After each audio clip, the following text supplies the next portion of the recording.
This demon from hell just lost her head from a single punch. This monster, Asetiar, was powerful enough to make an entire kingdom tremble centuries ago. Even Aquaz, one of the strongest servants of the sun god, was pushed to the edge and almost turned into the demon's toy. But the moment Ketal stepped in, everything changed.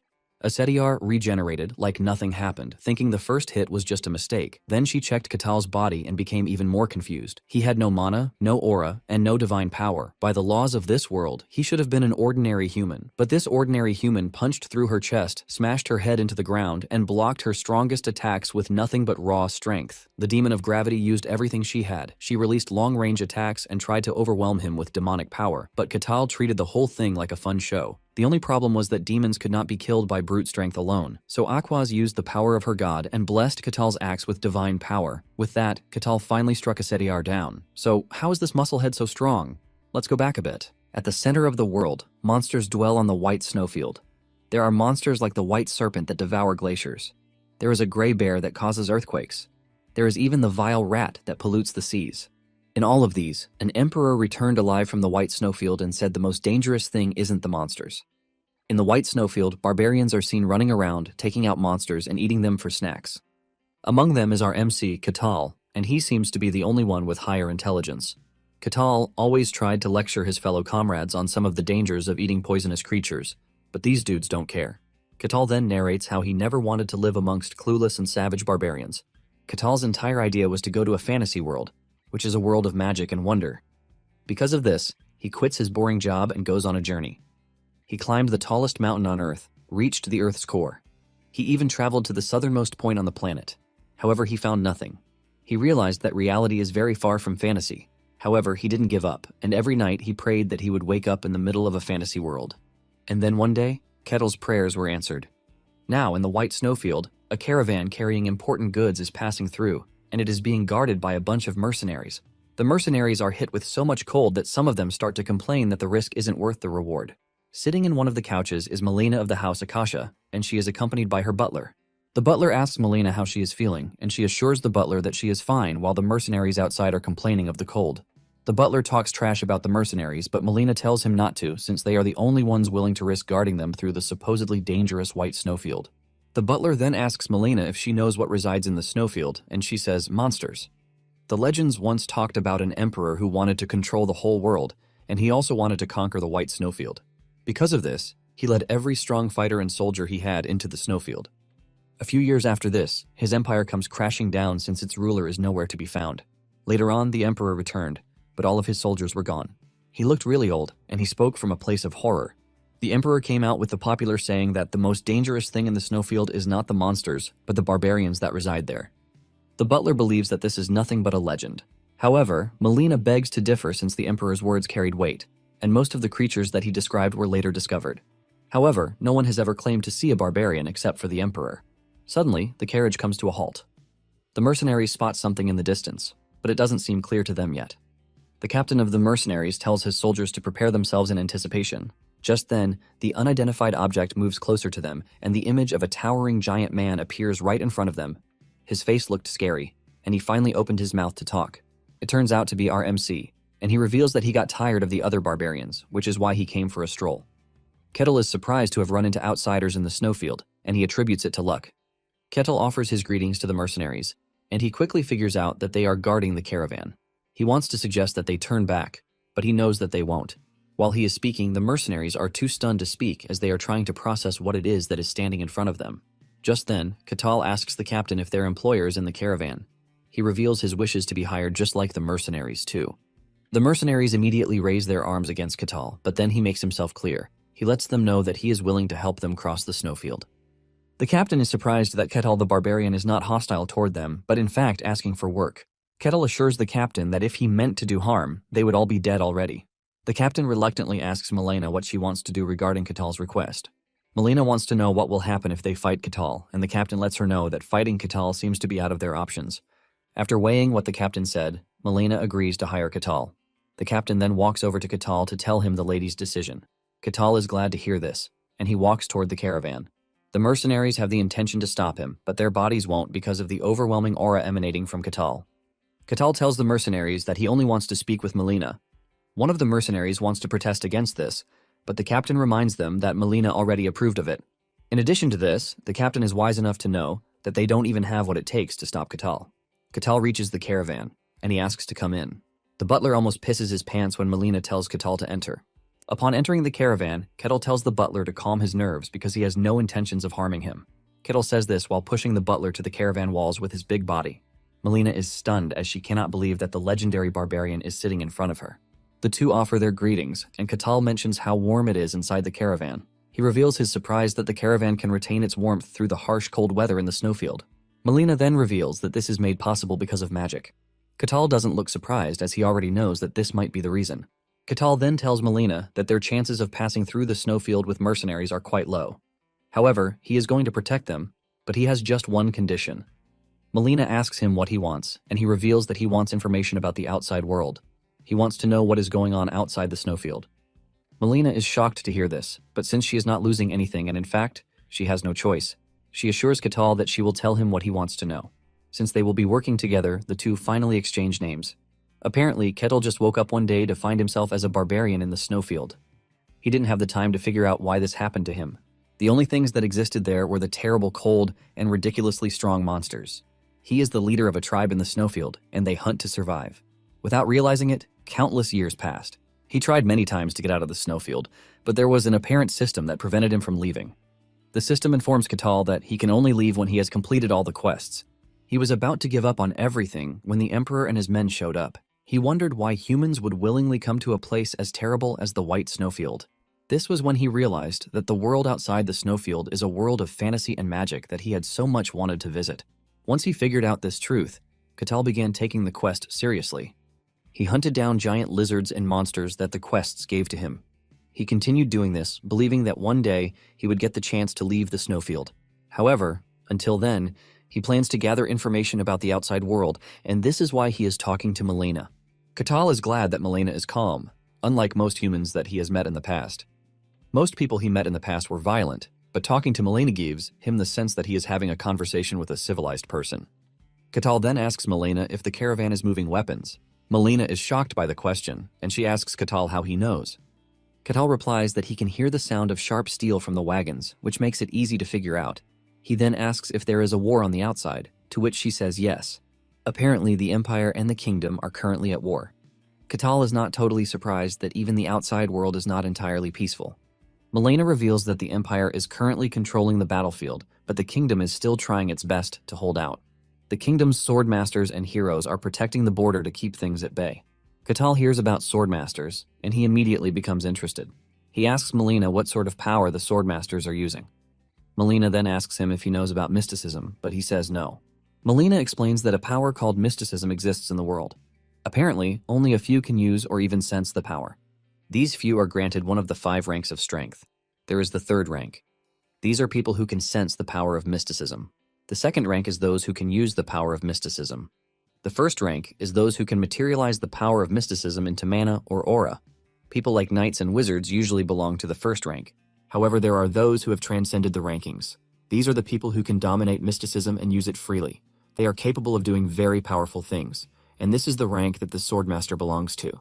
And when talking about the heroes, they are far beyond everything else. They are basically an influence on the world itself. Melina considers the heroes beings that are out of this world. After hearing everything that Melina has to say, Catal wonders how long he has been trapped in the snowfield. At this point, he doesn't really care again. He just wants to get out of the snowfield and reach the outside world, which is the fantasy world that he has been longing for. Melina then asks Catal if he is a barbarian, to which he says yes. Melina reveals that there is a legend about the barbarians. This shocks Catal as he never knew that something like this existed. He realized that the Emperor must have been the one who went out to spread such. Catal then moves past the legend talk, and he talks about the large number of weapons being moved by Melina. He asks Melina if there is a particular reason for them to go through the snowfield, to which Melina replies that her family needs a whole load of money. Catal asks her why, and she explains that her family has been in the commercial industry for quite a while. However, they are currently in debt because their rivals found a way to sabotage them. The expedition Melina is embarking on is one that would prevent the total collapse of the family. Catal is impressed by this, and he mentions that they are selling weapons to the kingdom. Melina is shocked, and she asks Catal how he knows this. Catal reminds her that she previously mentioned that the Empire is winning the war, which means they don't need a resupply of weapons. Since the supply of weapons is low, the demand would be high. In return, the price would be high, and because of the situation, Ketal figures out that the weapons would be of high value. For them to even be going through the risky snowfield, Ketal knows that it is quite valuable. Ketal then asks if there is no other way to reach the kingdom without passing the snowfield, and Melina says yes. Melina is shocked by everything she has seen so far, since everything she heard about barbarians is the fact that they are uneducated and they are a bunch of savages. She wonders if Ketal is truly a barbarian, and just then, the carriage runs into a bit of a problem. The carriage has run into a black slime, leaving them scared. Ketal is the only person sitting comfortably in the caravan without any sense of fear. Melina tells him about the records that are being kept concerning dangerous monsters in the snowfield. There are strong adventurers who have entered the snowfield in the past, but little made it out alive.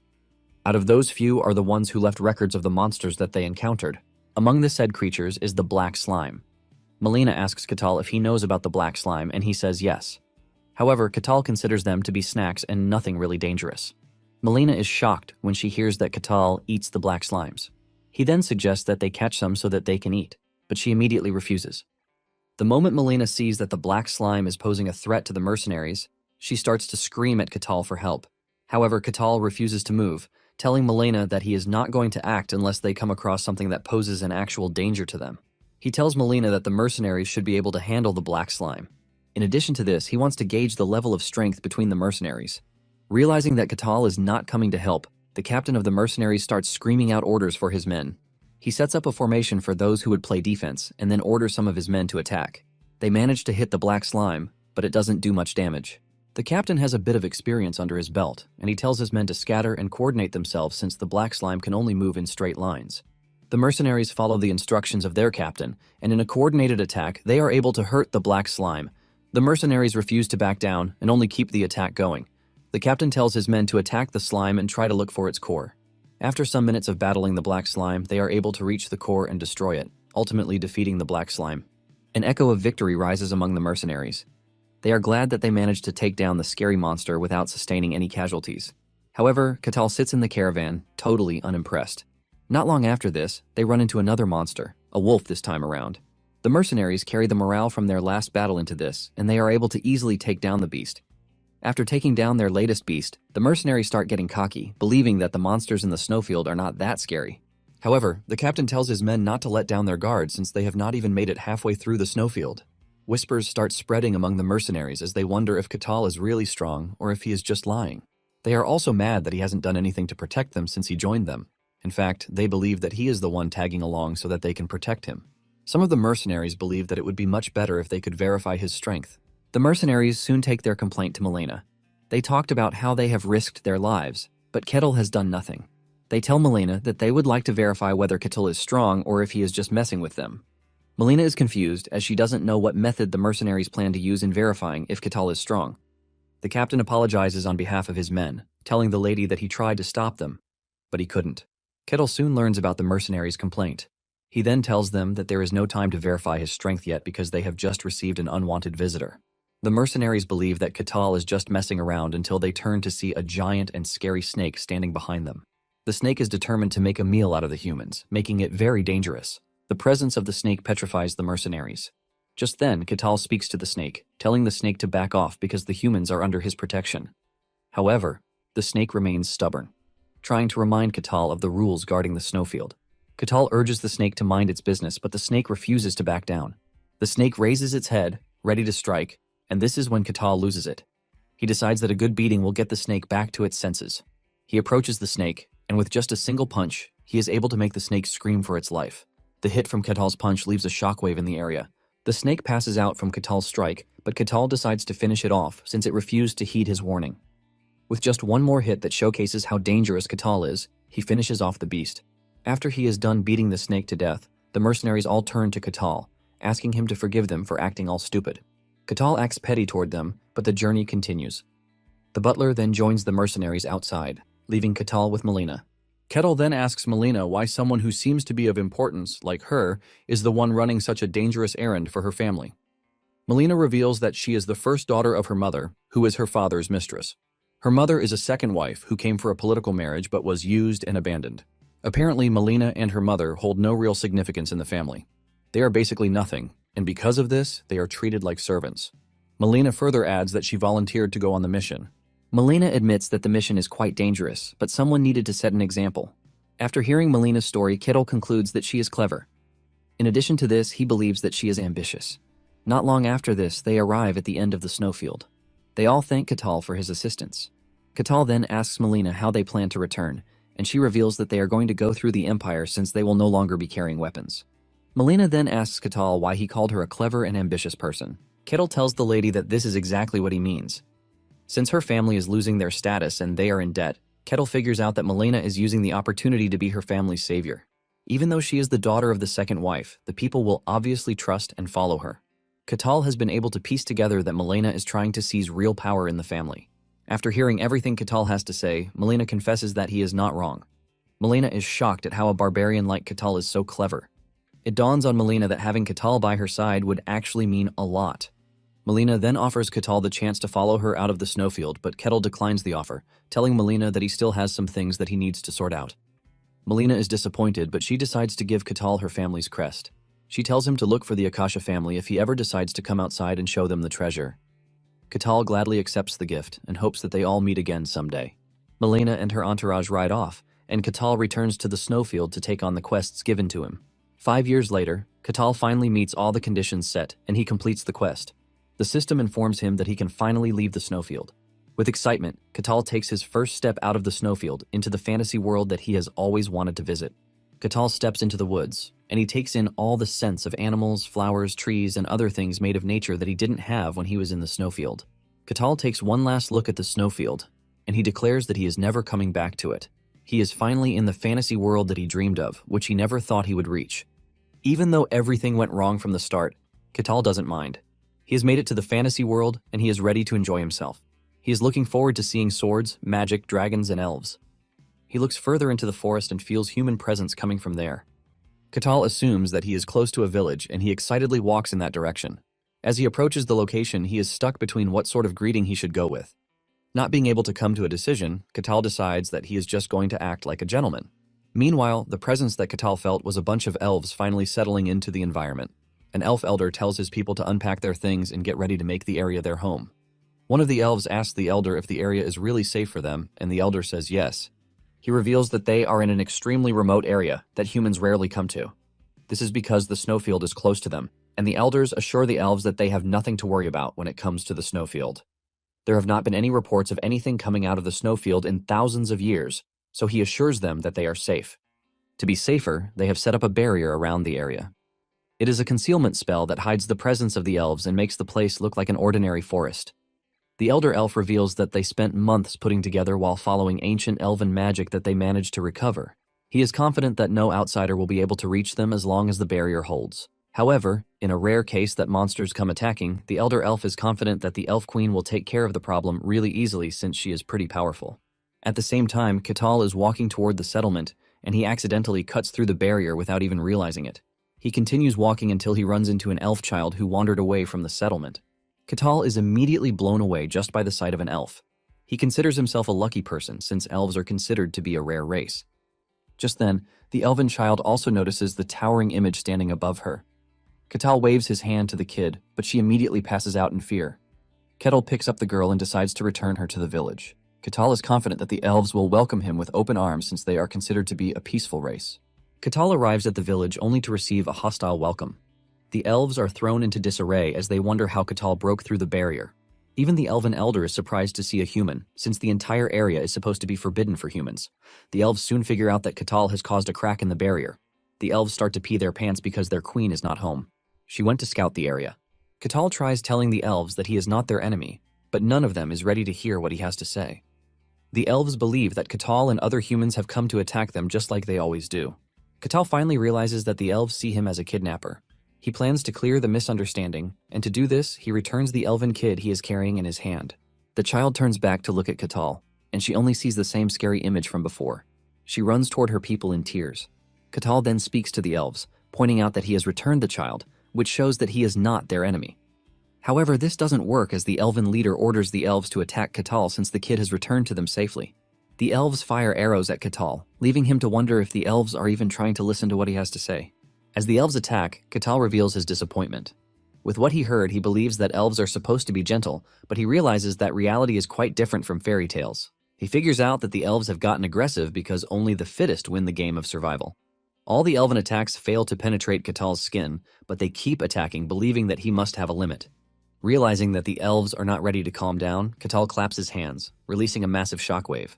The shockwave throws the elves in different directions and also leaves a deep crater where Katal is standing. The elf elder is shocked to see this as he wonders just what sort of monster Katal is. Katal realizes that he misjudged his strength, but then he tells the elf leader that he is not an enemy to the elves. Suddenly, a massive fiery arrow hits Katal from behind. The arrow hits Katal on the head, engulfing him in fire. The attack came from the elven queen, Marsaria. The queen demands to know what happened, and the elf leader claims that they were attacked by a human. Marsaria concludes that the area is also not safe for them. Just when the smoke clears, Marsaria and the other elves are left in total shock to see that Katal is still standing. The elder elf wonders how Katal is able to take Marsaria's direct blow and doesn't die. Without hearing from Katal, the queen concludes that Katal is there to hurt them. She prepares to fire another arrow at Katal. Katal wonders why none of the elves are acknowledging what he is trying to tell them, even though they are all speaking the same language.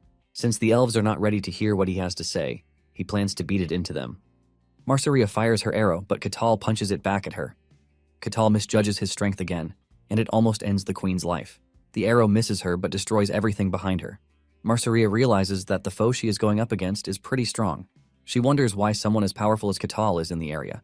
She immediately orders the elves to run away from the area. The elves adhere to the queen's instructions, and they all make a run for it. The queen then faces Katal, telling him that he will never achieve his sinister goal. Katal is shocked because all he wants to do is talk. The queen then resorts to the last thing she can do when her homeland is threatened. She speaks some chants and summons a giant fiery bull. Katal doesn't feel threatened by this, but he is rather impressed. He realizes that the bull with horns ablaze in flames standing in front of him is a spirit, and this is something straight out of fantasy. Marsaria then orders the bull to annihilate Katal. The bull, Fiego, complains about the summoning, but Marsaria tells it to shut its mouth. Apparently, Fiego is a high-ranking fire spirit that holds flame in its horns. The stronger the spirit, the older and more boastful they get. Marsaria admits that she wouldn't have been able to summon a high-ranking fire spirit like Fiego, but she got help from another tribe, and she barely succeeded in forming the contract. Marsaria then orders Fiego to fulfill his contract. Fiego takes a good look at who he is supposed to annihilate, and he wonders if Katal is even human. Even though Fiego is doubtful, he still has to fulfill his contract. He decides that he is going to burn Katal to ashes. He charges toward Katal, leaving destruction in his wake. Surprisingly, Katal grabs Fiego's horn with just one hand. Fiego almost breaks apart when this happens. Katal admits that he is impressed by seeing a spirit, but at the same time, he doesn't mind beating it to death. Katal hits Fiego with a single punch, throwing him several meters away, while also splitting in half. Fiego splitting in half leaves massive destruction where it lands. When this happens, Marsaria falls to her knees in despair. She has done everything in her power, but couldn't leave a scratch on Katal. Kettle walks toward her and she begs that her people be spared. Standing tall and confident, Katal says what he has been saying since the beginning. He tells Marsaria that he is not her enemy, nor is he an enemy of the elves. Marsaria is shocked to hear this, and after a bunch of conversation, the elves finally accept the truth. Marsaria and the elves apologize to Katal for judging too quickly. Katal then assures Marsaria that he understands her situation since she said they were driven to the remote area by humans. He is only sad that the elves didn't hear him out before attacking him. Katal then reveals that it is his first time seeing an elf since there are no elves in the white snowfield. Marsaria is shocked when she realizes that Katal is from the snowfield where it is said that humans can't survive. Marsaria then reveals her worry. She asks Katal if there are others who can come from the snowfield too. Katal assures Marsaria that the possibility of someone or any monster coming out of the snowfield is very unlikely because there are rules in the snowfield that even powerful beasts like dragons cannot afford to break. He knows that his escape from the snowfield is nothing but an exception. Marsaria is relieved to hear this. Katal then asks her about Fiego since it got split in half. The queen assures Katal that he has nothing to worry about. Since the spirits are beings of nature, Fiego would just return to the spirit realm through reverse summoning. Since she was rude to Kettle, she asks him if there is anything that he wants. She promises Kettle that whatever he asks for, she is going to grant it. Kettle then asks Marsaria if it is possible for humans to form contracts with spirits. The queen reveals that this is not possible, but there are some humans who have become one with nature, and these humans can form contracts with spirits. Marsaria then thinks it over again, and she tells Katal to head to a place called Elfo Sagrado if he wants to form a contract with a spirit. Elfo Sagrado is where the elven divine beings live, and it is considered to be the sacred land of elves. Marsaria tells Katal that what he wants might be possible at Elfo Sagrado. Katal wonders if a human like him can go to the elven sanctuary. Marsaria admits that humans can't get there, but with her permission, Catal will be able to. Marsaria promises to give Catal the location of Elfo Sagrado, but urges him to keep it safe since some vile humans will do anything to reach there. Elves have never revealed the location to other races, but for some reason, the Queen trusts Catal with the location. Marsaria conjures what seems to be a GPS tracker for Catal. She tells him to take it with him, and it will lead him to Elfo Sagrado. However, she lets him know that he will be tested by the elven divine beings. Not that Marsaria is worried about this because she is very confident that Catal will pass. Marsaria wishes him luck on his journey, and after exchanging names, Catal leaves. With just a leap, Catal clears a great distance in the forest. Catal continues at this incredible speed, and in no time, he reaches the border of the Barkhan territory, which is in the kingdom of Gehenthra. The guards sense that something is approaching, causing them to panic. When Catal finally emerges from the forest, the guards are left in absolute disbelief. With a calm and happy face, Catal offers his greetings to the guards. The guards are still stunned, and it soon dawns on them that the dude standing in front of them is a barbarian. He walks toward the guards, but they immediately raise their arms at him. They threaten to attack if he comes any closer. Catal urges the guards to calm down because he is not their enemy. The guard captain then asks Catal what he wants from them. Catal points at the city walls, then lets the guards know that he would like to visit their territory. The guards are left in a state of shock as they find it difficult to give Catal an answer. When the captain finally pulls himself together, Catal is taken into private so that he can be interrogated. The captain asks him how long he plans to stay in the city, and Catal sincerely tells the captain that he doesn't have an idea. He then asks for his name and identity. Catal reveals his name, but for identification, he doesn't have. Just then, he remembers the piece that Melina gave him 5 years ago. He brings it out and hands it over to the captain. The captain is confused as he doesn't know what the jewelry is. Catal then explains that it is the Akasha family's crest. He mentions that he received it from a descendant of the Akasha family. When the captain hears this, he realizes that the Akasha family is the merchant family from the kingdom of Denian. Apparently, the family has started gaining influence in recent times, and this was after the head of the family was replaced some years back. Catal then asks the guard if the crest is enough to confirm his identity. The guard hesitates to answer, and Catal asks him if the crest is not from the kingdom. The guard explains that the crest is from the Denian kingdom, but they are currently in the kingdom of Gehenthra. The guard tells Catal that the crest is not a confirmation, but at least it is helpful. He lets Catal know that he can enter the city, but there is a condition that he needs to meet. Apparently, they need confirmation that Catal is not dangerous. The captain informs Catal that he will join a party. There are 3 other people who are trying to enter the territory, and Catal will form a party with them. Catal and his party will then clear the dungeon, which is close to the territory. Without hesitation, Catal accepts the condition. The guard then mentions that Catal would have to tell them everything that happened while clearing the dungeon. Catal immediately figures out the captain's game plan. Apparently, he is making people with no identities gather information about each other so he can then use this to filter out the suspicious or good people. Catal is impressed with the guard's way of doing things. The captain asks Catal if he is truly a barbarian, to which he says yes. The captain then stops the conversation and suggests that they get going. Meanwhile, the other 3 guys are in the waiting room. There is the self-proclaimed holy knight, Tyrannus. There is also the thief, Kasan. These 2 seem to have a beef of unknown origin with each other. They continue insulting each other and are even about to fight before the 3rd member of the group steps in. She is a priest of Colossia, and her name is Hayes. The trio is waiting for the 4th member of the party, and they all hope that the last person is normal. Just then, the guard announces the arrival of the 4th person. The door opens, and the giant Catal enters the room. The atmosphere in the room immediately changes with the trio left in shock. Catal breaks the silence in the room as he addresses the group. The trio still finds it hard to say anything as they all wonder if Catal is even human because of how big he is and the amount of pressure coming from his body. The captain leaves, closes the door behind him, and tells the group that he will be back after they are done with introductions. Catal is the first to get down to introductions, leaving the others no choice but to follow suit. Catal is interested in Tyrannus, who claims that he is a holy knight. Catal asks him if he can use holy power, and Tyrannus manages to lie his way out of the situation. When Hayes introduces herself, she reveals that she is serving Colossia, the god of lies and deception. Hayes is not really proud to reveal her profession since the god she is serving is not really popular with the people and for obvious reasons. Moments later, the captain returns to the room, telling the group to prepare themselves. The party members are led to the entrance of the dungeon. The dungeon is a 3-floor dungeon, and the monsters in the dungeon are the undead. Their goal is to clear the dungeon and find the emblem. Before they enter the dungeon, Kasan decides to take the leader and create a formation for them to follow. He tells Catal and Tyrannus that they will be the ones to stay up front while he checks for traps. And for Hayes, she's going to be behind them, providing support for them. After laying down his plan, everyone believes that it is all right, and they all decide to follow it. With this, the party enters the dungeon. Upon entering, they notice how dark the dungeon is. Kasan observes the area but finds no traces of traps. He is surprised that the dungeon looks suspiciously ordinary. Just then, they run into bones scattered all over the floor. Kasan immediately stops their advance, pointing out that the bone fragments are monsters.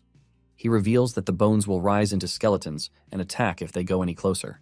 Kasan then figures out that the dungeon wasn't for checking the party's sincerity, but it was there to get rid of any suspicious outsiders trying to enter the territory. Katal immediately becomes interested in the skeletons. Kasan further explains that the skeletons are dangerous monsters because they can continue moving even after they have lost their limbs. In addition to this, their defense is quite strong since they are made of bones. Kasan points out that the dungeon is more dangerous than he anticipated. He orders Hayes to get her divine powers read. He also tells Tyrannus to get his shield up, and he urges Katal to also be ready. Kasan continues with his plan. He tells the group that he is going to aim for openings once the fight begins. Since skeleton bodies move even when they have been broken down, he suggests that they aim for the neck.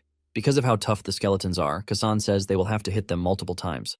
Katal acknowledges all of Kasan's plans and commends him for being a good leader.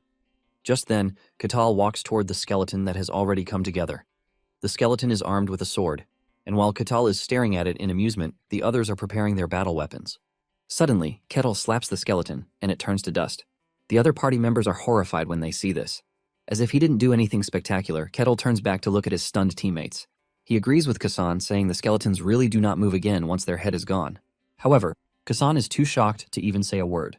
What he meant was something else entirely. Skeletons are made of bone, and the skeleton's bones are also made from really hard and unusual material. A skilled swordsman will find it hard to cut down a skeleton in 2 strikes. In addition to this, the skeletons are strengthened by the dungeon's magic. Because of this, the only way to defeat a skeleton is to attack the neck multiple times, just like cutting down a tree. With what Kasan knows, it is basically impossible to blow off a skeleton's neck and turn it into powder. Kasan can easily see that Katal is strong, but he never thought it was up to the level he witnessed. Kasan starts to wonder if Katal is really human.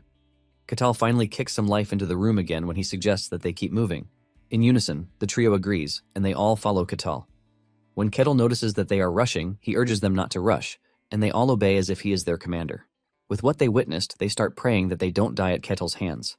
Shortly afterward, they run into skeletons again. Kasan and the others are preparing to strike when Katal asks them for a favor. He tells them to hold off while he deals with the skeletons himself, because there is something he needs to check. Without argument, the trio agrees to Kettle's proposal. Kettle thanks them and then walks toward the skeleton while his party members wonder what is going on in his head. Kettle stares at the skeleton in amusement, wondering what sort of structure it possesses. The skeleton swings its sword at Katal, but he catches the tip and breaks it off. Katal then waits for the skeleton's next course of action. The skeleton still swings at Katal with its broken sword, and this time, Kettle grabs the skeleton's right limb. Kettle breaks off the limb and crushes it. He then waits to see what the skeleton wants to do again. Once the skeleton realizes that it is missing its right limb, it switches the sword to its left limb. Katal is impressed by this, and as the skeleton rushes toward him, Katal grabs the left limb and crushes it too. The skeleton is now without its forelimbs, but it still tries to take a swing at Katal. Katal crushes everything to the base as he figures out that the skeleton possesses intelligence. Meanwhile, his teammates are sweating really hard as they can't believe that Katal is toying around with a monster that they consider to be very dangerous. The trio agrees in unison that the dude standing in front of them is truly a barbarian. After he is done playing with the skeleton, Katal apologizes to his teammates for the holdup, but they all tell him that he is free to do whatever it is that he wants to do. Kettle suggests that they keep moving forward, and they all comply with no argument. In no time, they reach the 2nd floor. Kasan suggests that they take a rest, and after thinking about it, Katal agrees. Kasan and the other 2 are glad that he agreed to this, and they immediately sit down to catch their breath. Katal then tells the trio that he has some questions about the dungeon. He apologizes for his lack of knowledge when it comes to the dungeons, but Hayes cuts in, assuring Katal that his quest to know more is a good thing. Hayes asks him what he is curious about, and he mentions the fact that the dungeon is so close to the human territory. He wants to know if monsters don't attack people. Hayes replies that the dungeon monsters do not come outside to attack people. However, there are sometimes exceptions, but in these cases, they are checked and taken care of before they get out of hand. Kasan then adds that dungeons occur naturally. Sometimes they occur in the form of a cave, while others appear in the form of towers. They also appear close to where there is a large settlement of people. Whenever the dungeon appears, the territory in charge checks the danger levels, and then people like Katal, who are outsiders or mercenaries, enter to clear the dungeon. Kettle then asks if the dungeons appear inside settlements, but they say no. It only appears outside of the territories. He also asks if there is a reward for clearing the dungeons, and they say yes. There is usually a boss on the last floor that, if defeated, gives loads of rewards. After hearing all of this, Kettle compares it to a game. Kasan hears him and asks him what he means by game, but lets Kasan know that he was just talking to himself. Kettle then asks one more question. He asks them who makes the dungeons, shocking the trio. Hayes tells Kettle that the dungeons appear naturally so that they are not made by anyone, but Kettle begs to differ. He mentions the fact that the dungeons appear near places where there are many people. The dungeons appear near where people live and then lure them with rewards. Kettle believes that the dungeons are man-made because of the way they operate. Hayes is shocked to hear this, and she starts thinking over the possibility that Kettle might actually be right. Kasan also thinks about it, and he realizes that he never questioned the origin of the dungeons since everyone considers it to be an obvious principle. Kasan is shocked that a barbarian like Kettle can appear and starts questioning what people like them have believed for years. Because of this, Kasan concludes that Kettle is not a normal barbarian. Minutes later, Kettle suggests that they keep moving, believing that they have all had enough rest. None of them can disagree with this as they immediately start moving. Not long after this, they find a treasure chest, which is one of the rewards in the dungeon. Kasan mentions that they are free to take it if they can unlock the chest. Kasan then has an internal monologue with himself, talking about how hard it is to unlock a chest of that level. With the type of chest that he is looking at, he believes that it is going to take a thief of high expertise to unlock. Kasan concludes in his head that they would have to give up on the treasure chest. Just then, Kettle asks him to unlock it. Kasan is shocked when he hears this, reminding Kettle that they are staring at a treasure chest. Kettle replies that he is not blind, and since Kasan is a thief, it is his job to unlock it. Kasan knows that Kettle is right, but there is a problem. He doesn't have the skills to unlock a chest with this level of protection because if he did, he would be ranked high among the thieves. However, Kasan is scared to death to tell Kettle the truth that he is arse at being a thief. He believes that Kettle will just kill him if he fails. Scared of what might happen, Kasan proceeds to give it a try. While unlocking the chest, Kasan can see Kettle staring at him from behind, and he figures out that it is a game of life or death for him. The moment he fails, he assumes that he is done for. Kasan starts to rack his head. He thinks about all the times he has followed his boss on a raid. He replays everything in his head, trying to find a way through. Since his life depends on it, Kasan puts his all into trying to unlock the chest. After some minutes of working on the chest, Kasan finally unlocks it, and he couldn't be happier or relieved. Every member of the party is impressed with Hayes talking about how only skilled thieves unlock the treasure chests. She is glad that she got to see it in person. Kettle also praises Kasan, telling him that he did a good job. To Kasan, he is in shock because he should not have been able to unlock the chest. But it turns out that he was always able to do it since his survival depended on it. Kasan then realizes that he has not been maxing out his potential all this time. Kettle then asks his party members how much they think the value of the chest is. Hayes reveals that the contents of the chest are enough to feed a family for at least a month while living luxuriously. Kettle then tells Kasan to arrange the valuables, to which he quickly responds. While gathering the loot, Kasan's instinct as a thief wants to kick in, but hearing Kettle's voice brings him back to reality. Shortly afterward, they run into a bunch of skeletons. Since there are 4 skeletons, Kettle tells his teammates that he is going to handle 3 of the skeletons while leaving one to them. The trio accepts the task, and it dawns on them that they are about to get into a real fight. Kasan watches as the skeletons assemble themselves, and it creeps him out. The skeletons come charging at them, and the party members prepare to engage. They take on one of the skeletons while Kettle holds down the other 3 so that they won't interfere in the fight. He watches as the trio fight the last skeleton. The trio uses coordinated attacks against the skeleton, trying to take it down. While they are fighting the one skeleton, Kettle has casually crushed the other 3 without even realizing it. However, he is glad that he is witnessing how a proper party should move. He stands back to enjoy the fight between the skeleton and his party members. The trio soon realizes that Kettle is testing them. It dawns on them that showing any sign of weakness means that they get to die. The fear of death pushes the trio to their limit, and after several attempts, they finally take down the skeleton. Judging from the fight he just watched, Kettle realizes that the mercenaries who came through the snowfield 5 years ago are pretty decent fighters. The trio advances into the dungeon and soon gets to the 3rd floor where the skeleton monsters increase. However, the party had no issue going through since they had Kettle leading the charge. Finally, they reach the deepest chambers of the dungeon where the final boss resides. They are met with a skeleton knight, and this shocks the party members. Fear grips them because a skeleton knight is a high-level boss and shouldn't be in such a dungeon. Kettle asks if the skeleton knight is stronger than the ones they have fought, and they tell him yes. Hayes knows that only a warrior at a knight's level can stand a chance against a skeleton knight. She believes that they have no chance against the monster, and Kettle asks them what will happen if they turn back without clearing the dungeon. They reply that the territory usually conducts an investigation, and once they find out that their reason is valid, they come to do the cleanup. Kettle hears this and smiles. He immediately walks toward the skeleton knight as it already has his interest piqued. Katal is impressed with the fact that the skeleton can maintain its form without breaking apart like the others. The knight takes its pose and swings its sword, releasing a massive shockwave. Hayes senses the danger and immediately puts up a barrier to protect her teammates. Even with the shield that Hayes put up, the party still feels the effect of the skeleton's attack. This exhausts the party members, causing them to fall to the ground. Tyrannus is shocked that the knight only hit them once, and it caused that much damage. Just then, the skeleton knights charge at them with clear intentions of wiping them out. However, Kettle stands there unfazed, and just as the knight reaches him, he lands a single punch that immediately crushes the skeleton knight. Kasan and the others are left in shock. Even when Kettle asks them if they have cleared the dungeon, they are too stunned to speak. They find another treasure chest, and Kettle asks Kasan if he can open it. Kasan comes clean, telling Katal that the treasure chest is protected with a high-level lock, and he can't disarm it with his skills. Kasan suggests that they ignore the treasure chest, but he hasn't finished his statement when Katal crushes the chest with his fist. Once again, the party members are left in disbelief. Katal then tells Kasan to clean up the treasures. Kasan walks toward the treasure chest while wondering how Katal is able to break it open. It is something he has never heard of in the past, but he wonders why Katal told him to unlock it when he could easily break it. After gathering the treasures, the party exits the dungeon. The moment they step out, the dungeon disappears, and Kasan explains that dungeons usually disappear once it is cleared. The dungeon only remains if there is a secret room, but since the dungeon they cleared disappeared, there seems to be no secret rooms.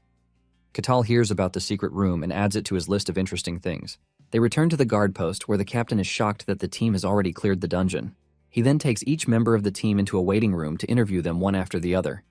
He asks Hayes if Katal can stay in the territory, and she says yes, since she didn't notice any problem with him. The captain, on the other hand, is not really concerned about the clearing of the dungeon, but about being able to screen out dangerous individuals. Tyrannus and Kasan also tell the captain the same thing about Katal. When Katal is asked about his party members, he praises them, talking about how they each contributed to the success of the mission. The captain is shocked at this because random party members who have entered the dungeon in the past don't end up praising each other. After looking at all the information, the captain tells them that they are free to enter the territory. He hands them each a permit, telling them that they will be expelled if they ever cause trouble. In addition to this, they are given a reward for clearing the dungeon. He urges them to divide the reward among themselves.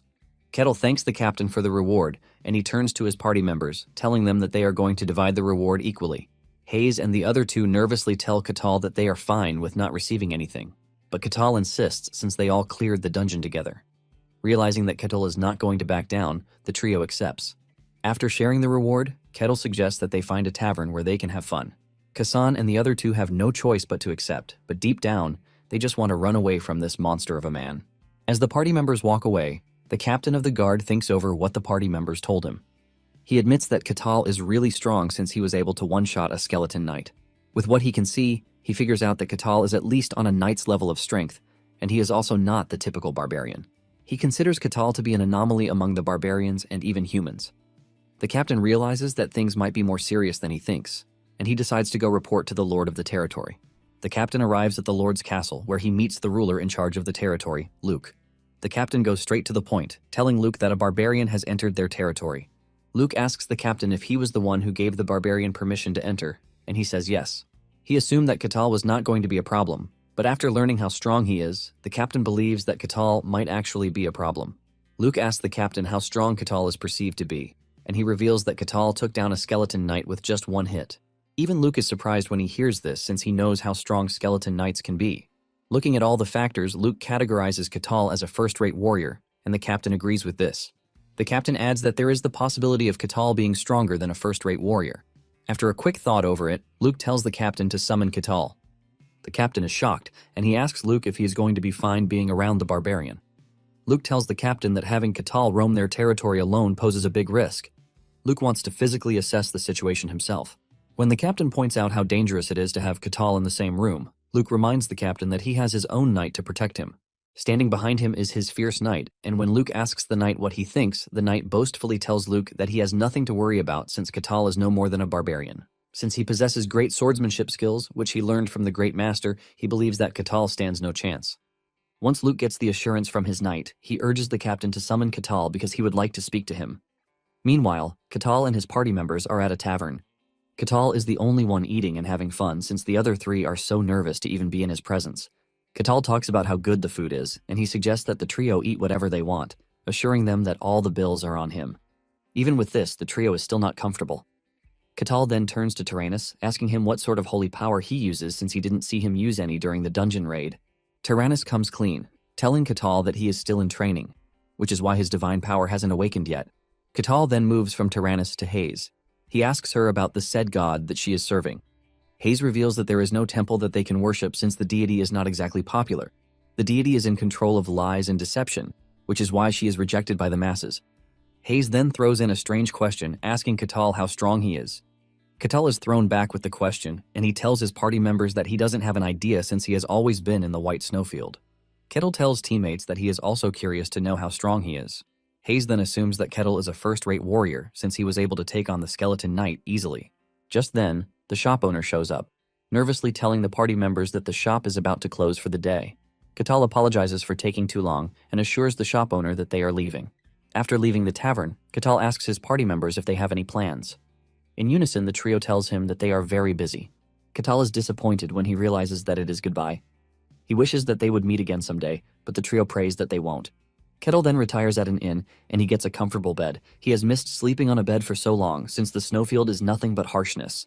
Catal has been surviving in the harsh environment of the snowfield, but now that he has found himself in civilization, he just wants to experience and have more feel for how things are.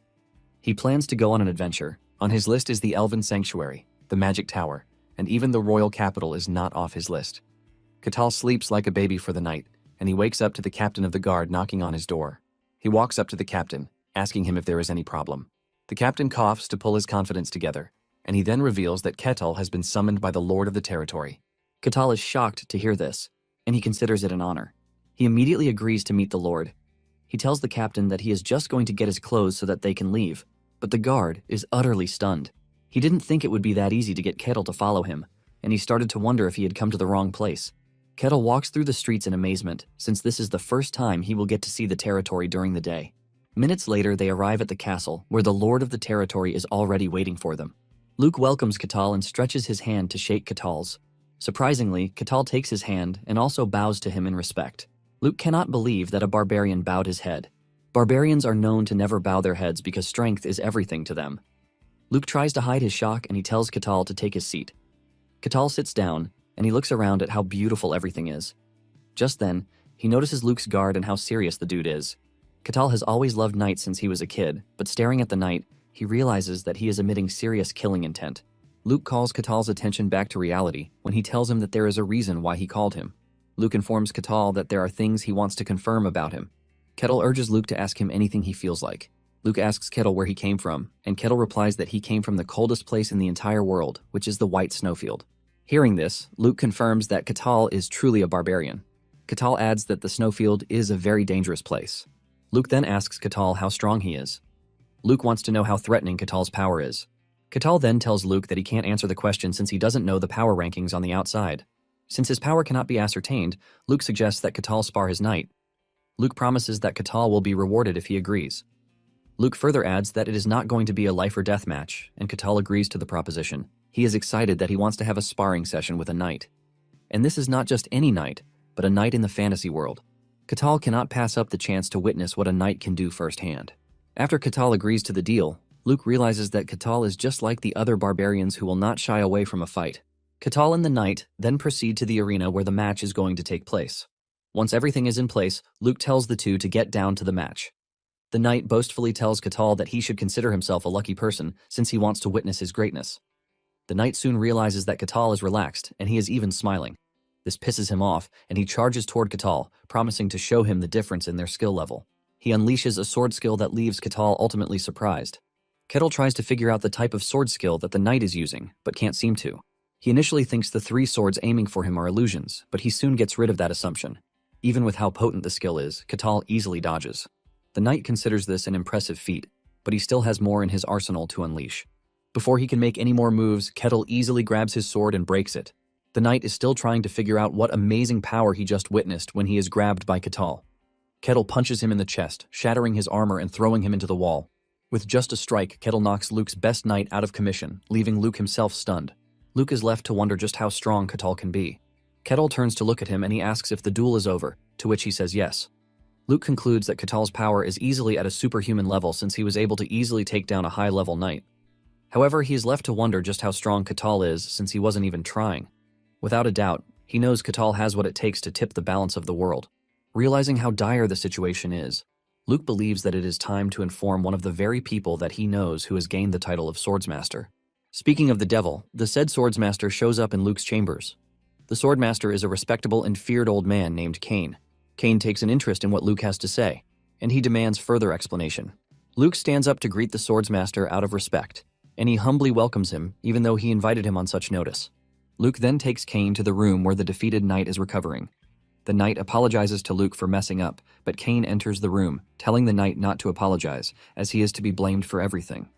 He believes that he didn't teach his disciple too well, which is why he lost to an unknown barbarian. Luke takes a better look at the knight and realizes that he didn't sustain any wounds on his chest, even though his armor was completely shattered. Luke then realizes that Catal must have shown restraint so as not to kill the knight. Cain also assesses the situation, and he reveals that Catal is not just a mindless barbarian. He believes that Catal has control over his strength, and he is even precise with it. Cain informs Luke that Catal has surpassed the level of a knight, and he is easily at a superhuman level. Luke then asks Cain how he perceives Catal. Cain admits that Catal might be super strong, but he is confident that there is no way Catal can reach him since he is a swordsmaster. Cain further looks at the knight's injuries and realizes that Catal can't use aura, but he is able to wield such crazy power. He considers this an impossible method with ordinary means, and he assumes that it is the way of the barbarians. Luke then tells Cain that Catal came from the snowfield. Hearing this, Cain thinks Catal is a heteromorph, but he soon trashes the thought.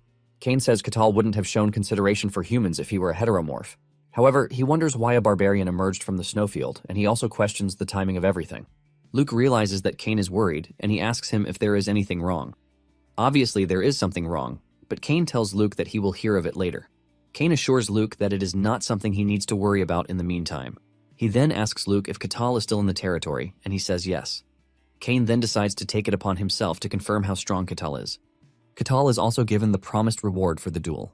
Luke also tells Catal that he is free to do as he wishes in the territory. Catal reveals that he doesn't have a plan laid out yet, but he would like to have an identity. He knows that entering dungeons in other territories can be an issue if he doesn't have an official identity. The captain of the guard then lets him know that Catal can get someone of high status to vouch for his identity.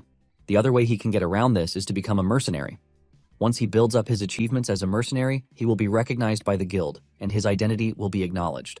The captain then reveals that Catal will be treated as a mere errand boy unless he raises his level as a mercenary. The captain assumes that Catal will go with the method of getting a sponsor to vouch for his identity, but Catal shocks him when he picks the option to be a mercenary. Since mercenaries fight monsters and take on other dangerous jobs, Catal is highly interested. He asks the captain where he can go to become a mercenary, and he points him to the mercenary guild. Mercenaries might sound cool on the outside, but they are basically the lowest on the status level. They often die in dangerous dungeons, and they are even subjected to dirty jobs.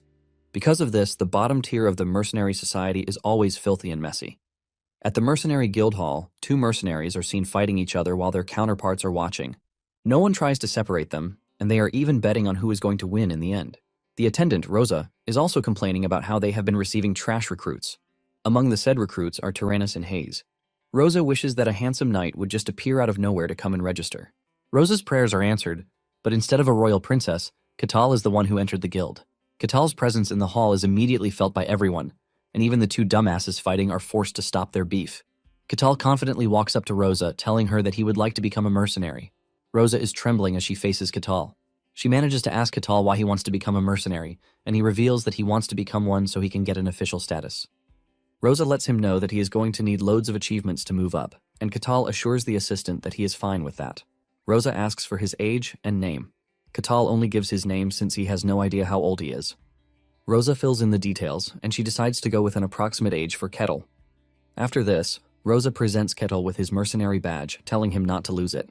Without wasting time, Kettle immediately asks to see the requests available since he would like to start immediately. Catal is shocked when Rosa brings out a list of F-rank requests for him. They are low requests like gathering of herbs, basement cleaning, night patrol, and a few. Rosa explains to him that he needs to take on F-rank requests and work his way up. Rosa is trembling while saying this, as she expects Catal to lash out, but to her surprise, Catal just picks one of the tasks. He tells Rosa that he would like to pick the herb gathering task. Kettle asks Rosa where he is going to get the herb, and she lets him know that he will have to go outside the village. She shows Kettle an image of the herb he is expected to gather. Kettle collects the image and excitedly heads out to complete his task. Rosa is shocked at how chill Kettle is. Kettle arrives at the location where he is going to find the herbs. He realizes that they are herbs for treating injuries. Without grumbling or complaints, Kettle happily gathers the herbs. He soon returns to the guild an hour later with a bag full of herbs. Rosa is stunned when she sees this since Kettle managed to get even more than required. She assumes that Kettle has been sent to destroy the herb field, but her perception of Kettle changes when she realizes that Kettle actually picked the herbs the right way. Kettle didn't pull the herbs from the roots just like other mercenaries would do. Rosa thanks Kettle for his hard work and then gives him a silver coin as payment for his work. Kettle stares at the silver coin, which is not enough to buy a decent meal, but instead of getting mad, he is actually happy because this is his first hard-earned money. Kettle smiles, and it is written all over his face that he is pleased. Kettle tells Rosa that he is satisfied, and he asks to take on another task. Rosa is shocked that Kettle is happy with the reward he got, which is the least thing that she expected. Since the day is still young, Kettle wants to complete as many tasks as he can. Rosa had believed that Kettle was normal, but with this she starts crying that Kettle is just like other weird mercenaries that she has been recruiting. Kettle continues taking on menial tasks, clearing the lists bit by bit. She visits a woman to help clean her warehouse. The woman is shocked by Kettle's arrival, but Kettle ignores her fear and gets down to business. After helping the woman, he jumps on the next task, which is street sweeping. Without hesitation, he picked up a broom and started sweeping. Meanwhile, he is being watched by Kane, who wonders why Kettle is doing menial jobs. He knows Kettle is pretty strong, and just by revealing his power, he can make a good living for himself. He can even change the power scaling of a kingdom, but he's doing menial tasks instead. Kane is even more surprised because Kettle is doing the job with passion. After the day's job, Kettle receives his pay, which is 15 silver coins. Kettle happily accepts the reward, assuring Rosa that he will be back the next day to complete more tasks. The following day, Kettle notices that everyone has their eyes on him. Even kids cry just by looking at Kettle. Kettle then heads to the library. He enters, and as usual, the receptionist is stunned. He asks to read, and the attendant provides him with books that will interest him. Kane is tailing him, but he is being careful not to get noticed by Kettle. He hides behind a shelf to figure out what Kettle is doing, and he wonders why a barbarian known to be crude and savage is reading books. Kettle picks up some history books, where he finds out that the Empire won the battle 5 years ago. Since then, the Empire has become dominant and has taken over the Kingdom of Barkan as a vassal state. There are still some kingdoms to be conquered, but the Empire seems to be moving at a great pace to take over the world. After he is done looking into history, he decides to learn more about the fantasies of that world. The world possesses the dwarven tunnels, which are overflowing with expensive ones. There is also Pisarapia, the fairy village. Lagameria is the sky city home to the Celestials. He also learns in the book that Elfo Sagrado belongs to the elves, but no one has been able to find it. It is just as Marsaria told him, but now he possesses the ability to go if he wants to. Just then, he realizes that there are other places like the White Snowfield. These are the demonic realms, and they don't entertain human presence. These realms are filled with very scary creatures, but 5 of these realms are the vast ones. One of them is the silent forest that dyes everything in stillness. There is the abyss that drags the world into evil. There is also the deep sea, but this place is strange enough for primates to still breathe. And there is the bottomless hole where nothing exists. Then there is the White Snowfield. Beings living in the demonic realms are regarded as the others. They are very strange and powerful, but humans are lucky that they can't cross over. Kettle is surprised to learn about this. He knows the White Snowfield on itself is very large, and to think there are other places like it blows his mind. After gathering all the info that he can, Kettle stands up to leave. He thanks the receptionist, who deep down is just glad that Kettle is finally leaving. Kettle heads back to the guild to ask Rosa if there are any assignments for the day. Rosa is happy to present him with the assignment sheet for the day. Meanwhile, Kane is still watching Kettle, and he now sees him as a strange person. Kane decides that the best way to know more about Kettle will be to meet him in person. Later that evening, Kettle is on his way home when he is ambushed by Kane. Kettle doesn't look surprised since he knows that Kane has been tailing him all day. On the other hand, Kane is shocked to his bones since he hid his presence with aura, which is supposed to make him invincible. Kane is left to wonder how Kettle noticed him since people with the best instincts are not even supposed to catch a wind of him. Kettle asks Kane what he wants from him, and before Kane can even talk, Kettle jumps to the conclusion that the old man is a bandit. Kettle waits a moment, but when he doesn't get a response from Kane, he cements the idea that Kane is a bandit. Kane subtly speaks out, telling Kettle that he is not a bandit, and he wonders if Kettle will back down if he learns that he is a swordsmaster. However, Kettle is already fixated on the fact that Kane is a bandit who needs to be taken in. In fact, he is already thinking about the achievement he will be given by taking in Kane. Realizing that Kettle is not going to back down, Kane decides to use the opportunity to test out his strength. Kane prepares to engage Kettle, but suddenly, Kettle vanishes and appears behind him. Kettle tries to grab Kane, but in the last second, Kane manages to move. Kettle smiles, acknowledging the fact that Kane is fast. On the other hand, Kane is terrified since he almost got caught. He knows that Kettle would have caught him if he had moved a bit slower. However, he is more shocked that Kettle is not using aura, but he is still extremely fast. Kane decides that he is no longer going to test Kettle, but is going to go all out against him. Kane charges at Kettle, but before he even gets the chance to do anything, Kettle easily grabs him. Kane tries to move but realizes that he is not just being grabbed, but the feeling he is getting is that he is thrown between rocks and can't move.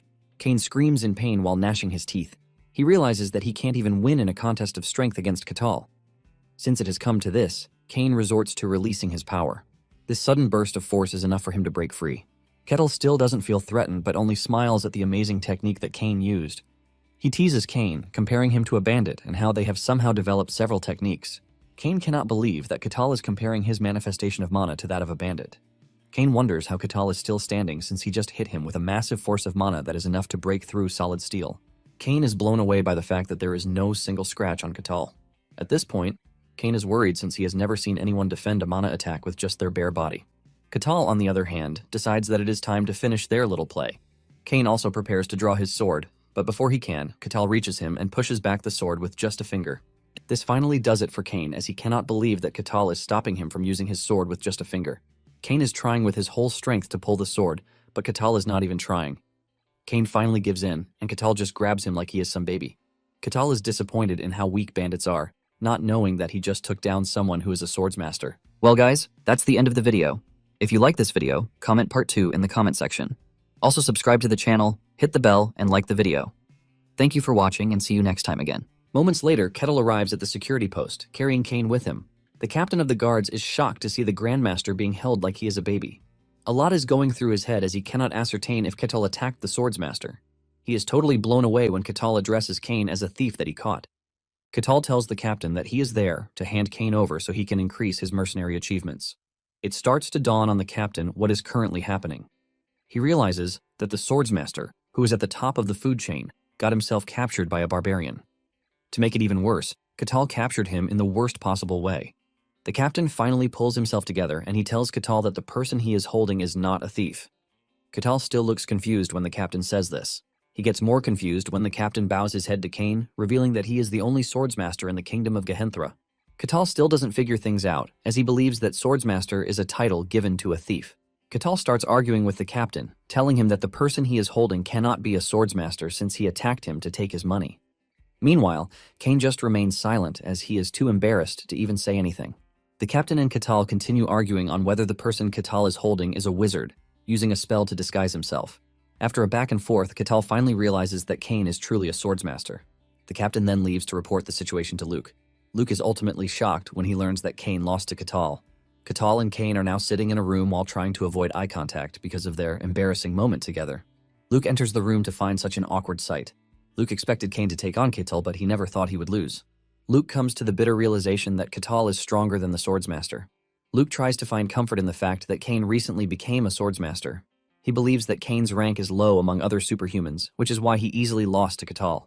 However, he is still baffled by the fact that Kettle could take on someone who is at the pinnacle of swordsmanship. Luke realizes that the two need some space to discuss, and he excuses himself from the room. Kane thinks about the whole thing and realizes how embarrassing it is for him. His pride is shattered, but there is no way he can even try to fix it. Kane finally breaks the silence in the room when he introduces himself. He mentions that he is a swordsmaster, and Kettle asks if swordsmaster is his surname. He explains that anyone who reaches the title of being a swordsmaster automatically loses their surname because it doesn't hold meaning again. Kettle then asks him if the technique he used is particular to swordsmasters. Kane realizes what Kettle is talking about, and he tells him that he is wrong. What Kettle saw Kane use was the manifestation of mysticism, which is also called aura. This immediately piques Kettle's interest, and he wants to learn more. He asks Kane how he can use aura just like he said. Kane then explains that Kettle would have to control aura and manifest it if he is to use it. Kettle then asks if mysticism is mana, but Kane explains that mysticism is the embodiment of mystical energy itself. The art of handling mysticism as a swordsman is what births aura, but for a mage, it becomes mana. Kettle smiles when he realizes that both swordsmen and mages have what it takes to handle mysticism. Just then, Kettle asks Kane if he can teach him how to use mysticism since he is still new to the techniques of that world. Kane is shocked when he hears this, since Kettle is obviously stronger than he is. Kettle admits that he doesn't know anything about mysticism or swordsmanship. He is basically swinging his sword around with no skill. Kane hears this and tries to find solace in the fact that he didn't draw his sword when he fought Kettle. He believed that he would have shown Kettle how to properly wield a sword. Since he is trying to restore his shattered pride, Kane agrees to teach Kettle how to properly wield a sword. Kettle then mentions that he is weak because he can't use a sword. Kane cannot believe that Kettle considers himself to be a weak person, but he goes with the flow, agreeing with what Kettle said. Kettle then continues by saying Kane would have had a better chance against him if he had allowed him to use his sword. He even believes that Kane would have won, but deep down, Kane knows that using his sword or not, he stands no chance against Kettle's strength that he witnessed during their encounter together. However, he hopes to restore his pride by teaching Kettle proper swordsmanship. Kane begins his lesson by telling Kettle that his swordsmanship solely relies on illusion and reality. He asks Kettle what he perceived when he fought his disciple, the knight. Kettle reveals that the knight's sword strike split into 3, and each attack was real. Kettle then figures out that Kane's style is one that focuses on technique and not brute strength. Kane affirms Kettle's deductions, and he adds that swordsmanship is the art of merging the sword with aura to wield mysticism. Those who have reached the top of that art are called swordsmasters just like him. Since Kettle is a newbie, and he might not understand everything he is saying in theory, Kane decides that a practical example will be the best way forward. Kane makes his stance and releases a sword slash imbued with his technique. The sword strike splits into 5 and damages the ground. Kane explains that the illusions might be fake, but his techniques make them real, which is something only his sword style can do. After seeing what Kane did and his technique, Kettle tells the old man that he can also do it. As usual, Kane is shocked as he believes that Kettle is talking nonsense. Kane has been working on his technique his entire life, and he is confident that Kettle cannot just copy it from seeing it once. Kettle realizes that Kane doesn't believe him, and he decides to show him instead. Kane brings out his axe, makes his stance, and swings his axe so fast that he creates a bigger level of damage than Kane's technique. Kane is left stunned by this. Kane is able to assess the situation, and he figures out that Kettle might have copied his technique, but he was able to do that using his overwhelming strength and speed. Kane then tells Kettle that all he did was swing his axe so fast, but there was no technique involved. Kettle is confused, and he argues with Kane. Since the technique is meant to be used in combat, Kettle believes that he managed to achieve the desired result even though he took the same route as Kane. Upon hearing this, Kane realizes that Kettle is not actually wrong with his take. Kane wants to do something that Kettle will not be able to, and he proceeds to show another technique. This time around, Kane splits his body into several parts, just like the way he did with the sword. Kane explains that the technique he used is body separation, which is created by controlling his aura to its last limit. Kane then asks Kettle if he can also copy the technique he just showed him. Kettle accepts the challenge and he steps back before moving his body so fast, just like Kane did. By doing this, he split his body just like Kane did and even left more devastating damage than Kane did. Kane is left in shambles, as he cannot believe that everything he worked for a lifetime was replicated in seconds.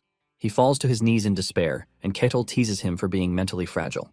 However, Kettle decides to lift Kane's spirit. He tells Kane that his swordsmanship is amazing. Kettle admits that he can't do what Kane is doing because all he did was swing his axe really fast, but didn't imbue Kane's technique in it. Kettle admits that he can never reach the top level of mysticism that Kane has gotten to. After hearing this from Kettle, Kane pulls himself together with the belief that his technique is unique to him and him alone. He realizes that his swordsmanship is perfect. The only problem is that he went up against someone who is way out of his league. Kane is still confused by the fact that Kettle is moving so fast without using aura. This is something that should be beyond human limits, but Kettle is doing it so easily. Just then, Kettle asks for something really shocking. He begs Kane to teach him how to properly use his technique. Kane agrees, and he tells Kettle that to properly use his technique, he needs to learn how to control aura. However, to do this, Kettle will have to figure out how the mystery works. Kane says there is no mage or swordsman who can get to the top without having a good understanding of the mystery. However, there are a few exceptions, and these are those who believe in gods. Their belief helps them bypass this compulsory factor. Kettle then figures out that divine power is different from other powers. Kane reveals that those with divine power get their powers directly from the gods. Kane further explains that mystery is the mysterious power within humans. However, it is up to humans on how they use it. Trying to explain what the mystery is, Kane reveals that there are 5 stages. The basic stage is the detection of mystery, which allows the sensing and realization of mystery. Kettle then asks if everyone can feel the mystery, but Kane says no. The mystery can only be felt by gifted people. Those who are able to sense the mystery are called third-rate. Just like Melina explained to him 5 years ago, Kane explained again. Kane tells Kettle that there are 5 levels. And these are the third-rate, second-rate, first-rate, superhuman, and hero levels. Kane then adds that the power gap between each level is significantly huge. Since Catal has no sense of mystery whatsoever, Kane wants them to start with the first stage, which is mystery detection. Kane tells Catal to max out his senses so he can feel everything around him. From the touch of the earth to the shifting in the wind, Kane tells Catal to feel everything. Kettle sits down to meditate and follow all of Kane's instructions. But after a few minutes, Kettle comes clean, telling Kane that he doesn't feel anything. Kane is shocked to hear this since he believes that someone as strong as Catal would easily be able to sense it. Kane starts to wonder if Catal is an exception because of where he came from. Kane tells Catal that it might not be easy for him to release the mystical right from the start. Kane offers to push power directly into him and guide him along the path of mysticism. Catal is immediately excited when he hears that Kane is about to transfer aura into him. He urges the old man to get down to it quickly. Kane stands up and stands behind Catal to get started. Just as he touches Catal, Kane is stunned. Instead of feeling a body, what he feels is solid rock. He cannot believe that human muscles can be so compressed that they feel like solid rock. Kettle notices that Kane is not doing anything, and he calls his attention back to him. Kane then begins the process of transferring aura into Catal. He plans to awaken the dormant mysticism in his body. Kane is confident that this is not a difficult process, and he can easily get it done. Just then, Kane realizes that he has hit a brick wall. In fact, Kane figures out that it is worse than he thought.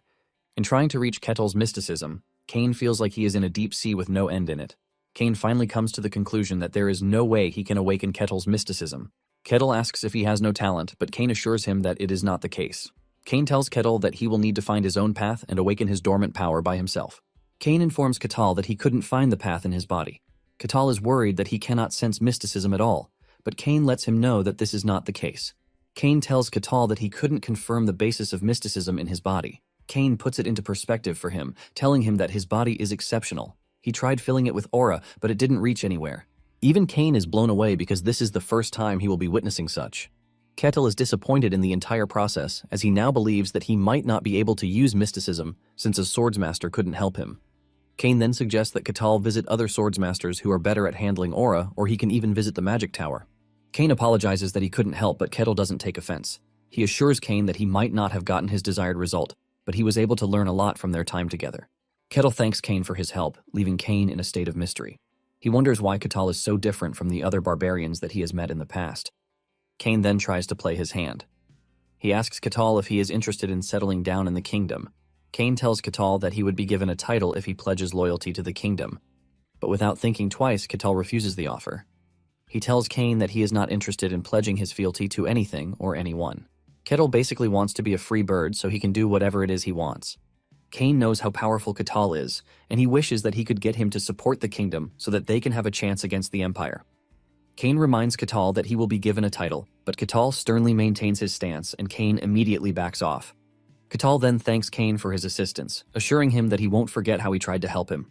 After their conversation, Kane walks through the hallway thinking about how foolish he is that he thought he could control Catal into doing what he wants. With what Kane has seen, he is confident that no one can influence Catal. He is a man of his own and will only do what he wants. Kane believes that Catal might even be more dangerous than the other barbarians who came from the demonic realm, since Catal came from the White Snowfield. Kane then holds a meeting with Luke. He tells him about the Emperor's desire to conquer the demonic realm, which has claimed the lives of several scouts. Kane urges Luke to be prepared in case he gets an Imperial summons in the future. Kane mentions how a lot of strange things have been happening. From the Emperor trying to conquer the demonic realm to the news of the demons making a move, Kane reveals that dungeons are appearing at an abnormal rate, and it seems the demonic realm is slowly seeping into the human world. Kane knows that something mysterious is happening, and with the way it is going, he is confident that it is not something that would benefit humanity. To top it all off, a strange barbarian has walked into their midst. However, Luke and Kane are relieved that Catal doesn't appear to be an enemy yet. Kettle continues with his day-to-day activity, and one morning, he decides to figure out why people are always staring at him. Kettle comes to the conclusion that everyone is always staring at him because he is not wearing a proper outfit. Since everyone is wearing proper civilized clothes and he is wearing animal hides, Catal assumes that they consider him a weirdo. However, Catal is basically misunderstanding the entire situation and couldn't comprehend that his presence alone causes people to stare at him. Catal then heads to a clothing store to try and get himself a new outfit. As expected, the shop owner almost fainted when Catal entered the shop. Kettle wants to buy himself a new outfit, but the shop owner tells him he doesn't have anything that can fit him. He then offers to make him a custom outfit. Katal agrees to the shop owner's offer, but at the same time, the shop owner is worried that Katal will just kill him if the outfit he makes doesn't suit his taste. Katal leaves the shop, promising to come back once the outfit is done. On his way to the guild, Katal finds a weird glowing bead on the road. He picks it up with the intention of asking Rosa about it. He arrives at the guild, and he shows Rosa the bead. Rosa picks it up to get a better look. Just by touching it, Rosa reveals that it was carefully polished by someone. As she continues to dig into it, Rosa suddenly zones out. Katal is quick to notice this, and he snaps her out of it. Katal asks her if she is fine, and she says yes. Katal lets her know that she was weirdly drawn to the bead, but Rosa didn't even know this. Rosa then mentions the strange energy coming from the bead. She wants to appraise it, but Katal tells her not to. He lets her know that he will dig into the bead by himself. Katal then asks Rosa if there are job requests that he can work on. As usual, she brings out the list of tasks that Katal can easily pick from. That night, Katal lies on his bed, reminiscing about the fulfilling day that he had. His attention comes back to the bead as he wonders what it is. While staring at the bead, he suddenly hears a voice from inside the bead. The voice gives Katal instructions on where to go. Excited to see what or who is behind the bead, Katal leaves his room. He soon finds himself in a dark cave, and upon entering, he can hear the voice getting excited that another sacrifice has come to him. The voice is glad that he managed to get his hands on a barbarian, as this would be sufficient for what he wants to do. Sitting in the dark cave is a dark sorcerer, talking about resurrection. There was a time in the past when many kingdoms came crashing down. The person behind this chaos was an evil sorcerer who manipulated everyone by messing with their emotions. He got so far with his evil doings until he was discovered and the heroes defeated him. Before he was defeated, he managed to transfer his soul into a life vessel, thus becoming a lich. With this, he achieved immortality that will remain until his life vessel is broken. Since he became a lich, the evil sorcerer has been planning his resurrection. To resurrect himself, he needed lots of human sacrifices, and to get this, he lured in people. His goal is to create a mana core that would be needed for his resurrection, so that he can once again conquer the world with his power. His plan was going smoothly, but now, Katal has somehow entered his hideout. The lich wonders why a barbarian is in the area since they rarely come down from the north. It turns out that the lich placed a spell on the bead to attract those who can't see the mystical presence. Since Kettle has somehow wandered into his domain, he is confident that Kettle can't feel the presence of mystery. Katal opens a giant door and steps into the room where the lich is waiting. Kettle is shocked to see a lich right in front of him. He has always been fascinated by liches as they are considered to be villains in the fantasy worlds. The lich realizes that Katal doesn't seem to be affected by the bead, and he is forced to ask him who he is. It finally dawns on Katal that the lich has been using the beads to lure people into his hideout. The lich remains confused at what is happening since he can't sense any mystical presence in Kettle. Since Katal is not affected by his charm, the lich assumes that he is carrying a mental defense artifact. He adds that the artifact must be a high-grade one since he can't sense it, but he wonders how a barbarian is able to get his hands on such a thing. Katal then tells the lich that he is not with any artifact. The lich doesn't believe this and decides that it is time that he crushes Katal with force. The lich summons his minions, which are skeletons. The skeletons run at Katal, but it all ends the same way it did in the dungeon. Katal takes out the skeletons with just one hit. The lich is surprised at this, but decides to raise more skeletons to take on Katal. He orders his minions to cut Katal down, but all it takes for Katal to take down the skeletons is nothing but a clean punch. In no time, Katal takes out every skeleton that the lich sends his way. In fact, Katal is disappointed because the skeletons are not stronger than the ones in the dungeon. He believed that the lich would at least control the skeletons with his power. The lich is left in total shock, and he decides that it is time to finally crush Katal. Using his amazing power, the lich raises a skeleton knight. Katal is excited to see another skeleton knight in action. He wonders if the skeleton knight will operate just like the one he fought in the dungeon. The skeleton knight runs at Katal, and Katal meets the skeleton halfway with a punch to the middle part of its body. Even though Katal landed a sure hit on the skeleton knight, it managed to survive. Katal is glad that the skeleton knight is much better than the one he fought in the dungeon. The lich is maxing out his mana to make sure the skeleton knight remains functional. The skeleton makes another run at Kettle, and this time, it is faster. This time, Katal aims for the skeleton's head and crushes it with a single hit. The lich is ultimately stunned, leaving him to wonder just who Katal is. He has assessed Katal and realizes that there is no sign of mysticism coming from him. In addition to this, he doesn't think Katal is using any artifact because he would have sensed the mana from it. The lich comes to the bitter realization that Katal is relying on his brute strength. The lich admits that Katal is special, and because of this, he decides to take on Katal himself. The lich unleashes his dark aura, which envelops the entire area. Kettle is amazed, but the lich mistakes his amazement for fear. The lich tells Katal to prepare himself to be crushed since he wandered into his domain. Katal argues that he didn't wander, but was invited by the orb he saw. He blames the lich for this, since he was the one who spread the orb everywhere. The lich then shuts Kettle up, telling him that he is the great sorcerer, Kartos. He once brought the kingdoms to their knees, and he is ready to do it again. He plans to use Kettle as the cornerstone for his resurrection. Kartos then hits Kettle with a spell that manipulates human emotions. This spell draws out the negative feelings in humans, shattering their minds in the process.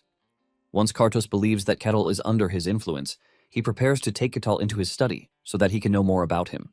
Kartos orders one of his skeletons to subdue Kettle, but suddenly, Kettle kicks the skeleton into the air, shattering it. Kartos almost pees his pants when he sees this. Kartos doesn't want to believe that Kettle was able to fight off his mind control spell, which should have worked perfectly. Kettle is disappointed in Kartos for sending his minions to their deaths without trying to fight. Kettle tells Kartos that his tactics are pretty boring. Kettle's words pierce Kartos' soul and body.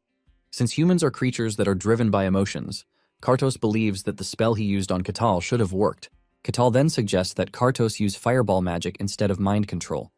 This gets Kartos mad as he believes that his magic is superior to the type of magic Kettle is suggesting that he use. Kartos then resorts to a powerful spell. He consumes the entire room in the spell just to make sure that Kettle is completely engulfed. Kartos also used all of his mana to make sure that the spell was successful. He is confident that no matter how strong Kettle is, he definitely fell to his last attack. When the dust clears, Kartos freezes in fear when he sees Kettle standing in front of him, completely fine.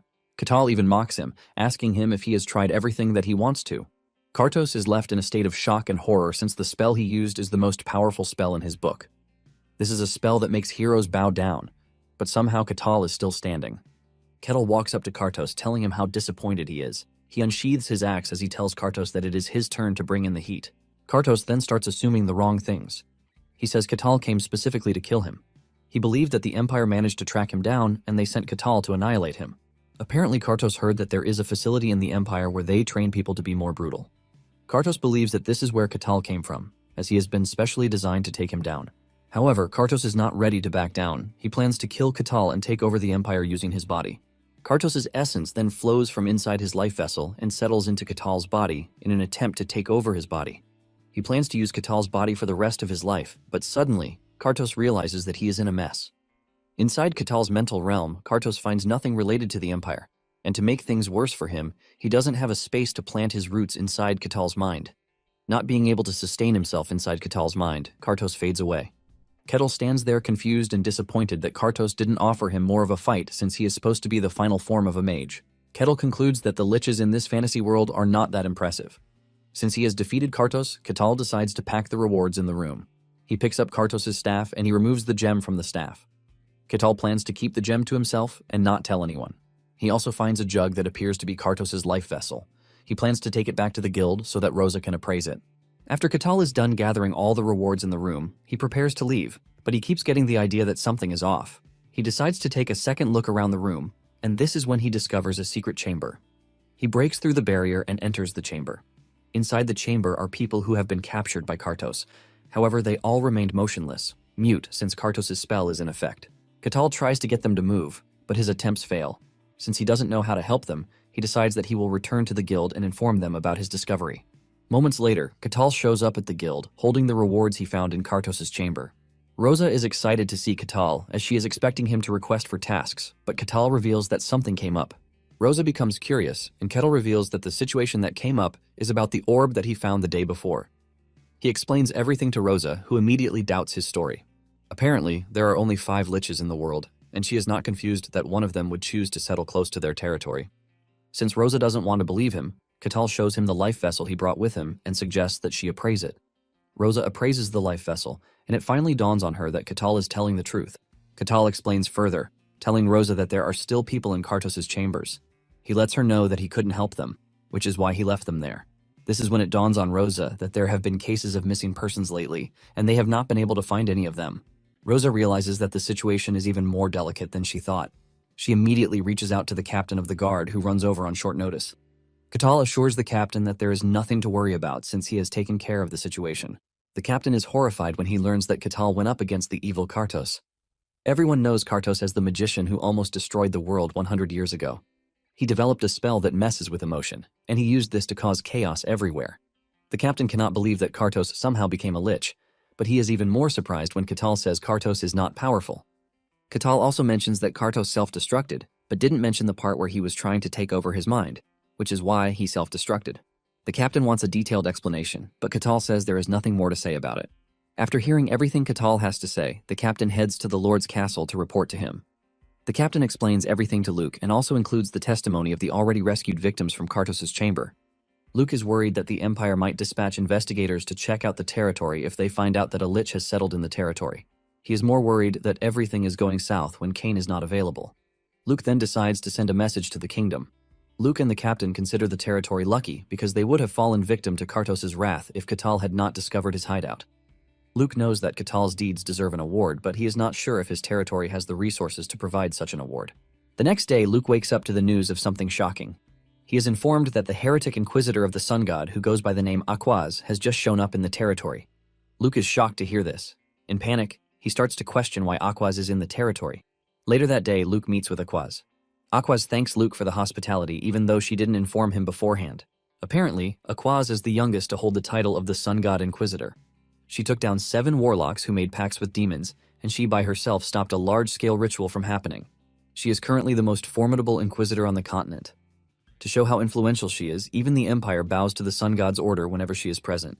She basically transcends every other rank on the continent, leaving Luke to wonder why someone of such status would come to his territory. Aquaz reveals that she heard some interesting things about the territory. Luke assures Aquaz that they have resolved the issue of the dungeon, and he uses this to figure out if she knows about the lich or not. He is relieved when he realizes that Aquaz has no idea about the issue of the lich. Luke then asks the Inquisitor why she is in the territory. Aquaz reveals that she is there to speak to Luke about the Oracle. However, she wants confirmation about the things happening in the territory before she divulges what the Oracle said. Luke then explained everything to Aquaz, including the presence of Catal in the territory. He also mentions the fact that Catal defeated the lich who was Kartos. He shows Aquaz Kartos' life vessel as proof that he is not lying, and this is enough to get the lady's attention. Things are more serious than she anticipated, and he immediately demands to see Catal.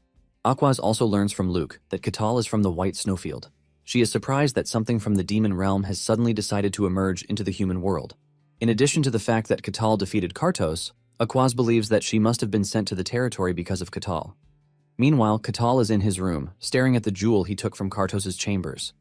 He figures that it is some sort of artifact that uses magic, but he doesn't know much about it. He plans to ask any mage he finds about the artifact. Just then, the captain shows up at his door, telling him that Aquaz would like to see him at the church. Catal wastes no time getting himself ready. He joins the captain, and together, they head to the church of the sun god. The captain leaves Catal at the entrance, telling him that someone will guide him once he enters the building. He enters and is welcomed by 3 sisters. They offer to take him to the room where Aquaz is waiting for him. Catal meets Aquaz and they get the introductions out of the way. Catal takes a good look at Aquaz and realizes that she is young but skilled. He smiles after making this deduction, and Aquaz notices, leaving her to wonder why Catal is smiling. Catal then asks the lady why she invited him. Aquaz reveals that she invited Catal because of his encounter with Kartos, the evil one. Aquaz doesn't seem to believe Catal's story, but Catal lets her know that he has no way of proving what he saw and encountered. Aquaz then suggests that they allow the sun god to observe their conversation. Catal is confused by what the lady meant, and she explains that any lie will trigger a negative reaction. Catal realizes that Aquaz is talking about a divine lie detector. Deep down, Aquaz believes that Catal will reject the proposition since this is the way of the barbarians. She then tells Catal that he is free to decline, but Catal shocks her when he reveals that he has no interest in declining. This is a chance for Catal to witness the power of a god, and he is not about to pass it up. He excitedly tells Aquaz that they should start with the process. Aquaz asks him if he is bothered about the suggestion, but he says no. Catal says he is going to get a chance to see a god watch over him, so it is a good deal for him. Catal assures Aquaz that he has nothing to hide and he hasn't told a single lie from the start. Once they are both in agreement, Aquaz proceeds. She recites a chant to invite the sun god to observe the conversation between her and Catal. A bright light appears from above, radiating upon Catal. Catal feels the god's presence from beyond the light, creating different emotions in him. When everything calms down, Aquaz is relieved that there was no negative reaction. She then tells Catal that the real conversation is about to begin while the sun god observes. She lets him know that all lies are forbidden, and Catal assures her that he is ready and on board. Once Aquaz gets a positive reaction, she realizes that Catal wasn't lying, but she assumes that Kartos was unable to use his magic, or else Catal wouldn't have survived. She considers him a lucky dude, and once Catal figures out that she is done with her inquisition, he asks her if she has cleared her doubts already, and she says yes, urging Catal to forgive her rudeness. Catal assures her that he has nothing to be angry about because he enjoyed the entire procedure too. Aquaz then asks Katal if she is free to ask him one more thing, and he assures her that she can. Aquaz proceeds to ask him the burning question in her mind, and this is whether Katal is truly from the White Snowfield. Katal is surprised that she even doubts him in the first place, and he assures her that he is from the Snowfields. Since they are exchanging questions, Kettle tells Aquaz that he also has a question for her. Kettle asks her why she came to the territory, and Aquaz mentions that she has some personal business. Kettle then asks if the said personal business was to confirm that he is an evil person. Aquaz initially tries to play a fool to say she doesn't know what Kettle is talking about, but then she remembers that they are under the gaze of God, and lies are not permitted. She is forced to tell Katal that he is not entirely wrong with his deduction. Aquaz says there was a divine revelation when she arrived in the territory, and she believed Katal was the subject of the revelation. But it turns out that she was wrong. Aquaz apologizes for hiding her intentions from Katal, but Katal doesn't mind because he enjoyed the way everything has been so far. Katal then asks one more thing, and he mentions his curiosity about what the divine revelation said. Even though they are not allowed to share the contents of a divine revelation with anyone they don't fully trust, Aquaz feels the need to tell Katal. Aquaz splits open the hidden divine revelation to Katal, ultimately shocking him. Later on, Aquaz meets with Luke, and he can clearly see that she seems troubled. Aquaz tells Luke that she has met Katal, but her interaction with him only left her even more confused. Luke then asks her what kind of species Katal is, and Aquaz confirms that he is a barbarian from the Snowfield. Luke is surprised to hear this, and Aquaz says she might not have gotten detailed information about the Snowfields, but it is confirmed that he is truly from there. Deep down, Luke was expecting Katal's claim to be a lie, but with Aquaz's confirmation, it appears that he wasn't lying. Luke knows that the world will lose its mind if they ever find out that Katal is truly from the Snowfields, because there are many people who are interested in the Snowfields. Luke is hit with a sense of fear when he realizes just how chaotic things would be if the Emperor decides to make a move. Aquaz then tells Luke that he has nothing to worry about because they are going to handle Kartos' case. And in addition, they are going to make sure that Katal's presence doesn't get to the public. Luke is relieved to hear this, but at the same time, he is worried that all the barbarians in the wastelands are like Katal. He quickly trashes the thought because they definitely would have already left the Snowfields in an attempt to conquer the world. It is common knowledge that barbarians are incredibly strong, but they are dumb upstairs. However, Luke knows how catastrophic it is going to be if the barbarians manage to gain intelligence. Luke then tells Aquaz that he heard about the current king of the barbarians and the fact that he is different. Basically, he is one who has both strength and intellect, and Aquaz says she has only met the barbarian king just once. However, Aquaz confirms Luke's thoughts, saying the king is definitely different from his other gullible subjects. Luke then tells Aquaz that it would be a big deal if Katal and the said king are to meet. Apparently, the relationship between the barbarians and those who serve the gods is shaky, which is why their growing power is concerning. Luke suddenly asks Aquaz about the divine revelation and why she had to meet Kettle alone. Aquaz then replies that she had to confirm something, but this only gets Luke more curious, asking her what she wanted to confirm. Aquaz replies that she needed to know if Katal is human or just a demon pretending to be. Luke asks about the revelation again, and Aquaz finally caves in, telling him about the hidden and powerful revelation. Luke has the same reaction just like Kettle, leaving him to start questioning why something like that would have happened. Later on, Luke meets Katal, and Katal thanks him for the warm hospitality that he has provided for him in the territory. Katal then asks Luke why he summoned him, and Luke mentions that there is something he needs to tell him. However, before that, Luke thanks Katal for keeping the territory safe from Kartos.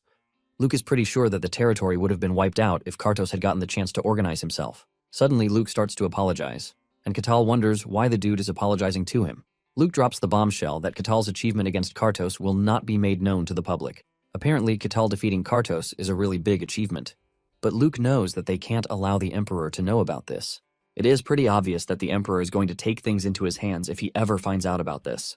Luke hopes that Katal will be able to give up his glory for this. Luke is shocked when Katal tells him that he really doesn't care. Luke then informs him that he has prepared a reward for him for saving the territory as a way of apologizing.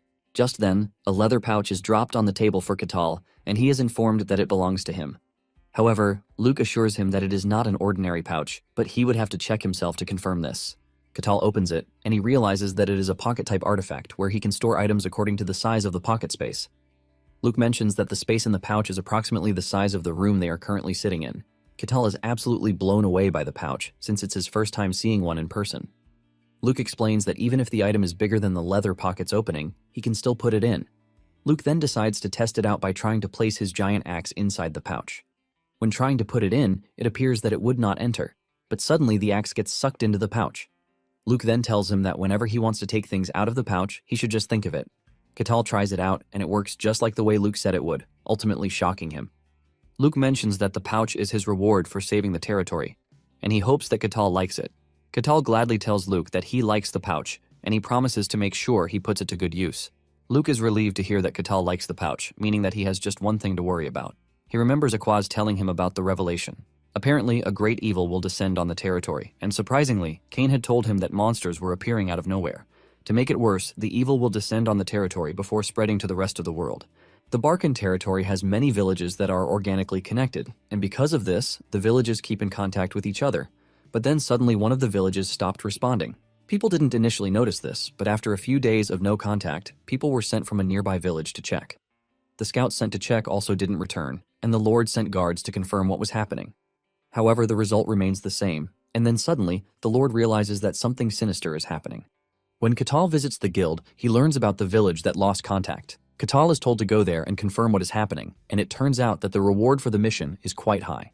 Catal immediately takes an interest in the mission, and he takes the job because of this. When preparing for the mission, Catal surprisingly prepares a new outfit, shocking Hayes. Catal says the one he is wearing is getting torn, and he needs a new one. Hayes compliments the outfit, saying it has a unique design. It turns out that Hayes has come to join Catal on the mission, but he is surprised that the other two members are absent. Hayes tells Catal that they must have intentionally refused the mission, since it was communicated to them. Catal also notices that other adventurers going on the mission are quite few, unlike what he was expecting, since the reward money is huge. He takes a head count, and he realizes that there are not even up to 10 adventurers opting for the mission. Hayes then tells him that the mission is a bit difficult, and Catal is shocked to hear this. Catal says the mission is pretty simple, and Hayes agrees with him, but the rumors about guards going and not coming back make things complicated.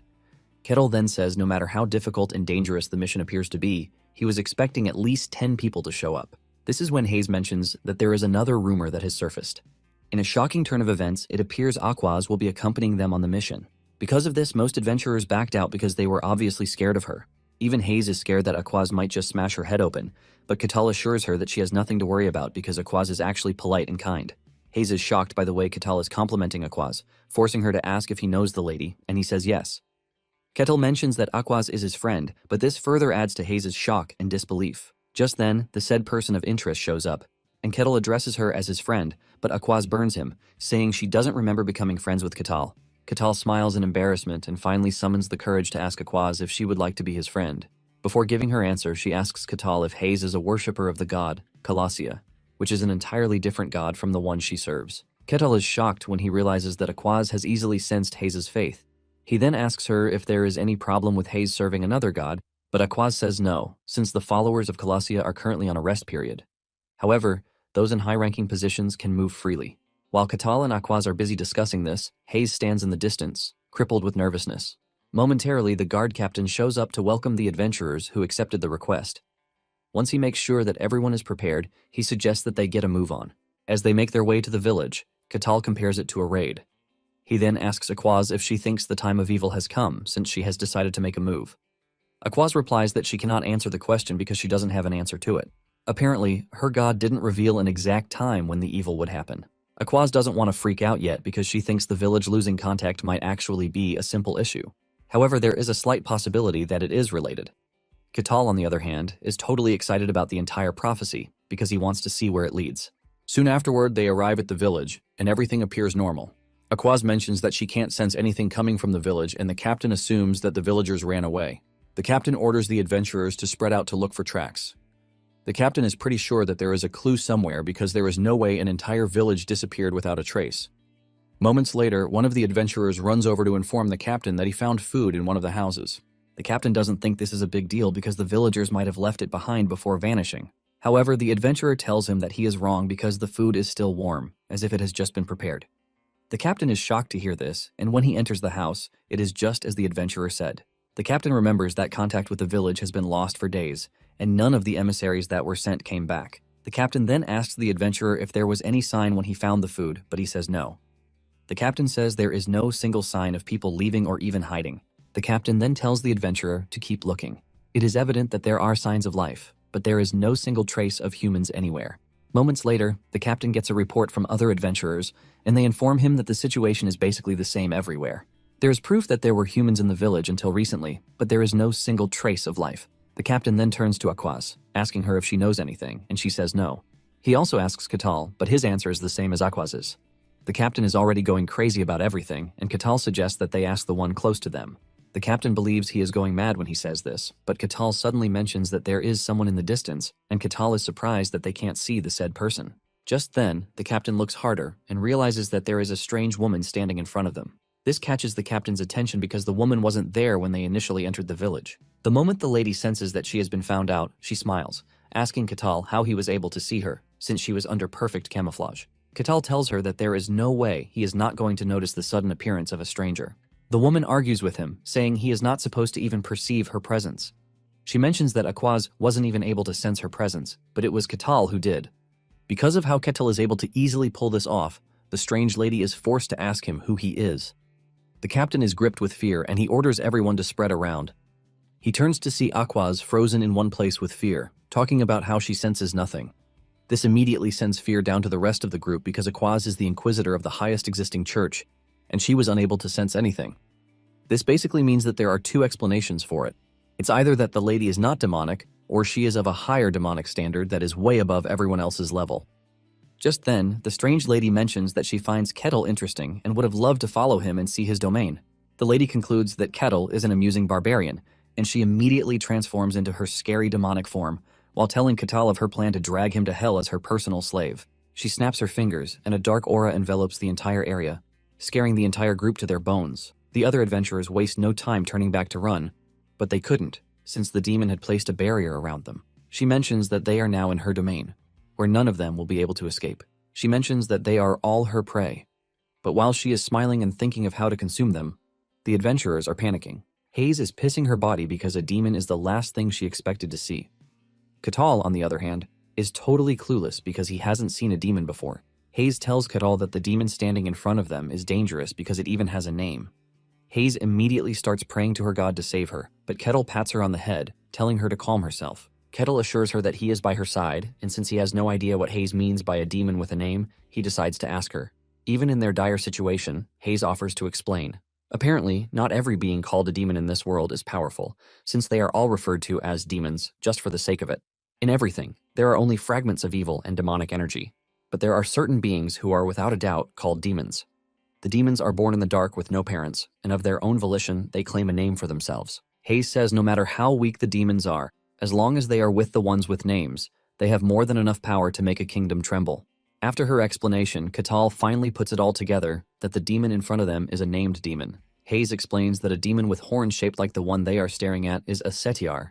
She was a demon who appeared centuries ago, but Hayes wonders why such a powerful demon would show herself in the remote village. Kettle touches the barrier and notices that it is solid, and Hayes mentions that they can't break it because the entire village is already the demon's territory. Hayes says the only way to get out of their precarious situation is to defeat the demon. Catal finally understands everything, but instead of acting right away, Catal decides that he is just going to watch a bit longer. Hayes is surprised to see Catal joking around when they are all fighting for their lives. On the other hand, Aquaz and Asetiar are having a discussion about their situation. Asetiar smiles while saying Aquaz is supposed to be intrigued with the presence of life in the village, but with no humans. Asetiar mentions that it is a simple demon trick, which is employed in toying with people. Aquaz is visibly pissed, but the demon couldn't care less. While the two are arguing with each other, Catal is busy enjoying the show as if he is on a cinema date with his popcorn in hand. Since it's a named demon, to summon it would have required a bulk load of sacrifice, and it is pretty evident that there is no way a small village would be enough for the sacrifice. The fact that the demon even claimed her territory without anyone noticing is considered basically impossible. Aquaz is left with the desperate question of how the demon was able to descend into the world. Asetiar laughs at Aquaz, letting her know that there is no way she is telling him how she was able to emerge into the world. Aquaz calls Asetiar a filthy dog, but Asetiar has a laugh about it before turning to Aquaz with all seriousness to ask her if she really thinks her god can save her. The demon then tells Aquaz that the world is fracturing already, and it no longer belongs to the humans alone. Apparently, several centuries ago, humans and the gods joined hands to fight against evil, and this resulted in the victory of the gods and humans. The moment the evil was defeated, it was banished from the world. Asetiar then tells Aquaz that she has been waiting for the day she is going to emerge again. Asetiar is known as the Demon of Gravity, and she plans to start the war all over again. But this time, she is aiming for victory. Aquaz angrily tells Asetiar that she has no right to do this, because the world belongs to humans and the gods alone. Aquaz starts cooking up her magic while urging Asetiar to return to the hell where she emerged. Enraged, Aquaz summons her golden battle armor. She looks absolutely gorgeous in it, but Asetiar is in no way scared to take her on. Without wasting time, Aquaz charges toward the demon and tries to smite her with her weapon, but she dodges while toying with her. The clash between the two leaves the weaklings grabbing their ears in pain. Asetiar then decides to fully play with Aquaz by whipping out her own weapon. Aquaz dashes toward the demon, but before she can even reach her, she suddenly vanishes out of sight. She reappears behind Aquaz and swings her weapon at her, ready to crush her, but Aquaz manages to react just in time to block the attack from coming into fruition. However, her shield feels the intense pressure from Asetiar's attack, and she gets pushed backwards. Realizing that she is about to lose to the demon's immense strength, Aquaz taps into her material powers, the Holy Scriptures. To quote some verses to empower, this increases her strength, forcing Asetiar to retreat. Asetiar is impressed that Aquaz has what it takes to read the Holy Scriptures, even though she is still very young. Aquaz is not ready to slow down as she quotes another verse in the Scriptures to increase her mana output. With the new power pulsing in her, she dashes toward Asetiar in an attempt to strike her down. However, Asetiar leaps backward before launching a counterattack that sends Aquaz on her back. With sweat running down her face, Aquaz can feel the immense strength that the demon possesses. However, she is not done yet, as she resumes her full-on attack mode. The two clash with each other halfway, leaving a huge level of destruction that shatters the ground like a nuke. Even the onlookers feel the intense pressure of the battle unfolding right in front of them. While everyone else is panicking and trying to make it to safety, Katal is enjoying every bit of the moment. Hayes notices how hyped he is, and she suggests that he help Aquaz. Katal admits that it is easy for him to help Aquaz, but he suddenly hits Hayes with the surprising question of why he should help her in the first place. Kettle says he is only going to interfere and ruin the fight, and his words shock Hayes. Katal admits that he also has a strong desire to fight a demon, but he would prefer to observe the fight first. Hayes almost loses her mind when she hears this because everything Katal is saying doesn't even sound right. Meanwhile, the fight between the two drama queens continues, and Asetiar figures out that she has the edge when it comes to raw power, but Aquaz is also tough, thanks to the gods backing her. Suddenly, Aquaz lands a powerful hit that sends Asetiar to her knees, shocking her. Asetiar is forced to make a retreat because she can clearly see that the battle is just going to drag on if she doesn't take things to the extreme. She figures out that she has to use a dark method if she wants to win. Suddenly, she turns away from Aquaz and she dashes toward the helpless adventurers watching the fight in the distance. Before she gets the chance to kill them, Aquaz catches up to her and blocks the attack with her shield.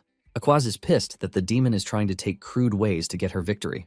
Asetiar laughs hysterically, asking Aquaz if she was seriously expecting a demon like herself to fight free and fair. This only makes Aquaz angrier, and she taps into another verse from the Holy Scriptures. The verse that she uses creates a protective domain, and she tells the adventurers to enter the domain so that they can be safe. The adventurers waste no time running into the domain, and Asetiar laughs at Aquaz, asking Aquaz if she's really doing the right thing with the Holy Scripture. Aquaz screams at her to keep her mouth shut before dashing toward her with more anger than before. Asetiar also flies toward Aquaz, but just as they are able to hit each other, Asetiar leaps into the air, while telling Aquaz that her efforts are simply going to waste. Asetiar urges Aquaz to get rid of the holy domain that she is using to protect the adventurers if she wants to have a chance at defeating her. Aquaz is shocked by the sudden and stupid request that Asetiar is making of her. Realizing that Aquaz is not ready to cooperate, Asetiar decides that annihilating her is the way forward. Asetiar leaps into the air and finally shows what it means to be serious in battle. She unleashes a dark, powerful aura from her body that overwhelms Aquaz, and while she is trying to stay on her feet, Asetiar dashes toward her. Aquaz almost gets hit, but at the last second she moves out of the way. Asetiar's attack hits the ground, shattering it into pieces. However, Asetiar is not done yet, as she makes her way toward Aquaz, looking all menacing and dangerous. Fear grips Aquaz as she finds herself in the middle of a really terrifying power. She tries to recite the scriptures to try and get herself out, but Asetiar grabs her mouth shut to stop her. Asetiar knocks Aquaz to the ground and overwhelms her. However, before she can get the chance to finish Aquaz off, Aquaz manages to get back on her feet to block the attack with her shield. Even with her struggles, Asetiar maintains the upper hand, and Aquaz soon finds herself bound by Asetiar's dark chains. As Aquaz loses hold of her power, the shield she created for the adventurers starts to crack too.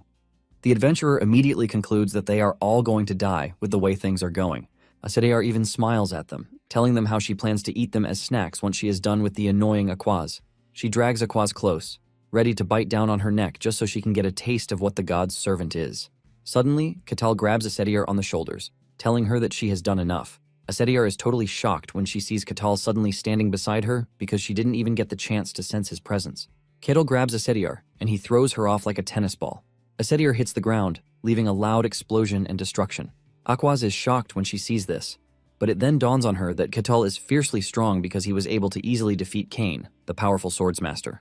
Just then, Asetiar gets back on her feet, talking about how pissed she is that Katal interrupted her delicious meal. Ketal casually tells Asetiar that Aquaz is his friend, and he can't just stand by to let her die.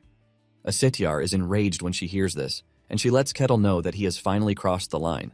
She wanted to keep him as her toy before, but Ketal quickly clears the air, saying he has no interest in becoming Asetiar's toy. Asetiar pulls out her weapon, ready to send Ketal to the afterlife, since he is stubborn enough to defy her. Ketal then turns to Aquaz, telling her to step back, but Aquaz is skeptical, and she tells Ketal that he can't defeat Asetiar. Ketal then tells Aquaz that he might not look like it, but he is quite strong. Aquaz then replies that it is not a case of being strong or not, because only divine power has what it takes to banish a demon from the world. Aquaz claims that this has been the law since the beginning of time, when evil and gods existed. In addition to this, Aquaz believes that they have no chance at all because they are in the demon's territory. With her explanation, Ketal asks her if she is saying only a god can defeat a demon. Ketal is not ready to argue with her deductions, but he reminds her that she is currently in a bad shape, and in her current shape, there is really nothing she can do. Aquaz insists that she is the only one who can, since she is the servant of a god. Ketal is impressed with Aquaz's determination, even though she is badly beaten. He pats her on the head for being courageous, but urges her to leave the fight to him. Ketal smiles while saying it is one of his dreams to fight a demon. Asetiar laughs when she hears this, telling Ketal that he has no chance at defeating him. Ketal then asks her if she is ready to test out her theory. Asetiar takes it up, and she creates a portal right in front of Ketal to get to him in an attempt to catch him off guard. Asetiar looks totally menacing as she prepares to land a hit on Ketal. Aquaz freezes in fear when she sees this, but unknown to her, Ketal is getting his punch ready. Just as Asetiar gets close to him, Ketal makes his move, and he completely removes Asetiar's head with just a punch, leaving Aquaz in total disbelief. Aquaz stands still in silence, trying to piece together whether Ketal just smashed the demon's head with a single punch. Ketal is also surprised, but suddenly Asetiar's demon core helps her regenerate, and this time, she looks more pissed. She angrily asks Ketal what he is, and Ketal replies that he is nothing more than a simple barbarian. Asetiar doesn't believe this, and she employs her demon eyes to check Ketal's buildup. She is surprised to see that Ketal truly has no mana or aura, meaning he is just an ordinary human. She decides to thoroughly check things to know if she is wrong or not. She opens a portal, and she appears behind Ketal with the hope of striking him down. Ketal feels bad about having to strike an enemy that appears to be in human form, but he knows that he has no choice because it can't be helped. This time around, Ketal punches through Asetiar's chest, shocking Asetiar herself. She screams in pain, and Ketal throws her into the distance with blood spilling out of her mouth. Asetiar finds herself on the ground, utterly wounded from just a single punch.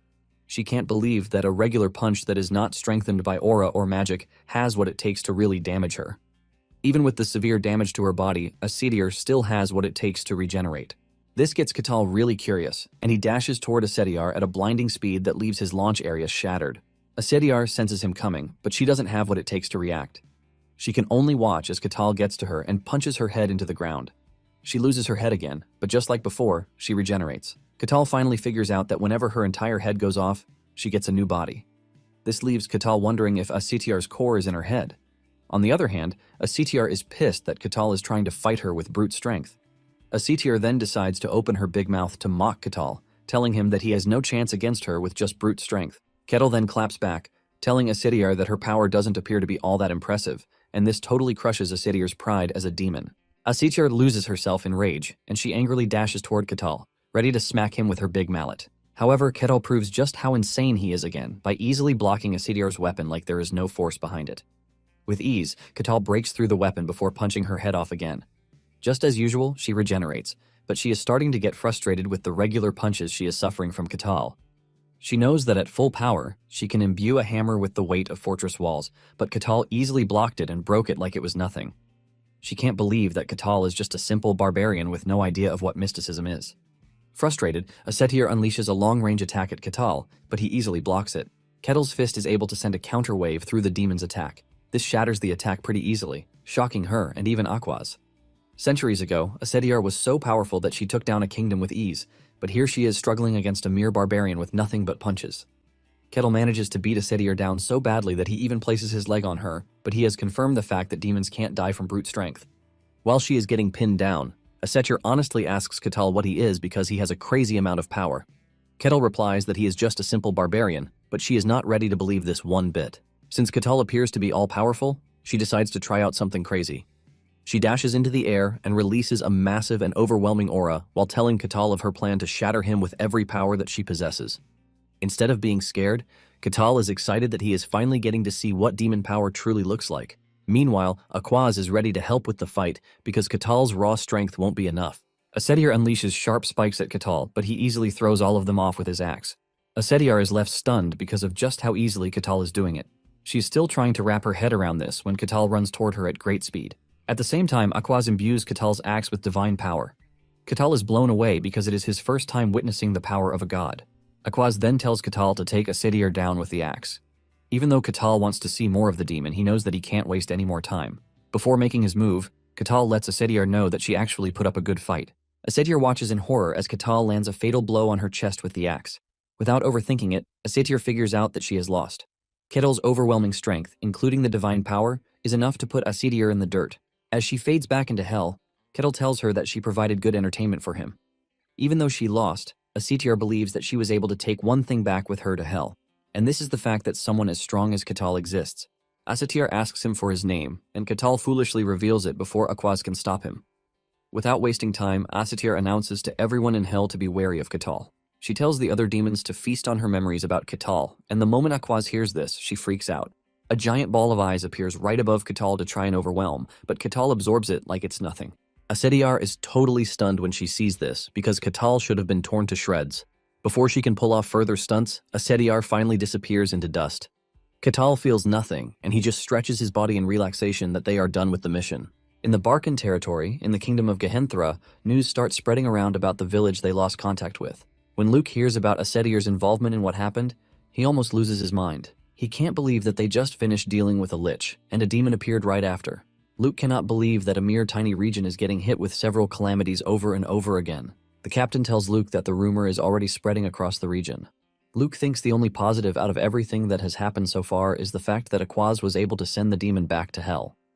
Luke concludes that their next step is to find a way to handle the current crisis. Meanwhile, Aquaz is weak, and Katal is the one watching over her. When she managed to gather a bit of strength, she stood up to leave, saying there was no time to waste because she needed to make her report to the Holy Land without delay. Since she is adamant, Katal has no plan to stop her. Just then, Aquaz bows her head to Katal, thanking him for saving her life. She is pretty sure that she would have been a toy in the hands of the demon if Katal weren't present. Katal then shocks her by telling her that she has no reason to thank him because he is simply doing what any friend would do. Since Aquaz hasn't given him an official answer about their friendship status, Katal asks her again.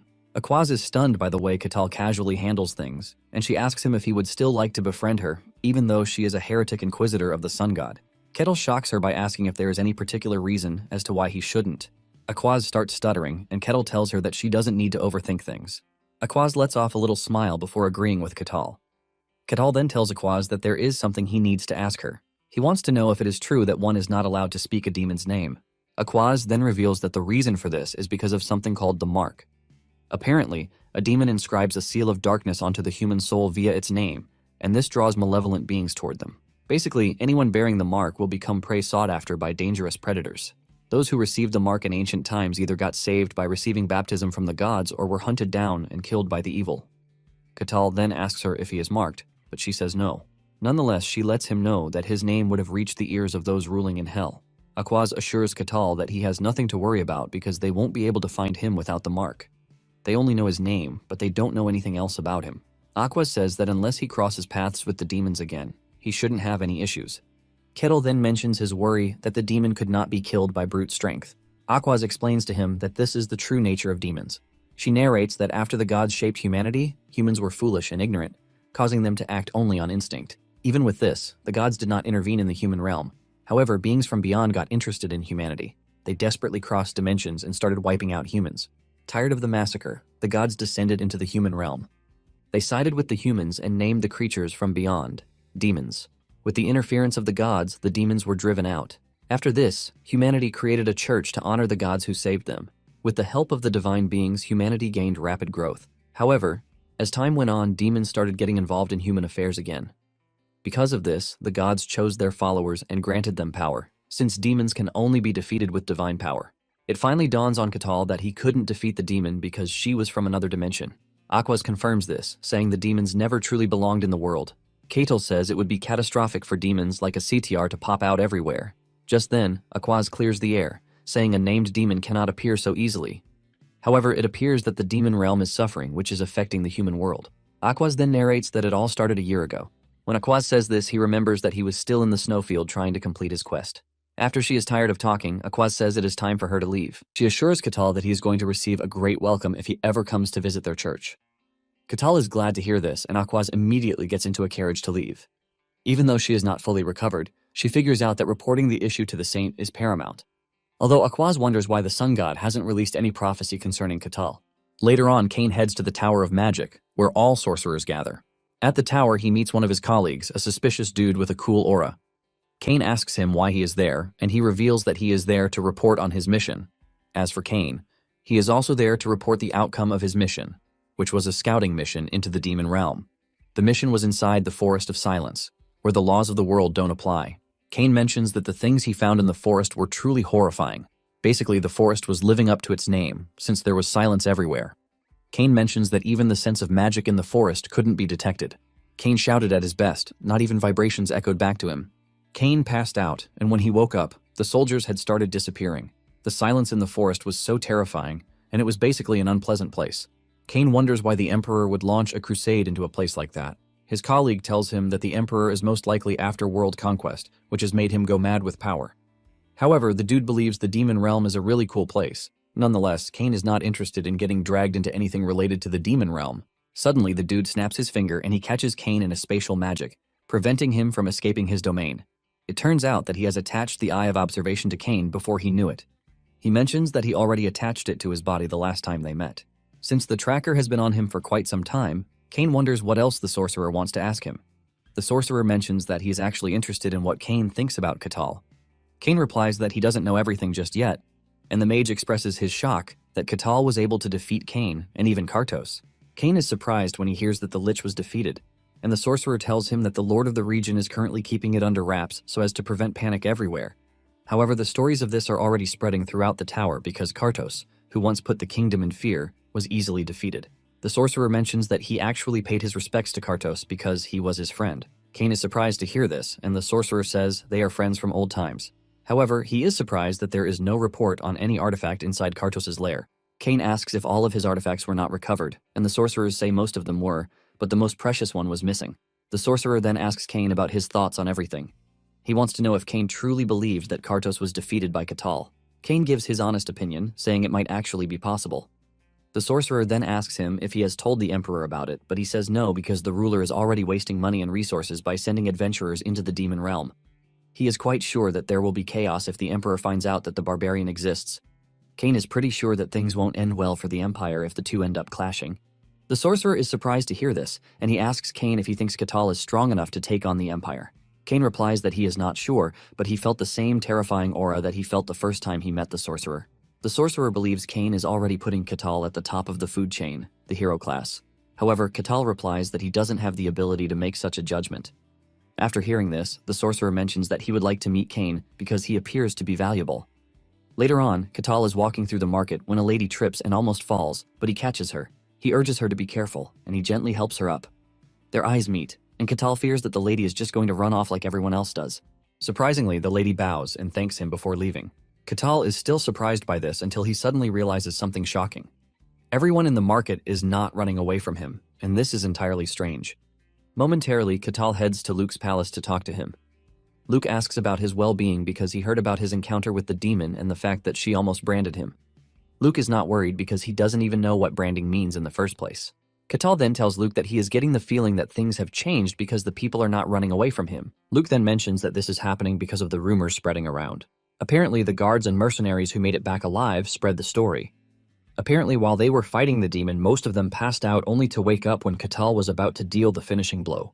They saw Katal's axe radiating with divine power, causing them to believe that Aquaz lent him her powers. This basically earned him the title of the one who fought alongside Aquaz to take down the demon. Ketil finally realizes what happened, and Luke tries to apologize for the misunderstanding, but Katal doesn't care. He only cares about the fact that his perception of the people has changed. Luke says they basically see him as someone dangerous to demons. When Katal returns to the guild, Rosa congratulates him, telling him that he has received an upgrade, and he is now C rank. Katal is shocked to hear this because he just went up 3 levels at once. Rosa tells him that he doesn't need to act all surprised because he actually earned it. Rosa mentions that he will be getting a new mercenary tag, but it might take some time because it is custom made. Basically, Catal is getting a custom tag because, from C rank, all mercenaries are considered true mercenaries vouched for by the guild. In addition to this, he gets access to most places because he is C rank. He can now enter the kingdom's capital, churches, and other important places without having to go through much trouble. However, the imperial capital is still out of the question of places he can visit. Catal is surprised to hear this, and he concludes that the empire is quite strict. Rosa mentions that he needs the recognition of a noble to enter the capital. Rosa then whispers, saying no one really knows what is going on inside the capital, but there are some unnerving rumors from there. In fact, the guild has less intel on it than they have on the demon realm. Rosa then moves away from the capital and the rumors, telling Catal that he can now accept almost any request thanks to the fact that he is now C rank. In fact, he is allowed to enter A rank dungeons as long as he forms a party. Catal is glad to hear this because he just got the chance to explore even further. After leaving the guild, Catal sets up a meeting with his runaway party members. They learn about the fight with the demon, but Catal assures them that there is nothing to worry about because Aquaz already told them that everything is settled. Kasan is surprised at just how powerful Aquaz is to have defeated the demon, but deep down, Hayes is boiling on her chair because she is the only one who knows the truth. Hayes didn't pass out like the others, and she got the chance to see just how crazy Catal really is. He was basically toying with Asetier and beating her up like trash. Hayes is pissed that Aquaz only swooped in at the last minute to take the credit for the battle. Kasan then asks Catal what he plans to do since he is now C rank. Catal says there is nothing different from what he has been doing before because he is just going to continue his job as a mercenary. While the other party members are looking at Catal as one cool person, Hayes is freaking out because what she witnessed is practically unreal. Catal then asks the team what their plans are, and they mention that there is nothing for them to do since they are trash F-rank mercenaries. Deep down, Kasan believes he is just going to live out his life as a trash person. However, his mindset has changed, and he tells Catal that he wants to live his life to the fullest, just like Catal. Tyrannus wastes no time making fun of the dude, and this sparks another stare-down between them. Catal then asks Hayes what her plans are, and she mentions that she wants to follow Colossia's will at all times. Catal then mentions what he heard from Aquaz about the followers of Colossia being in a state of rest aside from the high-ranking officials. Hayes is shocked to hear this, and she tries to clear the air, saying she is a regular priest. Catal is not in the mood to argue, and he tells Hayes that she is free to believe whatever makes her sleep better at night. Later that night at the guild, Rosa is preparing to leave because it is already late when a strange dude in a hood shows up to post a request. Even though she is tired and stressed already, she attends to the man, asking him what type of request he wants to set up. The man reveals that he wants to request an escort for himself and a young woman. Rosa asks him the destination he is heading to, and she is ultimately shocked when she learns that it is the Denian Kingdom. Rosa wonders why the man is posting a request at such a request guild. With the way she sees things, she believes that the man and whoever is with him are trying to hide their identities. Rosa then decides to play her hand, and she accepts the request, but asks the man if he has anything to verify his identity. The man hesitates for a brief second before presenting a small silver tag, and Rosa's eyes widen the moment she sees it. This is because the tag bears a mercenary guild emblem, and it's not something just anyone can obtain. After checking it out, Rosa's face stiffens from suspicion, knowing that the man in front of her has a special status. However, she confirms his identity without any further questions. She then asks him to hand over the commission fee, and from his sleeve, he carefully presents a gold coin. Rosa studies it carefully, and it turns out to be a pure gold coin. But when she informs him that one gold coin can only hire one person, the man is shocked to hear this. He gave her the gold coin, hoping to hire a whole team, only to be told he could only get one person. Rosa tries to explain that the mission is sensitive because it's a request for a bodyguard, but the man remains puzzled. Rosa further explains that hiring just one mercenary as an escort comes with a lot of risk, and the distance to the Kingdom of Denian is quite far. It could take nearly a month to get there if anything goes wrong, so it is perfectly reasonable for the commission to be higher than a regular quest. Even though the man gets what Rosa is trying to say, he still tries to convince her to make an exception and hire more people. Rosa says it's possible, but it will mean hiring 2 lower-ranked mercenaries instead of 1 high one. She lets him know that to get a reliable bodyguard, they will need at least a D-rank mercenary. Rosa's explanation makes sense to him, so the man agrees to settle for 1 skilled mercenary, but he still begs her to try to get 2 good ones, if possible. This request raises all the red flags in Rosa's mind because of the man's desperation. To make him see reason, she tells him that it's already difficult getting any mercenary from such a remote territory to take on a bodyguard request. However, she promises to try to get 2 people, but she lets him know that it's probably impossible. Hearing this, the man decides to leave it at that and hope for the best. After he leaves, Rosa begins to examine the gold coin to see if she can get any details about the shady dude. She notices that the gold coin is small, but has a very high purity, but the edges have been filed away on purpose, as if the man didn't want his identity to be exposed. After her analysis, Rosa concludes that this request is going to be a troublesome one. Elsewhere, the suspicious man arrives at a rundown shack, and when he knocks on the door, A beautiful girl from inside asks for his identity. The man then pulls back his cloak, saying he's her loyal servant, Aaron. Hearing this, the beautiful and elegant girl, whose name is Aline, opens the door, telling him to come inside. Upon entering the house, Aline asks Aaron about his trip to the guild, and Aaron tells her that their request was accepted. Aline is relieved to hear this and asks how many guards he was able to recruit. Aaron hesitates for a brief moment before replying that he could only hire one person. Aline's expression drops when she hears this, causing Aaron to apologize and explain that it is because he didn't have enough gold. Aline assures him that it's fine since they can't help it, but Aaron blames himself for being scammed out of all their money. Aline reassures him that it isn't his fault, saying it might have been even worse if it were her. Before long, tears fill their eyes as the two broken comrades start wailing uncontrollably to share in each other's misery. They continue to cry until a voice next door yells at them to be quiet, ending their private waterfall show. Since they can't even cry in peace, Aaron and Aline decide to stare at each other with teary eyes while they quietly grieve. After the emotional roller coaster, Aline asks how long it would take for the guild to hire the mercenary. Aaron replies that he doesn't know since finding someone trustworthy might take some time. Aline then decides it's best for them to just wait patiently, so she tells Aaron to rest up for the night and commends him for doing a good job. Even though he feels like crap, Aaron accepts the commendation, despite feeling like he let Aline down. However, a few days later, Aline began to feel anxious because no one at the guild had accepted their request. Now Aaron was beginning to feel like a total failure, and he never expected it to be this hard to find a trustworthy, mercenary escort. Aline worries more because they are starting to run out of food, so she tells Aaron that they need to go on a hunger strike for now. This only makes Aaron feel worse than before, as he blames everything on himself. But Aline reassures him that he's not to blame. For a moment, Aaron considers telling the lord of the territory about their situation, but Aline has already forbidden it, and seeing how she shivers just from hearing it, leaves him helpless. Aline sternly lets him know that they can't trust anyone, and even hiring guards is still dangerous for their situation. Knowing they can't afford any more risks, Aline warns Aaron to remember why they fled their kingdom in the first place. She reminds him that they couldn't even tell their foe or friend anymore, which is why they fled. Aline mentions that the danger is even more terrifying since they haven't heard any news despite having left home for a long time. After she finishes admonishing him, Aaron apologizes to Aline, saying that his resolve to keep going has weakened. Aline hopes that everything will be resolved when they get to the kingdom of Danian, and Aaron agrees that Danian should be able to protect them since the king of Danian made a vow to protect Aline, the princess, when she was born. He also hopes the king can help them get revenge, so he calls Aline by her full name, telling her that she must survive. Aaron fears that their kingdom might be gone forever if the princess is lost. Aline is determined to stay alive, but she wonders if they can trust the mercenary who will escort them to Danian. Aaron tells her not to worry and assures her that the guild will definitely send someone reliable since they paid in gold. Aline is so relieved when she hears this that she begins to imagine what the mercenary would look like. Nevertheless, she hopes he will be the stereotypical handsome hero type. Elsewhere, Catal is chilling, doing absolutely nothing, which equals torture to someone like him who likes thrills. His boredom leads him to wonder how his brainless barbarian friends are doing in the white snowfield. They were the only ones who didn't avoid him, and they followed him around like a pesky fly. Catal concludes that they must be living as foolishly as usual. Thinking back to his time in the white snowfield, he wonders if the quest is over for good. Back then, when he first woke up in the snowfield, the quest window was always by his side. At first, he thought it was just some bad dream, but after feeling the cold biting his skin and seeing the insane monsters, Kettle realized it was his new crappy reality.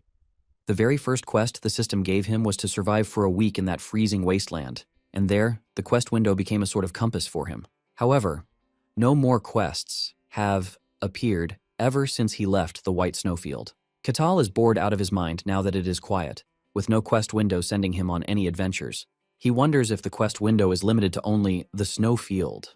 But even though he can't seem to figure it out, Catal is still grateful to the system. Since he promised to thoroughly enjoy this fantasy world, Catal heads to the guild the next day, where Rosa gives him the bodyguard request. Rosa explains to Catal that it's a bodyguard request to escort 2 clients safely to their destination. However, Catal is a bit disappointed because it doesn't sound exciting, but Rosa lets him know that it will take at least several days of traveling. Besides that, all the preparation for the journey falls solely to the mercenary. Hearing all this, Catal is more certain that the request is too boring and sounds like a thankless job. But Rosa informs him that the pay is good, but the job is suspicious. This immediately piques Catal's interest, and Rosa further tells him that the request reeks of trouble. She tells him that he can simply decline, but Katal's attitude suddenly switches, leaving Rosa confused. With a huge smile on his face, he lets her know that a job reeking of trouble is what makes it a good fit for him. However, Rosa can't seem to understand what he means, so Katal simply brushes it off as he goes over the request brief. In the brief, he notices that the destination is the Denian Kingdom, which sounds familiar to him. After thinking about it for a while, Katal recalls the girl he escorted through the White Snowfield, Milena of House Akasha. The girl from the merchant family who gave him a pendant and asked him to drop by if he ever visited the Kingdom of Denian. Katal is more excited to take this request, as this gives him even more reason to go to the Denian Kingdom. The moment he accepts the request, the quest window immediately pops up, scaring Katal off his seat. The quest is for him to escort the client safely to the Denian Kingdom. Katal is stunned to see this and wonders why it's suddenly showing up now. But before he can figure it out, Rosa's voice brings him back to reality, and without responding to her, Katal bolts out the door, leaving her puzzled. Meanwhile, Aaron returns to the inn early, making Aline worried that trackers might have found them. However, Aaron lets her know that it's because their request for a guard has been accepted. Aline is stunned to hear this, as Aaron happily announces that the request was accepted by the only C-rank mercenary in the entire territory. Aline is over the moon when she hears this, and Aaron tells her that they're meeting him the next day, so he asks her to rest easy. Back home, Katal is still staring at the quest window, trying to figure out why it showed up after it's been quiet all this time. After thinking about it for a while, he concludes that the quests are not limited to the White Snowfield as he had thought. However, he still suspects there might be more to it than meets the eye. The following evening, Aline and Aaron waited anxiously at the guild for their escort. Aline wonders what kind of person he is as she begins to imagine what he looks like. Since he's a mercenary, she wonders if he'll be rough and sharp, or covered in scars and bald. Nevertheless, she just hopes he looks cool, you know, the flashy blonde hair, 8-pack hero style as she expects. A few minutes later, Katal arrives, and the moment the door opens, Elaine turns around, brimming with expectations. However, what she ordered is not what they delivered, as a towering 6-foot-something scary-looking dude who could probably see her future from up there walks into the room. All the anticipation and hope in Elaine's eyes instantly disappear as her brain loses connection for a moment. Elaine soon stands on her feet, and as she tries to wrap her head around this failed Temu order, she begins to feel dizzy. While Elaine's brain is buffering, Katal greets her, which only makes things worse as she fumbles for proper words to respond. Confused and unable to load her brain, Elaine's soul soon vacates her body in fear as Aaron frantically tries to resuscitate her. Unable to do so, he barks at Katal, demanding to know who he is, but Katal, as usual, is as clueless as a big golden retriever. Looking at the situation, he remembers that this is how people used to react to him in the territory, until he helped Aquaz defeat a demon. But ever since then, it's been a while since he has seen such a reaction. He then asks Rosa if the two scaredy mice are his employers, and Rosa replies that they are. She then calmly makes the introduction and introduces Katal as the barbarian mercenary escorting them. Aaron is shocked when he hears this and begins to protest, requesting an immediate replacement. At this point, Rosa is already pissed with Aaron's demands and sternly asks if he's questioning the guild's judgment. Seeing she's displeased with him, Aaron quickly explains that he didn't mean it that way. However, Rosa decides to call off the deal and return their deposit since they don't trust the guild. Aaron feels terrible for ruining things, while Katal is uneasy with the whole chaotic situation. By now, Aline's spirit has returned, and she immediately agrees to let Katal be their guard. Aaron tries to protest, but to Katal's surprise, Aline ignores Aaron as she extends her hand for a shake, introducing herself properly. The following day, Katal and his clients set off on their journey, but Katal notices that they're keeping their distance from him. He tries to convince them to come closer, but Aaron and Aline are too scared as they stick to each other.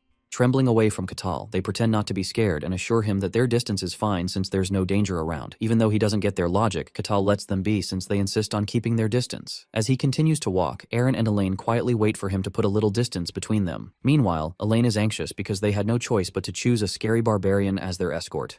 Last night at the guild, she shook hands with Katal after agreeing to let him be their escort. Even though Katal happily introduced himself like a normal dude, Aline still felt uneasy and scared. Katal even tried to get her to trust him by guaranteeing her safety no matter what. Nevertheless, Aline was scared of him and wished she could swap him for the 8-pack blonde hair flashy hero type she was expecting. While clueless Katal towered over her, smiling like a golden retriever, Aline was terrified and weeping in her heart. A few hours into the journey, Katal suddenly announces that they'll need to spend the night in the dark forest. Elaine's heart drops when she hears this, while Katal simply asks if they're okay with his decision. Stammering for words, Elaine agrees with him, but as if sensing her unease, Katal explains that they need to stop because it's too dark to see the road. And besides, this happened because they insisted on leaving late in the evening.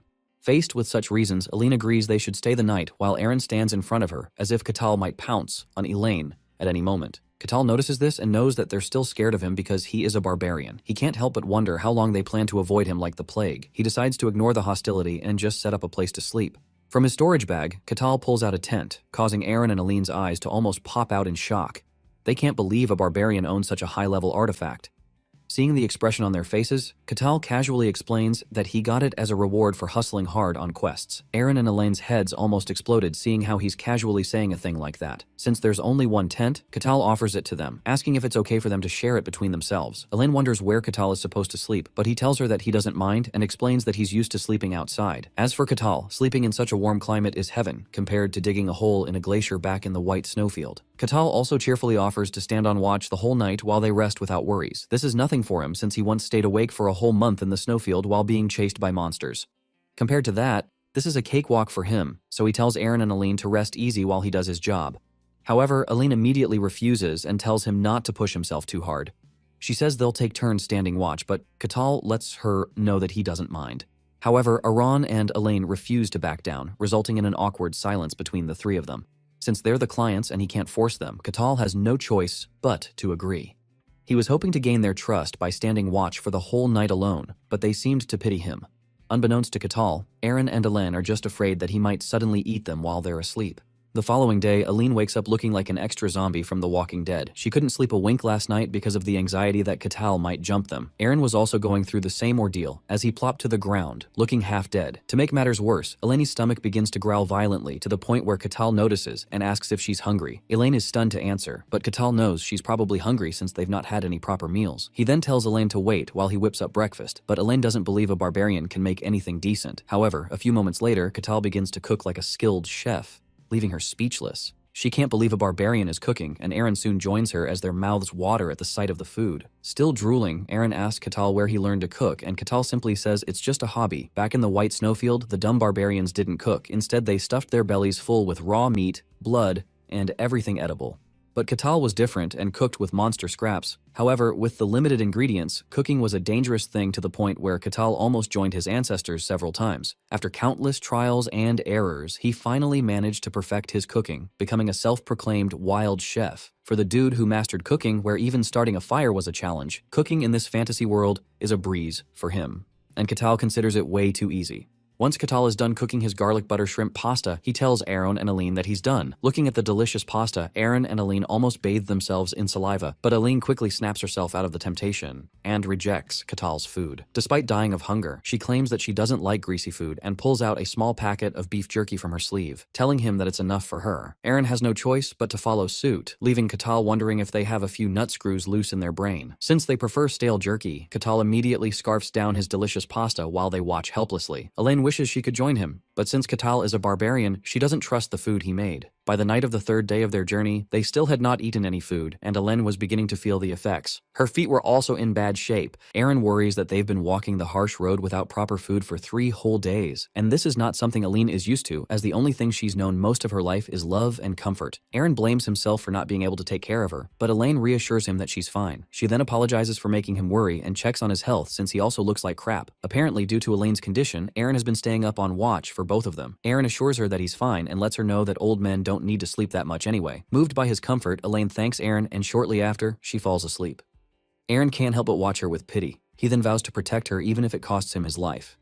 The following day, Catal happily grills his perfectly seasoned steak and fish, while Aran and Elaine drool, watching him while they cling to their stale jerky. After drooling and quietly staring at him for a while, Elaine suddenly stands up, startling Aaron. Her expression darkens as she excuses herself for a moment. Catal asks if she needs to use the restroom, but she suddenly snaps, calling him rude. Even Aaron is shocked by the sudden outburst, and Catal quickly apologizes for meddling. Elaine is surprised that a barbarian knows how to apologize as she quietly leaves and heads into the bush while Aaron and Catal watch in confusion. After she leaves, Catal breaks the silence as he tries to reason with Aaron. He tells Aaron to at least trust him a little since he's their guard. Catal lets Aaron know that he's also human and he can be hurt because of their actions. Aaron feels terrible and ashamed when he hears this, because they've treated Catal like trash. Seeing that his words have the required effect, Catal offers Aran some delicious grilled venison meat, asking if he wants some. Aran is hesitant as he stares at the plate for a while, thinking about what to do next. Elsewhere, Aline is bawling her eyes out by a river while chewing on her stale, dried jerky. As she laments about the hunger and her aching leg, she begins the waterworks afresh. Despite this, Aline refuses to be a sellout for barbarian food, as she pushes herself to endure the pain. Since Aaron is definitely having it worse than she is, Aline decides to hold out. But the moment she returns to their camp clearing, Aline is shocked to find Aaron tearing apart the venison meat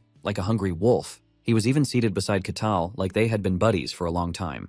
Before long, Aaron senses Aline's presence, and as she calls out to him, he drops the meat on the ground, completely shocked. He stares at her in shock as he tries to cook up an explanation that makes sense. Catal, on the other hand, is surprised when he overhears Aaron calling Elaine princess, and he quietly stares at her as he begins to piece things together about their real identity. Meanwhile, Elaine is furious because of Aaron's betrayal and his pathetic attempt to explain it away when he was caught red-handed. Elaine is even more furious because Aaron was the one who said they should be wary of Catal, since he's a barbarian. Aaron also told her that they must stick together and protect each other, but he turned around and broke their promise. Aaron tries to explain that he didn't mean to break their promise, and he also points out that Catal isn't as dangerous as they thought, so there's no need for them to guard against him. However, Aline refuses to listen to Aran's pathetic excuses. Fed up with the back and forth, Catal suddenly interrupts them, telling Elaine to calm down, sending shivers down her spine. Catal then mentions that he finally understands that she didn't want to eat his food and insisted on splitting the night watch with him because she doesn't trust him. He also admits to himself that he made a mistake from the beginning. Elaine tries to deny the accusation while Catal tries to figure out how to fix the issue between them.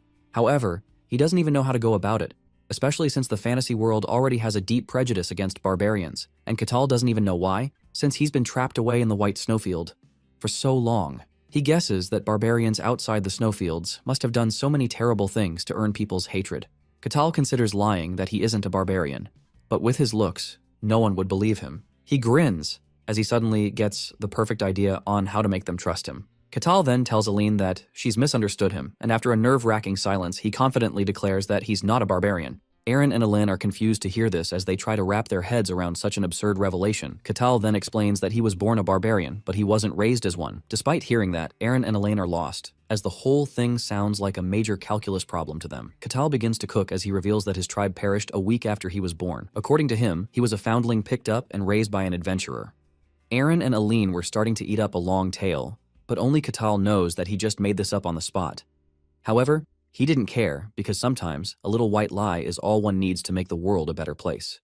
He then continues to brainwash them, saying that he might have been born a barbarian, but he grew up as a civilized person. Even though his story is hard to believe, Aron and Elaine were already eating it up, and Catal was playing their conscience like a pro. He tells them to understand that he is not different from normal people, even though that is clearly a fat lie coming from a clueless 6-foot-something monster who enjoys chaos. From the looks on Aron and Elaine's faces, Kettle can tell that they buy his story and even pity him. Elaine especially feels terrible for how she treated him. Just because of the word barbarian, she treated him like side trash and rejected his kindness and food. But despite everything, Catal still respected her choice and was considerate to them. She reasons that Catal must have lived his life enduring ridicule and discrimination while being branded as a brute barbarian. Feeling very remorseful, Elaine apologizes to Catal for not trusting him until now. Catal tells her not to worry and assures her that he understands. Elaine is taken aback by how magnanimous this dude is, while Catal secretly celebrates finally winning them over with his perfectly tailored soapy tale. Meanwhile, Elaine continues to feel remorseful and ashamed that she doubted such a nice guy. To cheer her up, Catal stretches his hands forward for them to start over again. Elaine is taken aback by this and hesitates. But the welcoming smile on Kettle's face clears all the doubts in her heart as she happily smiles back at him, agreeing to start over. While they're shaking hands, Lich, Grand Magus of the Magic Tower, disguised as an adventurer, secretly watches them from afar. He is surprised that they're suddenly getting along and watches them using the Eye of Contemplation. However, this magic skill is basically a surveillance camera with no audio recording function, so the Magus cannot hear what they're saying. After observing them, the Magus is certain that Catal is as unique as the old swordmaster Cain described. Catal's uniqueness makes the Magus wonder how a barbarian like this exists inside the white snowfields. Once again, he uses the Eye of Contemplation to spy, wondering how Catal is even more socialized than the normal barbarians outside the snowfields. The Magus is about to move closer so he can spy properly when Catal directly glances at him. This spooks the Magus, who can't believe their eyes just met. As Catal continues to look in that direction, Elaine notices and asks him if something is wrong. Catal then tells her that someone is in the bushes, and Elaine is spooked to hear this. So Catal tells her to wait there while he checks it out, and he immediately heads over, leaving Elaine puzzled. He suddenly picks up speed as he dashes into the forest, and before the Magus can do anything, Catal appears above him. The Magus is too utterly shocked, and after screaming like a banshee, he hurriedly activates a shield, but Catal jumps right in. An explosion immediately erupts, but shockingly, nothing happened to Catal. And worse, the barrier the Magus set up was nowhere to be seen. As Catal's hand aims for his neck, the Magus tries to figure out what the hell happened to the barrier he deployed earlier. Apparently, this shield is supposed to withstand a nuclear disaster, but this monster in human form, named Catal, broke it without breaking a sweat. It was as if the Magus had resigned to his fate after seeing his shield useless against Catal. A few minutes after slamming the Magus face into the ground, Catal keeps a tight hold on his neck, warning him not to do anything fishy. He threatens to snap the guy's neck if he does anything remotely suspicious. Left with no other options, the Magus decides to play another card as he lies through his teeth that Catal is his idol. Catal, ever clueless, is confused to hear this and asks again just to confirm the guy is talking about him. The Magus answers yes, and Catal demands to know his name. The guy replies that his name is Patrick, and a few moments later, Catal brings him before Aaron and Aline, carrying him like a trash bag. Patrick sheds a few tears, wondering how a powerful Grand Magus like himself ended up in this situation. However, he consoles himself with the fact that Cain must have ended up in the same pathetic situation. Aline then asks Catal about the trash bag, and Catal explains that Patrick has been tailing them and claims to be a fan. Aline finds this ridiculous and suspicious, but Patrick swears that he's telling the truth. He explains that he wanted to become a strong adventurer for a long time, and so he was hooked when Catal showed up after helping Aquaz defeat a demon. Patrick confidently declares that Catal is his idol and the ultimate goal of his life. After hearing this, an awkward silence follows, as they all stare at him like an unwanted specimen. However, Patrick is uneasy, as he hopes they bought his lie since he just made it up on the spot. He reasons that his story is not far-fetched since his goal is to get close to observing Catal. But Catal suddenly asks him again to confirm that Patrick has been following him. Patrick then chuckles nervously as he confirms the story, explaining how much he admires Catal and couldn't help but secretly follow him. Despite the properly cooked lie, Catal refuses to let Patrick just run around. Since there's no proof that Patrick is safe, Catal tries to figure out what to do with him. As usual, before long, he gets one of his bright ideas as he stares at Patrick mischievously. The look on Catal's face leaves Patrick feeling uneasy as he begins to dread what Catal plans to do with him. Speaking about Patrick, he is one of the greatest mages in the world and the master of the magic tower. He possesses the body of a lich, and now this very powerful being disguised himself as a common adventurer just to observe Catal. But right now, Patrick is tied up and captured as he questions the very reason that led him into the hands of this large psycho. After securely tying up Patrick, Catal is satisfied with himself and decides to continue the journey, while Aaron and Aline stare at him in confusion. Even the so-called powerful Grand Magus is shocked at what he has been reduced to. A few moments later, the group quietly resumes their journey while Patrick continues to think about his situation. This is the first time in his life he's been held captive, but Patrick feels the situation isn't so bad since he can observe Catal more closely. From everything he has seen today, Patrick finally understands what Cain meant when he said Catal possessed speed beyond human understanding. Catal also holds power that destroys magic with nothing but sheer force. Patrick had seen firsthand how fast and strong Catal was. Even though he is in such a small body, Patrick still possesses power that could easily handle an expert-ranked opponent. However, Catal easily subdues him, making Patrick wonder if Catal is in the hero class. Patrick's line of thought is interrupted when Elaine suddenly calls Catal, saying she has something to tell him. As if he already knows what she's trying to say, Catal turns around, asking if she's finally ready to talk. Elaine is taken aback by his response as she wonders if he already knows what she's been hiding. Catal says it's obvious she is hiding something because of how jumpy they've been. On their day of departure, she insisted on leaving at night and taking a detour off the main road. Catal lets Elaine know that it was easy for him to figure out they're hiding something. He explains that he didn't want to bug her since it must have been hard for her to trust him. Elaine then apologizes for hiding the secret and decides she wants to share it with him. She tells Catal to choose if he wants to stay or leave after hearing the whole story. However, before Elaine can begin the story, Catal stops her, saying some uninvited guests have arrived. Elaine is spooked when she hears this and suspects it might be the trackers from her kingdom. Just as she feared, a group of knights soon steps out of the bushes, and Catal immediately recognizes that they're there for Elaine and Aaron. Elaine's heart instantly drops when she recognizes one of the knights as Lucento, who immediately introduces himself as the captain of the Turquoise Knights. He then greets Elaine, calling her the first princess of the Lutin Kingdom. Patrick's interest is piqued when he hears that they're from the kingdom of Lutine. Lucento then tells Elaine that they've been searching for her for a while and asks her to come with them because her father, the king, is worried. Elaine remains calm and quiet when she hears this, completely ignoring the captain. Lucento then turns to Catal and, after confirming he's the mercenary escorting Elaine, tells him her true identity as the princess. As if he's just hearing it for the first time, Catal wonders why the princess is here instead of in her kingdom. Lucento explains that it's because she ran away from home a while ago and took Aaron, a loyal retainer, with her. He then tells Catal that they'll be taking over, but Elaine suddenly refuses to go with them. Her expression darkens as she sternly demands to know Lucento's real identity. Lucento is taken aback by the question and asks what she means. But this only infuriates Elaine as she forcefully repeats the question. Lucento is tense and stammers as he states his name and position as captain of the Turquoise Knights of the Lutean Kingdom. At this point, Elaine is enraged as she yells at him, saying she doesn't know him. She explains that she knows a Lucento, But the man in front of her is not the real Lucento. She further adds that whatever has taken Lucento's place also invaded the royal castle and started taking the place of her friends and family. Apparently, they had the exact same faces as her family, but they were not the real people. Furious, Aline demands to know their true identity and what they did to her family and everyone else in the castle. Aline's claims get Patrick invested, and despite the restraints on him, he secretly deploys inquiry magic into Lucento with the flick of his finger. However, after running the test, Patrick is surprised that Lucento is actually human. But Aline stands her ground and remains adamant that they're not human. She accuses them of trying to devour her and take over the Lutang kingdom.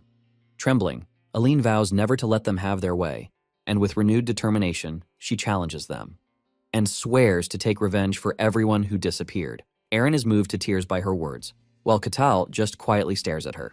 After Eleni's outburst, the atmosphere around everyone becomes tense, and after a brief silence, Lucento accuses Eleni of suffering from delusions. Eleni is enraged to hear this and yells at him to stop saying nonsense. However, Lucento refuses to back down as he points out that everyone in the castle is the same except for the princess, who has become strange. He then tells her to think it through, and Eleni begins to waver in her resolve.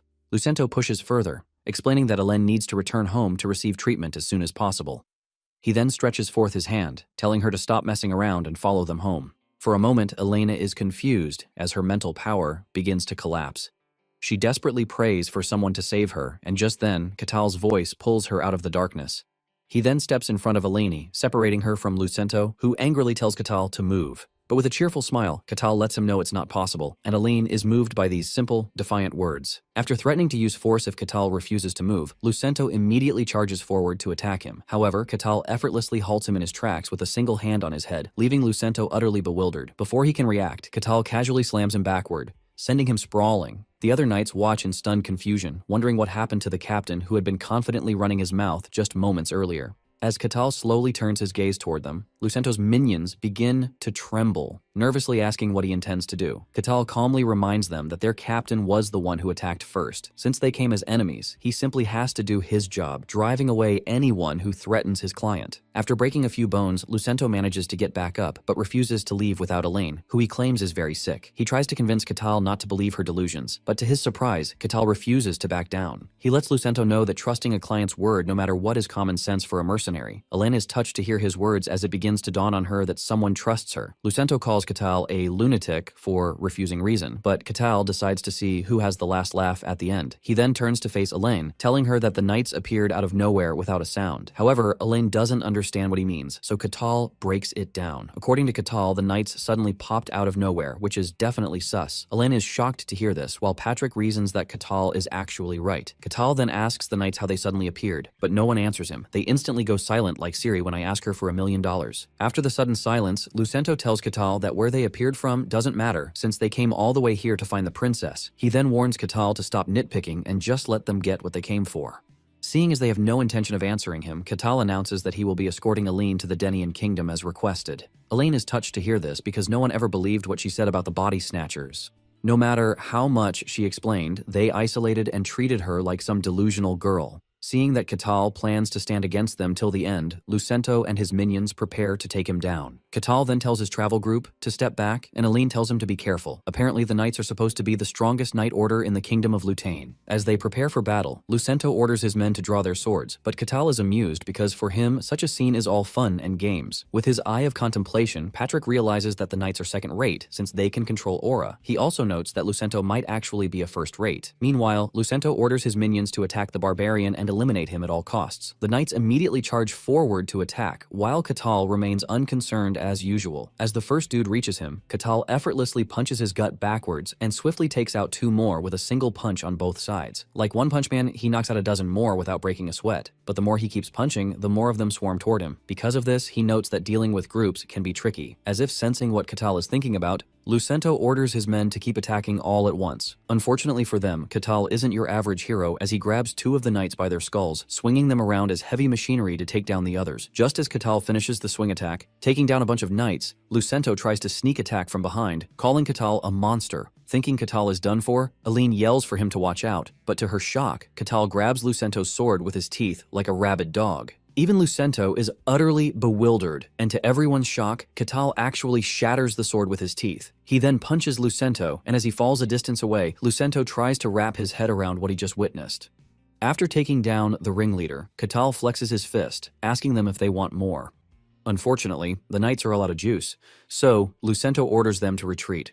In less than a second, every single one of them vanishes into the nearby bushes. Once the commotion is over, Hélène checks on Catal to make sure he's not injured, and Catal assures her that he's fine. He then promises to fulfill her request to get her to the Denian kingdom. However, he demands to hear the full gist first. After a little hesitation, Hélène agrees to tell him everything. Meanwhile, Patrick can't stop thinking about how Catal broke through an aura-covered sword with his teeth. Speaking about aura, it is the crystallization of mysticism, and it tears through steel like paper and slices through magic. So, basically, there is no material capable of destroying aura, and yet Catal caught it with his bare teeth without breaking a sweat. Patrick finds it hard to wrap his head around the fact that Catal possesses a physical body capable of nullifying mysticism. He then concludes that Catal's very existence is a mystery in itself. That evening, after camping for the night, Catal asks Hélène to tell him everything, and after a brief pause, Aaron begins to narrate the story. He reveals that the kingdom of Lutain has been replaced by something else, and by the time he and the princess realize the truth, the kingdom had already collapsed. Catal guesses it must be the reason they fled the kingdom in a hurry. Aaron says they had to leave because they would have been replaced if they had stayed. He then narrates that the whole thing began a year ago, which Catal finds suspicious, making him wonder if it's just a simple coincidence. Catal also recalls that Aquaz said something similar when she told him that the demon realm, which should be sealed, has been leaking its influence into the world. According to Aquaz, dungeons are spawning at an abnormal rate, and countless evil beings are beginning to reveal themselves. Aquaz had told Catal that all these mysterious things started happening a year ago, but Catal didn't pay much attention to what she said back then. However, now Aaron was saying something similar, which raises suspicions. Thinking back to his time in the White Snowfields, Catal recalls that one of the monsters he killed was also spouting nonsense similar to this. He faced the monster during one of the system's quests, and Catal thought it was just one of the rants of something about to die. But thinking back to it now, he realizes there was more to the monster's words. Just then, Aaron's voice pulls Catal back to reality as he continues to talk about how they first noticed something was wrong. According to Aaron, after he and Hélène felt something was fishy, they consulted mages and mystics to investigate. However, none of them could find the cause, and before long, the mages and mystics were soon replaced. Catal then asks how Aaron noticed something was wrong, and Aaron reveals that it was just a feeling he cannot describe. However, the air around everyone they used to know suddenly changed, and even though they talked and moved the same as they always did, he couldn't shake off the feeling that something was wrong with them. Catal reasons that it must have been Aaron's gut feeling. Aaron then reveals that Hélène was actually the first to notice, but when she told him, he found it hard to believe until strange things started happening around him. Aaron's job was to manage and supervise the servants within the royal castle, so he had close dealings with them. He first noticed the changes in a timid maid named Kathy, who was always spooked after listening to ghost stories at night. Every morning after the story night, Kathy couldn't sleep a wink because she was scared, and the next morning she would yawn through her duties. Aaron found this amusing, so he always teased her with scary stories very often. However, all that suddenly changed, and Kathy stopped reacting to the ghost stories. Aaron says he just assumed she grew up and isn't scared of the stories anymore, but something happened to Kathy that made him realize Hélène might be right. Apparently, Kathy was in charge of cleaning the castle statues, but she was always trembling that they would fall and crush her since the statues were heavy and huge. However, an accident happened one day, and one of the statues fell toward Kathy. Luckily, she wasn't seriously hurt, but it was still a scenario she had always feared, so Aaron expected her to react differently. However, Kathy didn't show a shred of fear or terror at the fact that she almost died. Instead, she was more worried about getting punished or fired. It was at this very moment that Aaron realized that the Kathy in front of him was not the same Kathy he knew from before. He couldn't place his hand on how a timid, shy girl suddenly changed. However, this new Kathy remained and acted the same as always, but Aaron could no longer see her as Kathy. After that, Aaron says he tested a few more people in the castle, but most of them had already been replaced, just like Kathy. After hearing the story, Catal asks why they escaped, and Aaron explains that they fled because they feared getting replaced if they stayed. Catal asks why they're specifically heading to the Denian kingdom since they can get their protection from other places as well. Hélène replies that it's because only the king of Denian can issue a human declaration. Catal wonders what a human declaration is, and Hélène explains that a long time ago, humans used to live alongside other races. However, there was a man who wished to build a kingdom solely for humans, so he sought the help of a nameless god and stated his wish. This god granted the man power to distinguish between what is human and what is not. Catal guesses that the kingdom built with the god's power must have become the modern-day Denian kingdom. Hélène confirms this and lets him know that those who carry the blood of the king can perform the human declaration. As usual, Catal finds it interesting that such a power exists, and he concludes that this fantasy world never has a boring day. Since Hélène plans to use the power of the King of Denian to back her claims, Catal commends her plan. Elaine then asks if he's okay to continue with them, and Catal reassures her that nothing about their deal changes. He lets her know that he'll escort her to Danian as promised. Touched by his words, Elaine sincerely thanks Catal and promises to grant him whatever he desires after the escort mission is complete. Catal is excited about her promise, and he lets Elaine know that he'll be looking forward to it. However, Aaron thinks the princess was reckless to basically give Catal a blank decree. Later that night, Patrick quietly asks Catal if he believes everything Elaine and Aaron said earlier. After a brief silence, Catal tells Patrick that he isn't 100% sold out on their story, but he believes it to be possible. Patrick then tells Catal that the turquoise knights from earlier are all human, and since Catal clashed with them, he should already know that. Catal agrees that they're human, and Patrick lets him know that his actions constitute becoming the #1 enemy of an entire nation. As Catal quietly considers his words, Patrick tells him that even though Elaine is telling the truth, it doesn't matter, as this would only put a target on Catal's back. And, whatever they're running from, will seek to kill Catal just for knowing their secret. Patrick then asks if Catal accepted such a request only to fulfill a contract.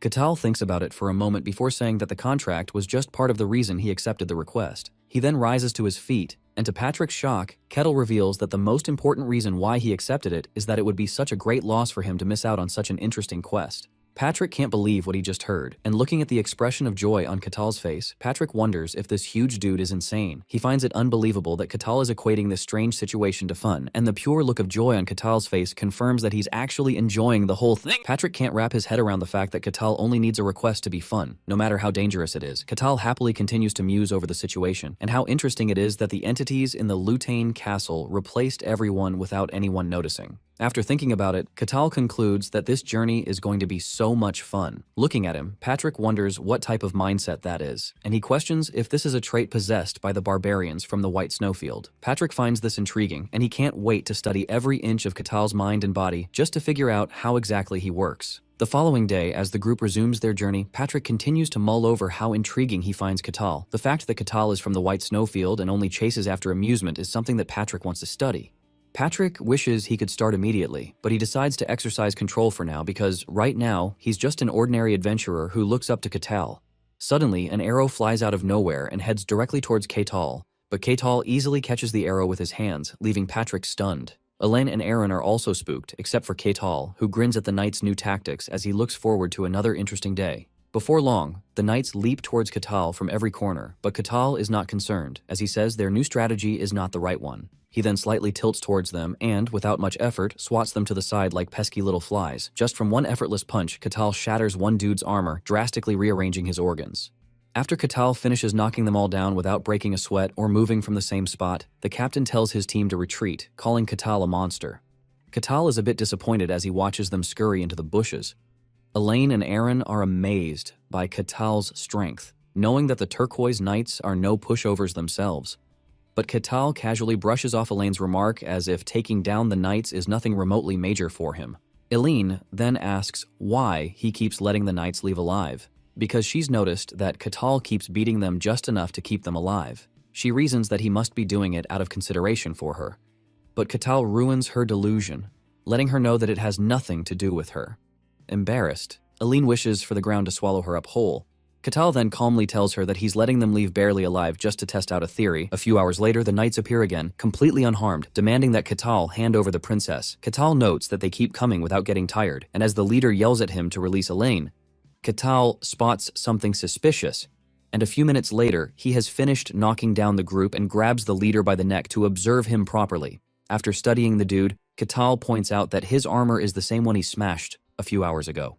Aaron and Elaine are puzzled by how he's so sure, and Catal explains that he remembers the scratch marks on the armor. Catal seems to be enjoying the mystery behind the whole thing as he lets go of the dude, and they scurry into the bushes, scared.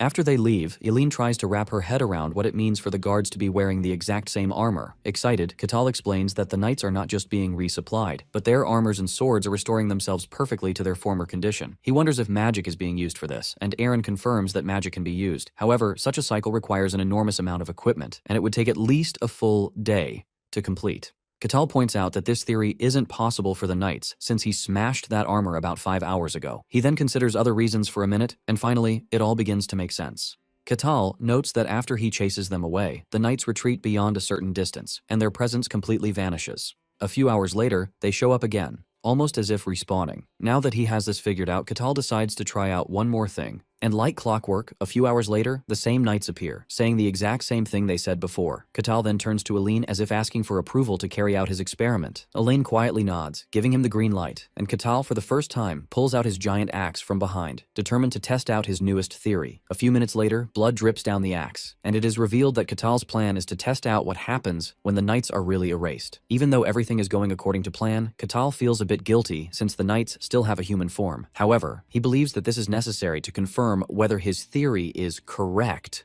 or not. As they continue the journey, Katal notices that Elaine seems down and guesses she must have known the young dead knight. Elaine replies that she knows him, and sometimes she even saw him training when she passed by the castle's training grounds. Elaine knows he's no longer the person she used to know, but seeing him die in front of her still hurts. Suddenly, a voice yells at them to stop, and Elaine's eyes widen in shock, seeing the same guy whom Katal murked a few hours ago. Like some unhinged NPC, the knight repeats the same words in the same position, leaving Eleni and Aaron stunned. It was definitely the same guy Katal chopped up, and now that he has somehow respawned, Katal is over the moon that his theory was right.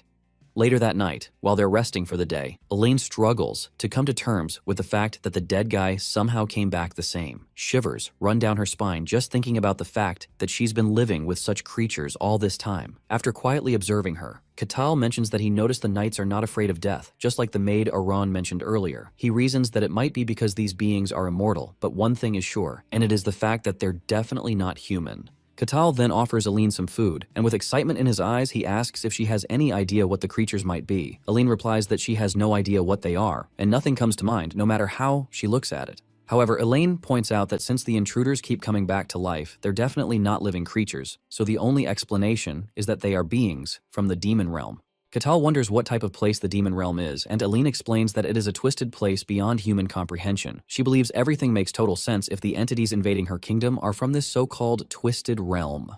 Just then, Katal's quest window pops up, telling him to successfully escort the target to the Denayan kingdom.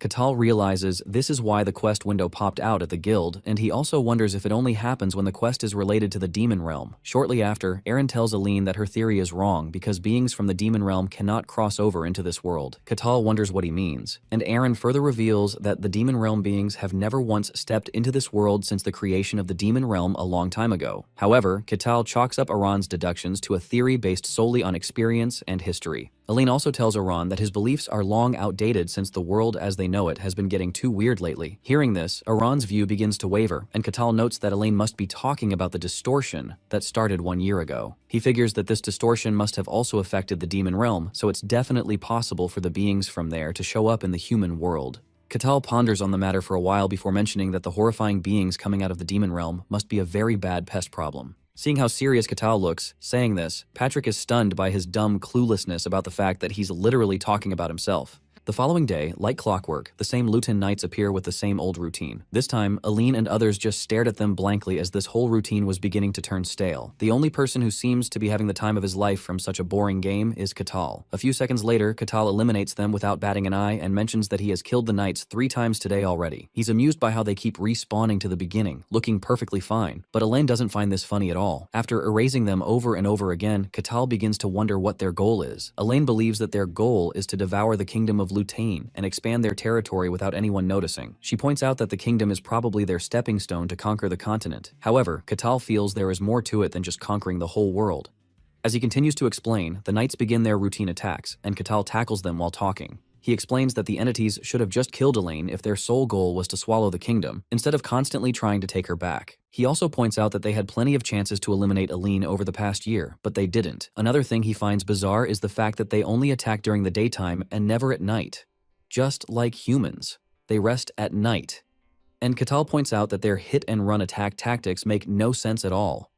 Since they're immortals, Katal doesn't get why they won't just attack at once with a large number instead of splitting up and attacking in waves. Even though they die, they can simply just revive and keep coming at them endlessly, but they choose to act human.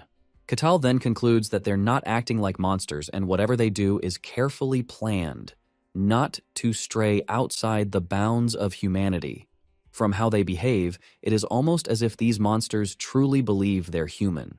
After finishing his analysis, Ketal comes up with yet another one of his brilliant ideas. However, knowing him all too well, Aran and Aline are far less enthusiastic. Rather than excitement, they can only brace themselves, already dreading whatever outrageous scheme Ketal has thought up this time. However, this time, Ketal only captured one of the knights as he struggled, cursing and demanding to be untied. Meanwhile, Aran, Aline, and Patrick wait anxiously to see what happens next. Ketal, on the other hand, is excited to have a chat with what appears to be human, but is not. Seeing how excited Ketal is, Patrick realizes that this dude is completely insane and unhinged. Even Aran is bewildered as he questions what Ketal is trying to do. Ketal casually explains that he's about to have a heart-to-heart conversation with whatever is disguised as the knight. Aran yells at Ketal for being absurd and trying to reason with a monster. The knight is offended when he hears Aaron calling him a monster. He then angrily yells at Aaron, declaring that he's human and not some monster. Infuriated, Aline barks at the dude to shut his trap and calls him a disgusting monster for trying to mimic the real knight. Her expression darkens as she reminds him that he has already died and come back to life several times, so there's no need to keep pretending to be human. However, the knight tells Aline that she's mistaken and continues to insist that they're humans. At this point, Aline is already frustrated as she barks at him to stop making her look like a lunatic. She lets him know that she has already noticed all their secret moves and how they plan to eventually turn her into a monster just like they did to her family. Elaine then questions if they're trying to replace everyone and conquer the continent. But the knight confidently denies it, telling Elaine that she will remain the same as she is right now.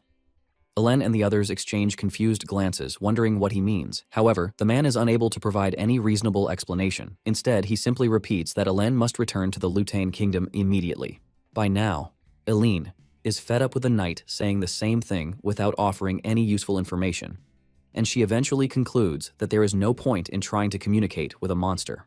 Just then, she notices Ketal staring intently at her, deep in thought. When she asks what is wrong, he simply shakes his head as though he has just uncovered some fascinating secret. Then, out of nowhere, he asks if she considers herself human, and without the slightest hesitation, Elaine answers that she does. At that moment, Ketal's gaze seems to deepen. Elaine is about to confidently assure him that she has not turned into a monster when blood suddenly splatters across her face. She freezes, and for a moment her mind goes completely blank. Looking down, Elaine realizes with shock that Ketal has struck her abdomen without warning, and his face shows no reaction at all. As her life flashes before her eyes, Elaine struggles to understand what the hell just happened. A few hours later, Elaine wakes to the sound of someone frantically calling her name. Gasping for air, she sits up and clutches her head while Aaron checks on her, worry written all over his face. Elaine then asks where they are, but before Aaron can answer, she immediately tells Elaine that she was struck by Ketal. She quickly checks her abdomen, only to find no sign of a wound. There isn't even a single bloodstain on her dress to prove that any of it happened. Confused, Elaine struggles to make sense of it all just as Ketal walks into the tent. An awkward tension fills the room as their eyes meet, after which Elaine immediately turns to him, frantically asking for confirmation that she had really died. Ketal confirms that he killed her and explains that she suffered a fatal wound, one that should have finished any normal human. However, judging by the fact that she is still alive, Elaine is clearly far from human. This news comes as a shock to Elaine, and she refuses to believe it, but Ketal lets her know that it is exactly as she thought. He lets her know that she was restored as if nothing ever happened, just like those nights. Elaine is horrified to hear this, but before she can digest what she just heard, Ketal drops another bombshell. He reveals that while Elaine was unconscious, he confirmed that Aaron is exactly in the same state. Elaine begins to tremble when she hears this, as she can't accept the fact that she's already one of the very things she loathes. Ketal feels bad for her as he stares at her with pity in his eyes. A few moments later, Ketal leaves the tent, and as soon as he steps out, Patrick, who has now been untied, asks him about Elaine. Ketal tells Patrick that Elaine is perfectly fine physically, but mentally she seems quite confused. Seeing how calm Ketal looks throughout the whole ordeal, Patrick questions when he knew that Elaine was from the same entity as the Knights. Ketal considers this for a moment, before casually revealing that he knew from the very beginning. Patrick is utterly stunned to hear this as Ketal continues explaining that he felt a strange but familiar aura around Aaron and Elaine the very first day they met at the guild. At first, Ketal wasn't sure what that strange aura was, but after his encounter with the Knights, he was convinced that none of them were humans. Patrick is taken aback by this revelation because even a grand magus like him couldn't detect the so-called aura even with the eye of contemplation. This makes him wonder if Ketal can see the aura due to some sort of connection between entities from the demon realm. Ketal then tells Patrick that the aura wasn't the only thing he found strange about them. He explains that at the beginning of their journey, Elaine was too afraid to even accept his food. Because of that, she survived on a ridiculously small piece of jerky for 3 whole days while still keeping up with the gruesome journey. With all these conditions, even a grown, sturdy dude would have been exhausted. However, a frail, over-pampered princess from the royal castle survived despite the insane situation. Kettle knows Aline couldn't possibly have endured it all through sheer willpower alone. Hearing all these, Patrick is amazed that Catal had been observant of every minor detail all along. This makes Patrick even more intrigued with Catal than he was before, and he finds it hard to believe that Catal is a barbarian. Just then, Elaine steps out of the tent, calling Kettle's name. She then firmly tells him that she wants to keep going to the Denian kingdom. Kettle simply chuckles as he points out that she must have properly organized her thoughts. However, the next moment his smile vanishes as he glances at a spot next to their tent, telling the uninvited visitor to show his face. Elaine looks at the same spot but is puzzled when she doesn't notice anything out of the ordinary. Then, out of nowhere, a strange voice emerges asking how Catal detected his presence even though there was no sign of any magic. A bright light begins to flicker from the bush as Catal casually says he detected the visitor thanks to his intuition. Finally, the uninvited guest materializes out of thin air and it turns out to be a mage. Aline immediately recognizes him while Patrick carefully observes the whole thing unfold. Catal, on the other hand, lights up at the sight of the mage's invisibility magic like a kid who has just seen a multicolored candy. The mage then stomps his staff on the ground, introducing himself as Adamant Rajesh, a member of the Polychromatic Orb faction and the chief mage of the Lutan Kingdom. Adamant announces that he only came to talk, a declaration Catal finds somewhat disappointing since he had been hoping for an exciting showdown. However, Adamant calmly tells him that there is no need for them to fight. Having overheard Catal's conversation with Aline, Adamant turns to face her, calling her a tomboyish princess, and orders her to return to the kingdom with him. He reminds her that crossing into another country could spark a major diplomatic incident.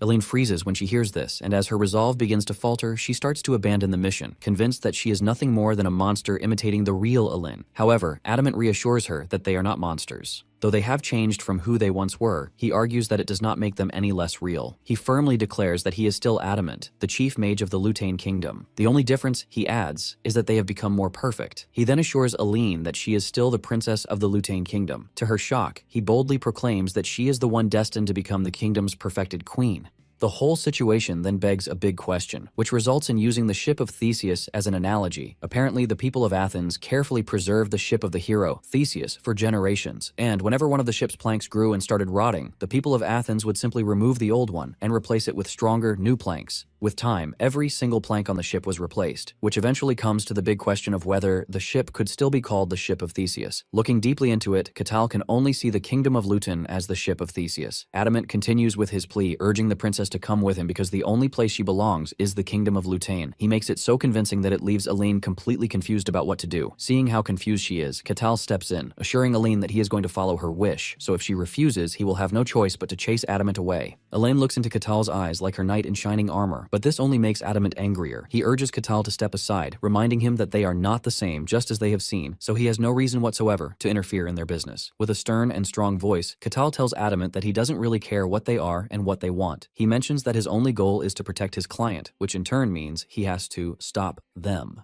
Hearing this, tears from Aline's eyes, and she reminds Catal that she is not even the real Aline. She is about to continue talking down on herself when Catal cuts in, telling her that she is still the real person to him. Basically, he doesn't even know the Aline before her, but the Aline who hired him and the one he's traveled with is the one right in front of him, so he plans to protect her. This leaves Aline completely speechless until Catal asks her what she plans to do. After the assurance from Catal, Elaine has enough confidence to speak up, revealing that she is not interested in going back to the kingdom. Catal is pleased to hear this, and with a smile on his face, he turns to Adamant, telling him that he can clearly hear what Elaine just said. Adamant realizes that he's hit a brick wall and wouldn't be able to convince Elaine, which means the only path left is the path of combat. Since Adamant is not going to back off easily, Catal leaves Elaine and Aran in Patrick's care. Adamant can see how eager Catal is to fight him, and he asks him if he is enjoying the whole situation, to which Catal clearly tells him that he is. Deep down, Kettle wonders what kind of magic he will get to see from Adamant, since he appears to be a capable mage. Suddenly, a terrifying aura swells around Adamant as he promises Kettle that he is going to regret standing in his way. Adamant gets into a prime position to cast his spell, and as he starts chanting the activation words, Catal surprises him with a speed attack. He dashes toward him, and all Adamant could see was Catal's heavy punch reaching for his head. With no room to react whatsoever, Catal tears his head off with a single punch. His blood spills everywhere, and Catal declares with a smile that the first rule of fighting a mage is to make sure they never get the chance to activate their spell. As expected, Adamant regenerates through the red particle dust, but instead of being excited that he is back, he is completely left in a state of confusion. He has never faced someone like Catal before. and it is written all over his terrified face. Adamant realizes that Catal is so fast that he didn't even get the chance to react to him. Catal is still asking him if there is a limit to his regeneration when he notices that the ground around him is coming together. Catal watches in amazement as he didn't expect Adamant to be able to use earth magic too. Catal gets swallowed up by Adamant's earth magic, but Adamant has no intention of stopping there as he tightens his grip on Catal by using vines to tie up the earth cage. He then proceeds to unleash an overwhelming fire spell on the cage with the intention of burning Catal to ashes. The whole cage goes up in flames, so scary that Aline screams out Catal's name believing that he is dead meat. Patrick, on the other hand, is terrified at the mere thought that Adamant is able to spam spells with high mana consumption, which means his mana can also reset once he regenerates. The thought of a mage with infinite mana scares the living shit out of Patrick, and he knows that a lot of people will also freak out if they hear this. However, Patrick is not worried about Catal's safety as he knows that he is the worst opponent Adamant could have faced. Basically, he sees Catal as an anomaly when it comes to the world of monsters itself. Suddenly, Adamant senses an overwhelming pressure around him, and before he knows it, Catal has appeared behind him. Catal is basically smiling as he tears Adamant's head off because he is clearly having one of the best times of his life. However, Catal notices something different after punching Adamant's head off, and his blood remains in his hand. Adamant soon regenerates with an annoying voice, calling Catal a monster, while demanding to know who he is. Catal casually replies that he is just a regular barbarian, but this only pisses Adamant off more because he believes that Kettle is messing with him. Adamant finally decides to tap into his full power to deal with Kettle, and the whole scenario changes as he leaps into the air with the ground around them shaking. Kettle, being Kettle, just smiles at this, and he lets Adamant know that he is looking forward to seeing what he is capable of. With Adamant pulling out his trump card, Patrick quickly puts up a barrier to protect himself, and the two Catal left in his care. Adamant summons a huge tornado that shoots up into the sky, but instead of being scared of this, Catal is amazed that Adamant could do something like this. Catal even thanks Adamant for giving him a good show, and just then Catal stomps his foot into the ground to unleash a force so massive that it shatters Adamant's magic and leaves a cloud of dust in its wake. Sweat runs down Patrick's face when this happens because he clearly didn't sense any form of mysticism, which means what just happened is clearly Catal's overwhelming strength. Just by stomping his foot hard into the ground, Catal had left a big crater right there. The force from his attack has also knocked Adamant to the ground. Adamant is completely speechless and overwhelmed, as his magic has never been nullified in such a barbaric way before. Adamant is thinking about the impossible feat that just happened to him when Catal descends upon him and delivers a massive punch to the back of his head to crush him. Just like before, Adamant regenerates and admits that Catal is strong, but he lets him know that he can't defeat him. Catal agrees that he is right, since normal methods wouldn't even leave a scratch on him, but it turns out that Catal already figured something else out. Catal clenches his fist so hard that he crushes Adamant's piece of clothing that is with him. By crushing the fabric with an overwhelming strength, it gives off a demonic energy, and when everything clears off, what remains in Catal's hands is some pixie dust type of substance. Adamant freaks out when he sees this, and Catal confidently tells him that he can finally see what his true nature is. Adamant yells out in anger, calling Catal a bastard, but Catal casually asks him if he would like to continue the fight. Catal points out the fact that he must be aware that from that point forward, any attempt to fight him would mean a risk to his life. Realizing that Catal is actually right, Adamant angrily leaves the scene, but before leaving, he assures Catal in typical villain style that he is going to pay for messing with him.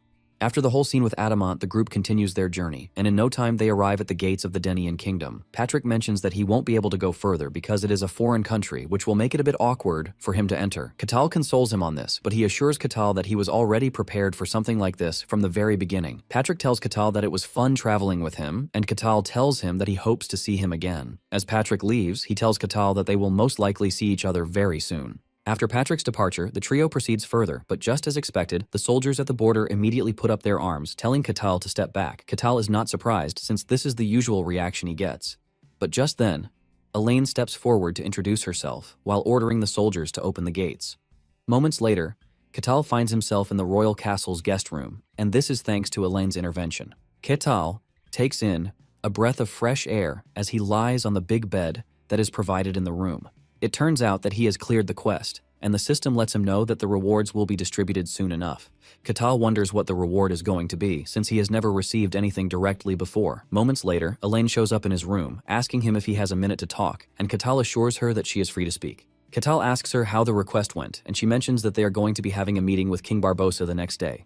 Elena believes that by tomorrow, everything will come to an end, but Catal believes that there is a possibility that it is just the beginning. Elaine admits that he is right, and she asks him if he knows about the monsters who took over their kingdom. Catal replies that he has a few guesses on this, and Elaine asks him if he can tell her what she and her kingdom have turned into. Catal then brings out the dust he obtained from the last fight with Adamant, and he shows it to Elaine. Elaine asks him what it is, and he replies that it is the true identity of the things that replaced her and her kingdom. Elaine is left in complete shock, as she has never seen anything like this before. Catal lets her know that it is something that he forced into a lump, revealing that it was originally so small that one would not be able to see it with the naked eye. Seeing how quiet she is, Catal wonders if she will be able to understand what he is trying to say. He knows that he might be in a fantasy world, but it doesn't remove the fact that it is still set in the Middle Ages, and it is an era where microscopes don't exist, so there is no assurance that they will have any idea what something means to be microscopic. Surprisingly, Aline tells him that she totally understands. She makes her own example of the situation, revealing that neither mana nor aura can be seen, but when gathered together, they become visible to the naked eye. She mentions that it makes sense to her by looking at it from that angle. Catal is impressed that she is able to put meaning into it, and he hits the nail on the head, telling her that her entire existence has been replaced by the cluster of dust that he is holding. He reveals that every atom of her body, from brain to blood, has been replaced by them. Hearing this weirds her out, and she touches her body as if she can feel them moving. Catal asks her if she is fine, but she finds it hard to reply, and Catal lets her know that he is pretty sure that it is an unpleasant feeling for her. Aline asks him if the ones she is currently looking at are dangerous, but Catal tells her that they are already deactivated. He mentions that they break down when exposed to strong physical force, and to make everything simpler, Catal suggests that they call them nano. Catal explains that each nano is an independent entity, and instead of a single organism, countless organisms gathered together to form a humanoid shape. He lets Hélène know that this is exactly why she doesn't die, even if her body gets damaged. He puts it into a simple perspective that a lake can't be killed by splashing its water, so the same applies to the nano. Hélène makes it even simpler, saying she considers it immortality, and Catal tells her that she can call it this because nano has no concept of death. Hearing this, Hélène tells Catal that there is something completely strange because, unlike the nano, she is afraid of dying. She tells Catal that if his guess is right, this means she should not be able to comprehend death as well. Catal tells Hélène that she is actually right, but he admits that he is just guessing. However, the likely scenario is that Hélène is a mutant, and this shocks her. The next day, while Hélène is meeting with the king, Catal lies in his bed comfortably, wondering what the king of a kingdom feels like. He is excited to meet the king, and this shows on his face as he smiles from ear to ear. Soon afterward, a knight of the kingdom, Maximus, shows up in the room, looking all cold, while telling Catal that the king would like to see him. On their way to the throne room, Maximus warns Catal about his conduct when he comes face to face with the king. Catal, who is already excited to see the king, assures him that he is going to keep this in mind. They soon arrive at the throne room, and Catal spots the king sitting comfortably on his throne with a commanding aura around him.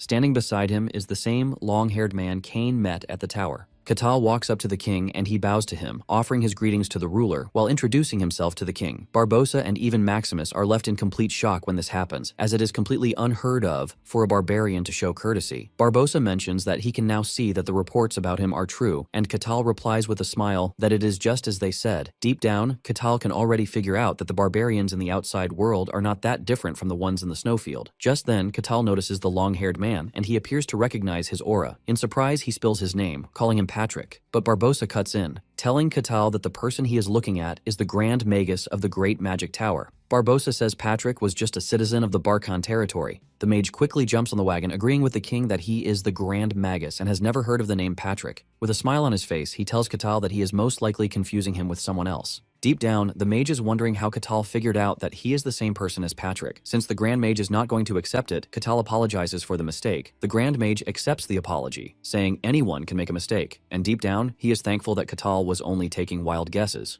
Basically, the Grand Mage prides himself on his puppet magic because he considers it flawless. Apparently, the puppets he controls are different in appearance and even in mana patterns, which also carries over to personality. Since this is the case, the Grand Mage doesn't think there is any way Catal would recognize him just from seeing him for a little time. Catal, on the other hand, has decided not to talk about it, since the Grand Mage would prefer to delude himself. Catal then turns to Elaine, asking her how the meeting went, and the king cuts in, saying they are humans. He mentions that their ancestors already said that if they believe that they are humans, then it means that they are humans. Seeing how calm Aline is, Catal realizes that Aline really wants to be human, even though she is calling herself a monster. Catal expresses his relief that it has come to this, and he asks Barbosa why he called for him. Barbosa replies that he has heard about the nano from Aline, and it is sad that they have swallowed up his close friend and his child. He reveals that the Grand Mage is currently protecting them, but this is also temporary. Barbosa expresses his fear that the whole continent will soon be replaced by the nano if it continues this way. The king says he was informed that Catal has a way of killing them, and this is what he wants to confirm. Catal smiles when he realizes that the king already has a subjugation plan in mind, and at the same time, the system gives Catal a quest to conquer the nano of the demon realm. Not long after this, the knight who was captured is brought before the king, and the Grand Mage mentions that it is actually best to gather as much information as possible before they finally go up against the entities. He mentions that he has tried several methods, but it has refused to show its true form. However, he believes that Catal should be able to help with this, since he has made direct contact with them in the past. He assures Catal that he is free to go all out because he has isolated the entire area with a barrier. The knight acts as humanly as possible, asking Catal and the others why they are treating him so unfairly. Catal ignores him because he is busy thinking of the best way to handle the situation. He soon gets the best approach he can use, and he unleashes his killing intent, which unveils an overwhelming amount of pressure that puts Mama's fear in the knight. Even those who are not inside the barrier are crippled by the overwhelming killing intent from Catal. The king opens his mouth in disbelief, while Aline almost loses her composure because of how insane Catal is. Even the Grand Mage is completely astounded at the fact that Catal is able to do this with just his killing intent. In fact, he is more impressed because they are only feeling a mere fraction of the killing intent that is directed toward the knight, which means the knight, who has never had a feeling of death before, is currently having the worst time of his life. With the fear creeping into every corner of his body, the knight finally gives in, and the nano in him shows its true form, which is a hazy, dark red figure. The nano questions Catal, asking him what he thinks he's done, but Catal simply offers his greetings, telling him that it is nice to meet him. He lets him know that he would like to have a chat with him, and since it is nothing but a chat, the nano agrees to this.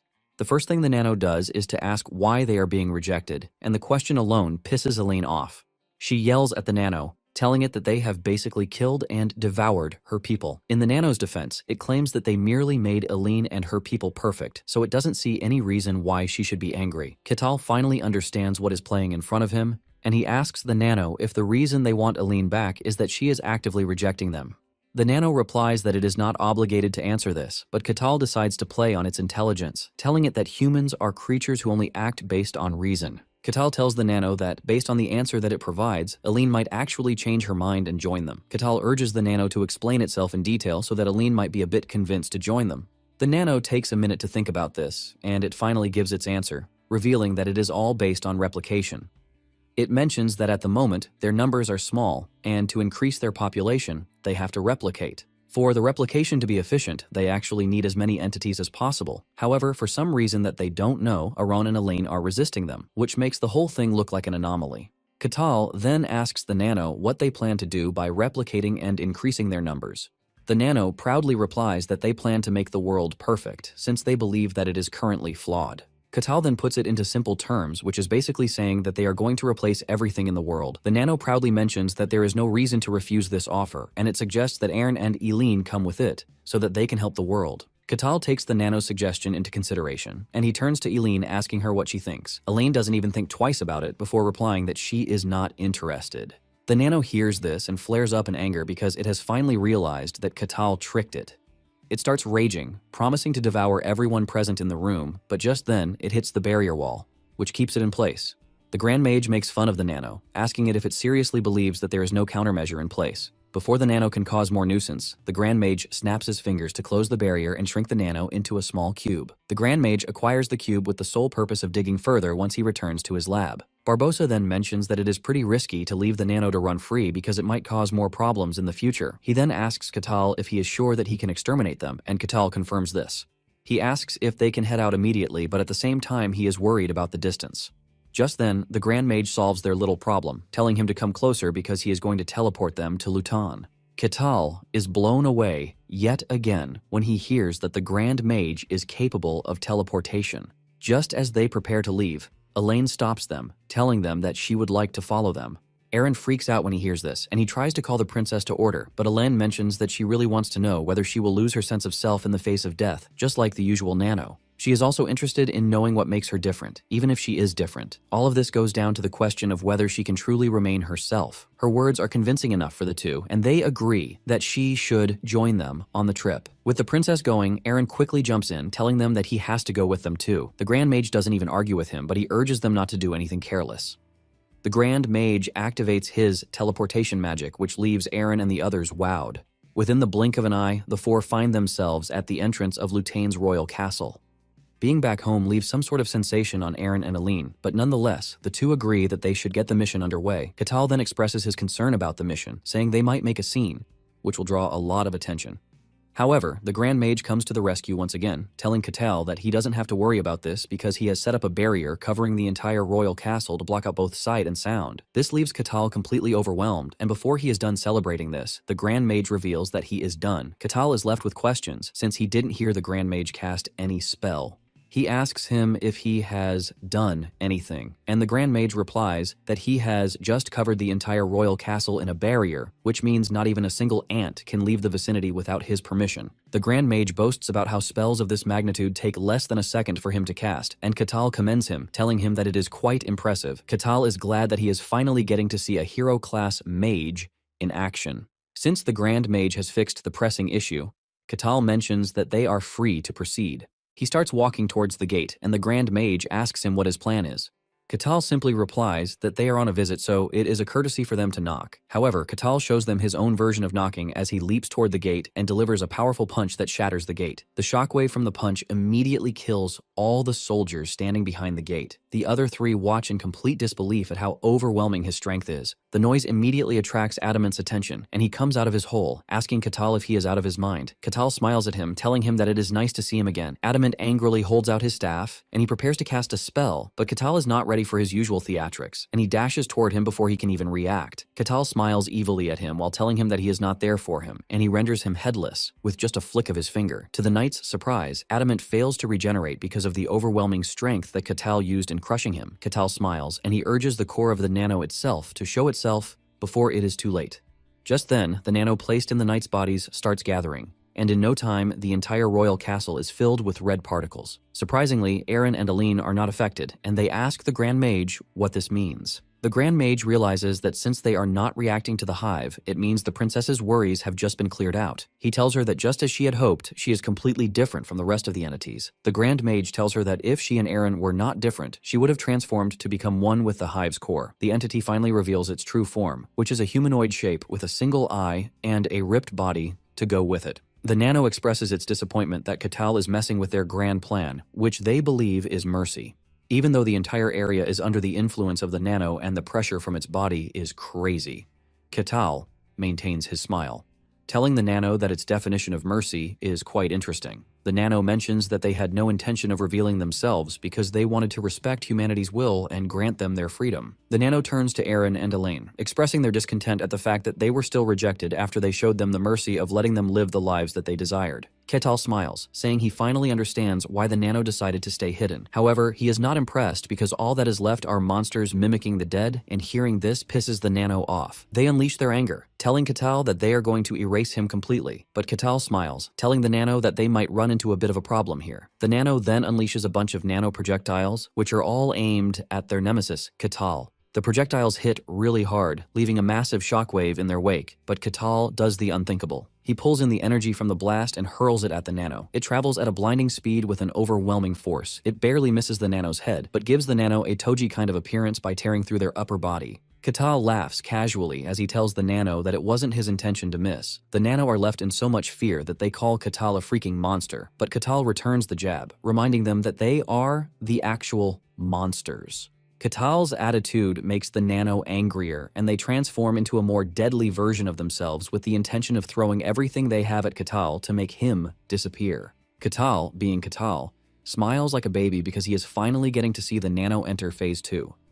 The nano lunges at Catal with the intention of striking him down in one go, but Catal jumps to his left to dodge the strike. However, the nano doesn't stop there as they spin around with insane speed and force to slap Catal into the distant wall. Catal hits the wall so hard that it leaves a crater in it. Catal becomes a bit serious when he realizes that the nano are already coming after him again. This time around, they have transformed their arms into a blade, aimed at cutting Catal's head off. Katal bends to dodge the strike, but this doesn't help much as they unleash a projectile from their chest to surprise Katal. The projectile delivers a powerful force that sends Katal crashing into walls like plastic. Before Katal can take a breather, the nano has transformed into a dragon, and they swallow Katal up whole. Elene panics, and she screams out Katal's name, but the Grand Mage, on the other hand, stays still, watching the whole scenario unfold. He is impressed with how tricky it is to deal with the nano, but he is even more impressed with Katal's style of fighting. He can see that Katal is basically fighting the monster with little to no effort. Moments later, Katal becomes bored with the whole situation, and he unleashes a force from his body to disintegrate the nano that has swallowed him up. The nano is preparing for another attack when their tingling sense warns them of danger. However, they could only receive the warning, but there was no time to react. Katal appears behind them in a flash and delivers a powerful blow to their head to shatter it. The nano is sent flying into the distance, but they are still able to regenerate their missing head amongst the chaos. With the nano staying back and observing the situation, Katal teases them, asking them if this is all that they have to offer. The nano then admits that they would have to use every bit of power that they have to take Katal down. The nano gets into business and starts pulling in every single bit of particle out there. They plan to sacrifice a major part of themselves as long as it provides an avenue for them to kill Katal. Katal realizes that the nano are already resorting to a life-risking attack, and he is disappointed at the level of strength that they have, which is nowhere near what he faced in the white snowfield. Katal reaches for his axe, and just as the nano rushes toward him, he lets them know that they provided some level of entertainment for him, so it was fun while it lasted. The nano rushes in head-on, but this turns out to be their end as Katal delivers a powerful and single slash to cut them down and destroy every nanoatom present on the scene, while leaving a huge cut in the Grand Mage's barrier. Katal's strength shocks Elaine and even the Grand Mage, who thought he had seen everything Katal could do. Even in their last words, all the nano could say is that someone like Katal has no right to exist in the world. With the nano defeated, the system informs Katal that he has completed the quest, and just like before, the system lets him know that the rewards will be distributed later. The Grand Mage joins Katal where he is, and he commends his strength at smashing up the nano. Elaine walks over, asking Katal if it is over, and Katal replies that with the look of it, it appears to be over. The nano has been deactivated, and all that is left is pixie dust lying around. The Grand Mage asks Katal if he is fine, and Katal says he is, but he wants to know if the Grand Mage is good because he shattered his barrier with his last attack. The Grand Mage nervously smiles at this, as he never expected his magic to be destroyed with a single swing of an axe. The Grand Mage mentions that the shockwave was overwhelming, but he already took care of it. Katal curiously asks him how he took care of it, and he replies that he put everyone in Lutain to sleep. This insane level of magic control leaves Katal amazed, and he asks him if this is even possible. Katal celebrates like a little boy, telling the Grand Mage how amazing he is, but the Grand Mage is left without words, since Katal is the amazing one. The Grand Mage mentions that it might be over, but cleaning up the whole mess is going to be a headache.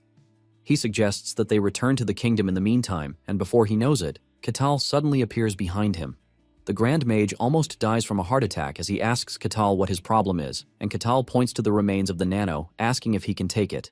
Katal puts on a baby face while asking for this, and the Grand Mage simply tells him to do whatever it is that he likes.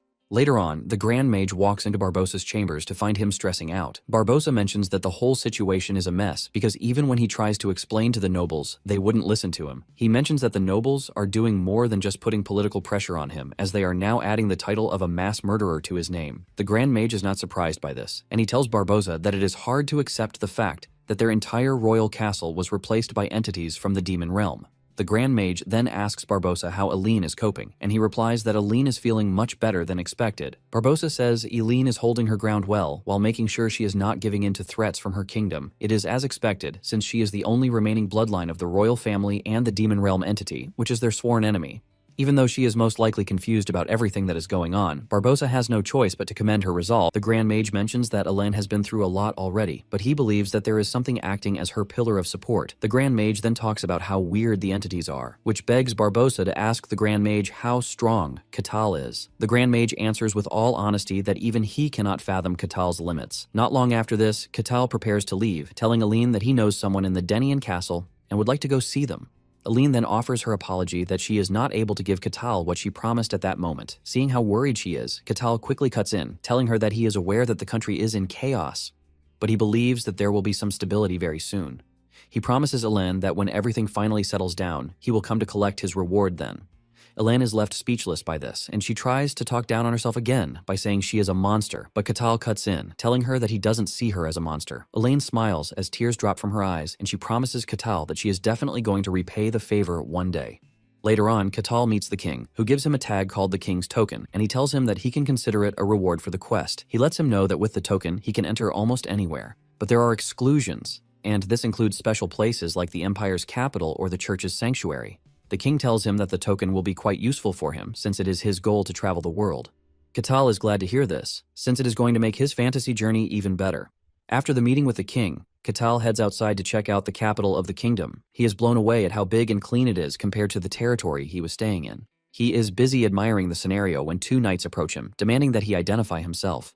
Seeing how rude the two are, Catal realizes that he has no choice but to use his trump card, and he immediately pulls out the king's token with a smug face to mock them. The two are left in complete shock when they see this, and they immediately bow their heads to offer their sincerest apology. Catal walks away with a smile and an assurance that the king's token is worth it. Catal then proceeds on his search for what brought him to the Denian kingdom. Meanwhile, Malena is seen in a meeting with one of her clients, who wants an extension on the money he borrowed without providing an assured date that he would pay back. The dude's only backing is boasting that he is the head of the great Diablos family, but Malena is not the type to play with her business. Her tone changes in anger, and she reminds the dude that his family is on the verge of ruin thanks to the same money he is claiming is small. The dude gets mad at the fact that Malena is talking back at him, but Malena lets him know that she reserves every right to do so because he was the one who came to borrow from her. Apparently the dude had wasted all the money on gambling, and even when his servants tried to correct him, he threw them all out. Hearing all of these coming from Malena gets the dude totally mad, and he yells at her, asking her why she is so brave to insult him. Malena continues to throw mud in his face by telling him that insults only apply to people who have honor to lose. Malena gets on her feet to make her stance clear, and she tells the dude that his deadline is in a month, and if he fails to pay back by then, he will have to forfeit the private lands, wealth, and the title that belongs to him. Malena looks completely menacing as she tells him to be mindful if he doesn't want something like this to happen. Refusing to be intimidated by a mere woman, Diablos angrily barks at Malena, saying he will not tolerate her tyranny. Before he can finish barking, Melena's guards immediately grab him to stop him from causing trouble anymore. Melena then calmly reminds Diablos that she's operating based on the legal procedures in accordance with the laws of the Denian kingdom. She also lets him know that he's the one committing tyranny by trying to renege on his outstanding debts. Diablos is horrified after being put in his place, and Malena then signals to her guards, who immediately drag the mad dog out of her presence. Meanwhile, Diablos continues to scream and struggle while being dragged away. He angrily yells at Malena, mocking her for throwing away her honor because of her obsession with money. To hurt her feelings, Diablos mentions that her whole family abandoned her, including the dude who crossed through the demon realm with her. Melena's expression darkens when she hears this, and her heart drops. But before she can sink into despair, her stewardess calls out, asking whether Malena is alright. However, Malena doesn't respond, causing the maid to pitifully stare at her. After a brief moment of silence, Malena heaves a sigh and answers that she's fine, before asking the stewardess about her next schedule. The woman tells Malena that they need to inspect a mansion put up as collateral, and she also adds that the mansion is about a 20-minute walk from here. Melina then decides that they should inspect it right away.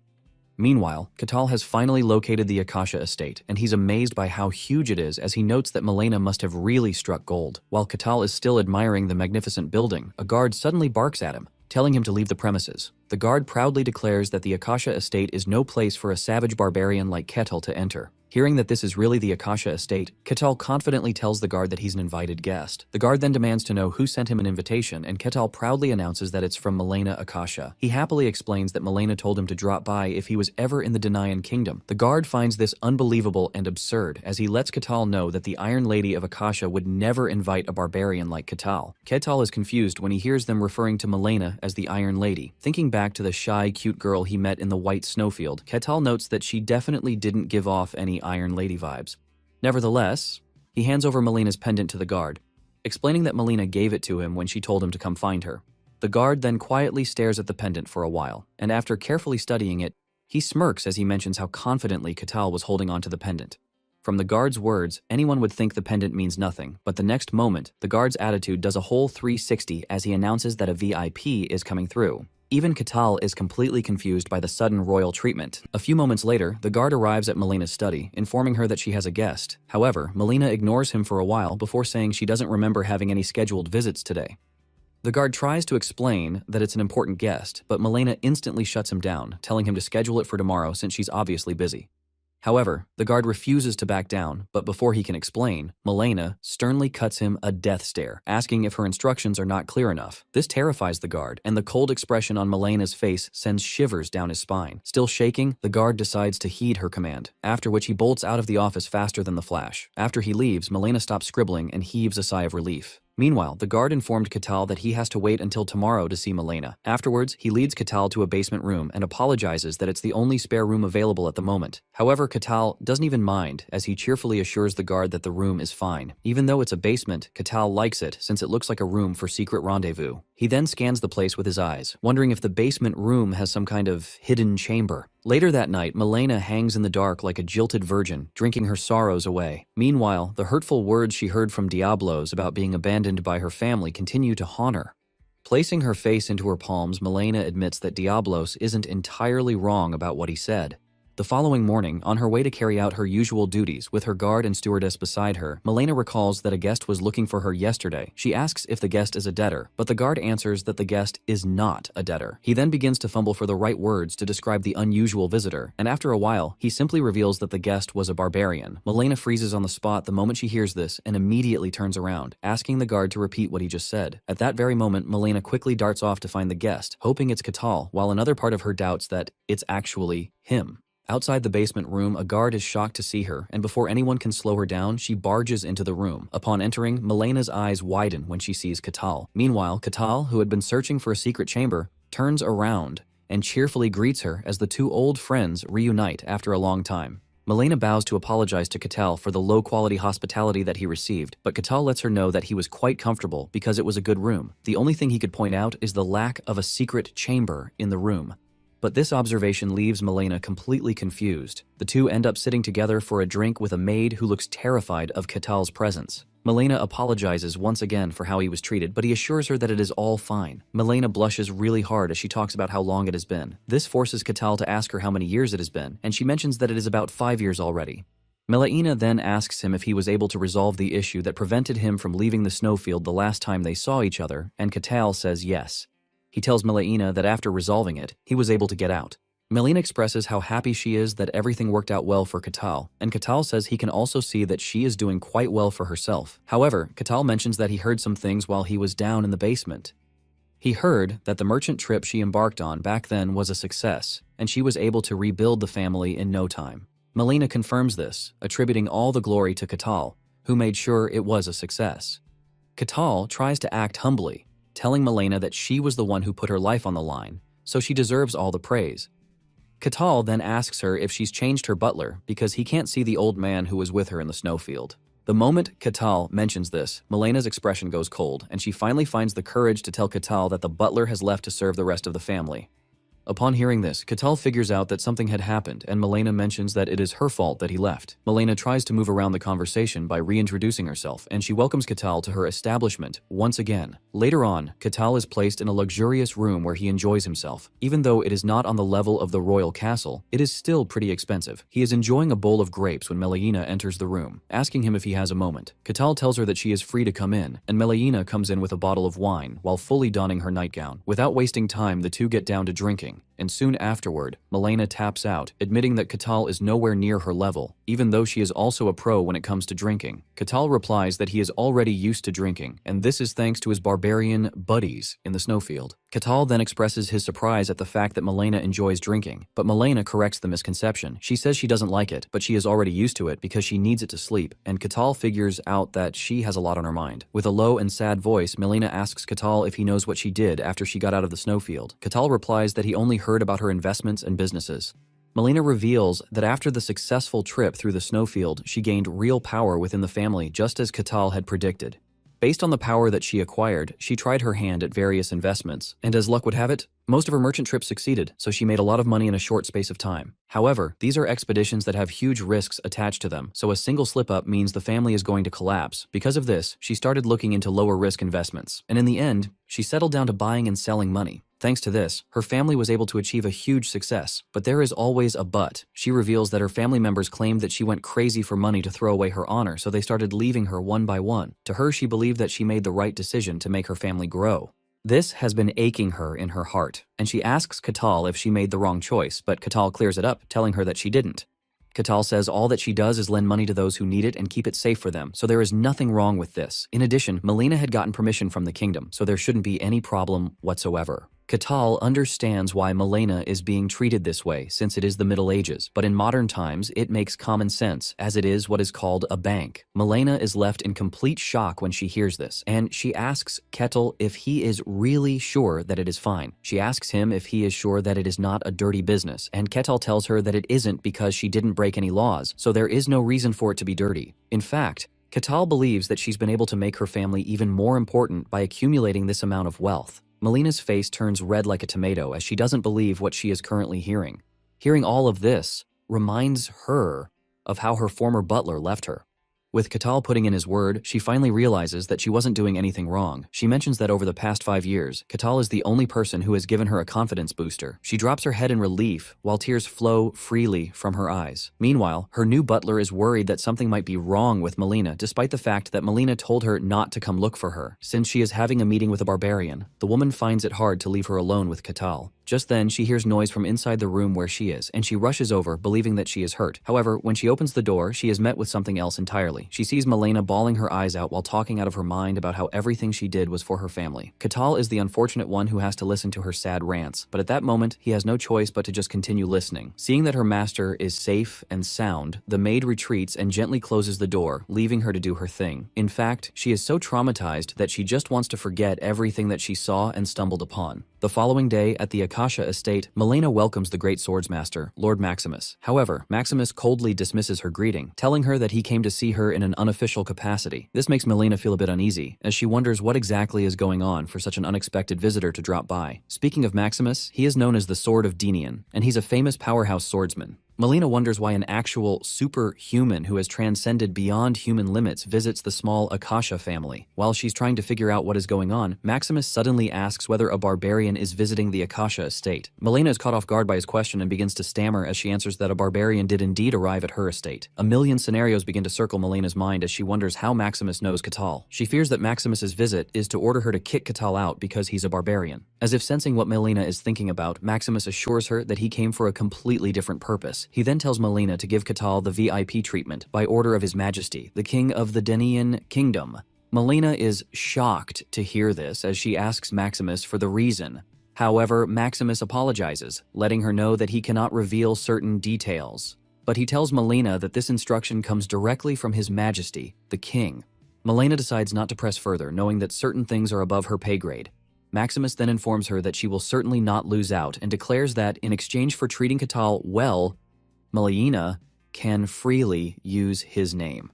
Melina is utterly shocked by this offer, since using a name as powerful as Maximus can basically make one invincible.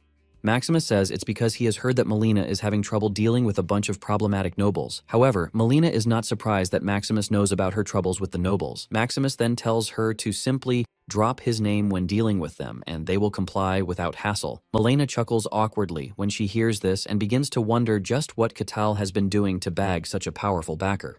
Shortly after her meeting with Maximus, Melina goes to visit Katal. She hesitates to ask anything, but Katal notices the expression on her face and urges her to speak up. Melina then asks Katal if he worked as a mercenary, and Katal answers that he did. She asks what exactly he did during his time working as a mercenary, but Katal hesitates to answer. However, after a brief moment of silence, Katal tries to brush it off, saying he simply did mercenary stuff like escorting people, patrolling villages, and beating up a few uninvited guests on the way. What Melina doesn't know is that this dude was busy doing world-shaking things and beating up a few world-ending entities from the frigging demon realm. However, when telling Melina about it, he makes it sound like he'd been building sandcastles at the beach all this time. Melina decides to agree with whatever he says, but deep down, she knows Katal definitely did something awesome because there is no way the king's right-hand man would have made such a move over simple mercenary stuff. Melina decides to let it go, knowing she shouldn't dig any deeper into this. She tells Katal that she only asked because she's curious. Since Katal has finished his important business, Melina proudly offers to show him around. She asks whether he has anything he'd like to see, and after thinking about it, Katal decides to see her family's different businesses. Melina agrees to his request as she boasts that the Akasha family is a merchant family after all. Shortly after, Melina takes Katal to see the magnificent Akasha Merchant Guild and proudly tells him that even commoners can borrow and deposit money at the guild. However, it's not so easy for anyone to just borrow money. Katal notices that the Merchant Guild structure is similar to a modern bank, but it is more charming to see people dressed in medieval clothing.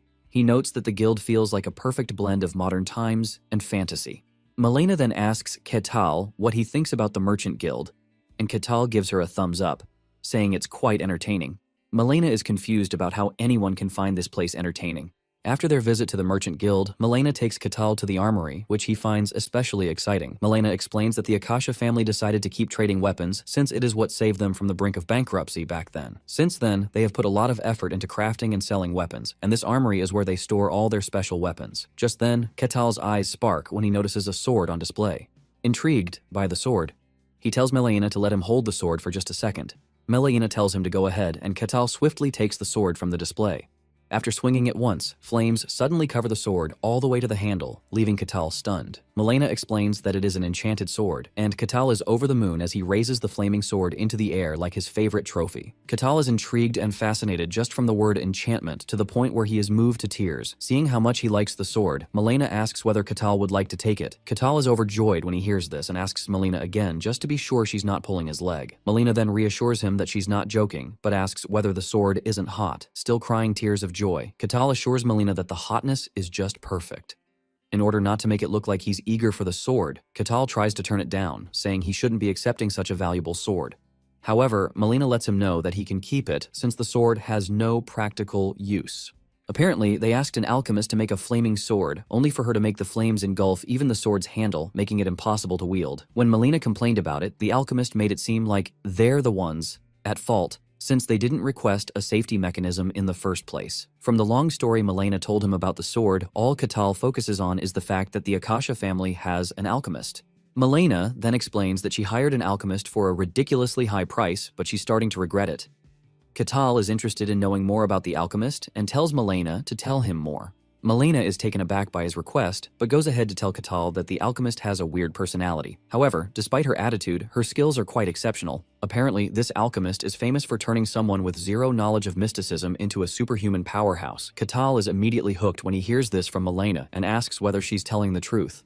Malena assures him that she speaks the truth, since it's a famous story known by many. Back then, the Empire posted a notice seeking superhuman-class powerhouses to join them. However, this class isn't as easy as shopping for groceries. Even within the kingdoms, there were barely one or two of them, and they received special treatment due to their class. Therefore, there was no reason for them to slave away for the Empire. After a while, the notice was ignored by all and basically became useless. However, one day, a strange alchemist appeared and promised to create a superhuman-class powerhouse for the Emperor in exchange for granting her a single request. Most people would have dismissed her as a lunatic and thrown her out immediately, but the Emperor did not. Instead, he told her to use his own son as the subject. Ketal can hardly believe that the Emperor willingly offered up his son as a test subject. But Malena explains that the alchemist actually succeeded, transforming the prince into a superhuman powerhouse in just 1 year. The story fascinates Ketal, as an alchemist capable of turning an ordinary person into a superhuman-class warrior is exactly the kind of thing he finds exciting. Ketal grins as he asks Malena to do him another favor, and Malena, delighted, tells him to ask for anything. To her surprise, Ketal simply asks to meet the alchemist from Malena's story. Meanwhile, in a small cabin hidden in the forest, the famous alchemist is busy stirring a bubbling cauldron filled with frog toenails and pregnant mosquitoes when her ears begin to twitch. As if sensing someone approaching her hut, the alchemist notes the presence of an extraordinary aura nearby.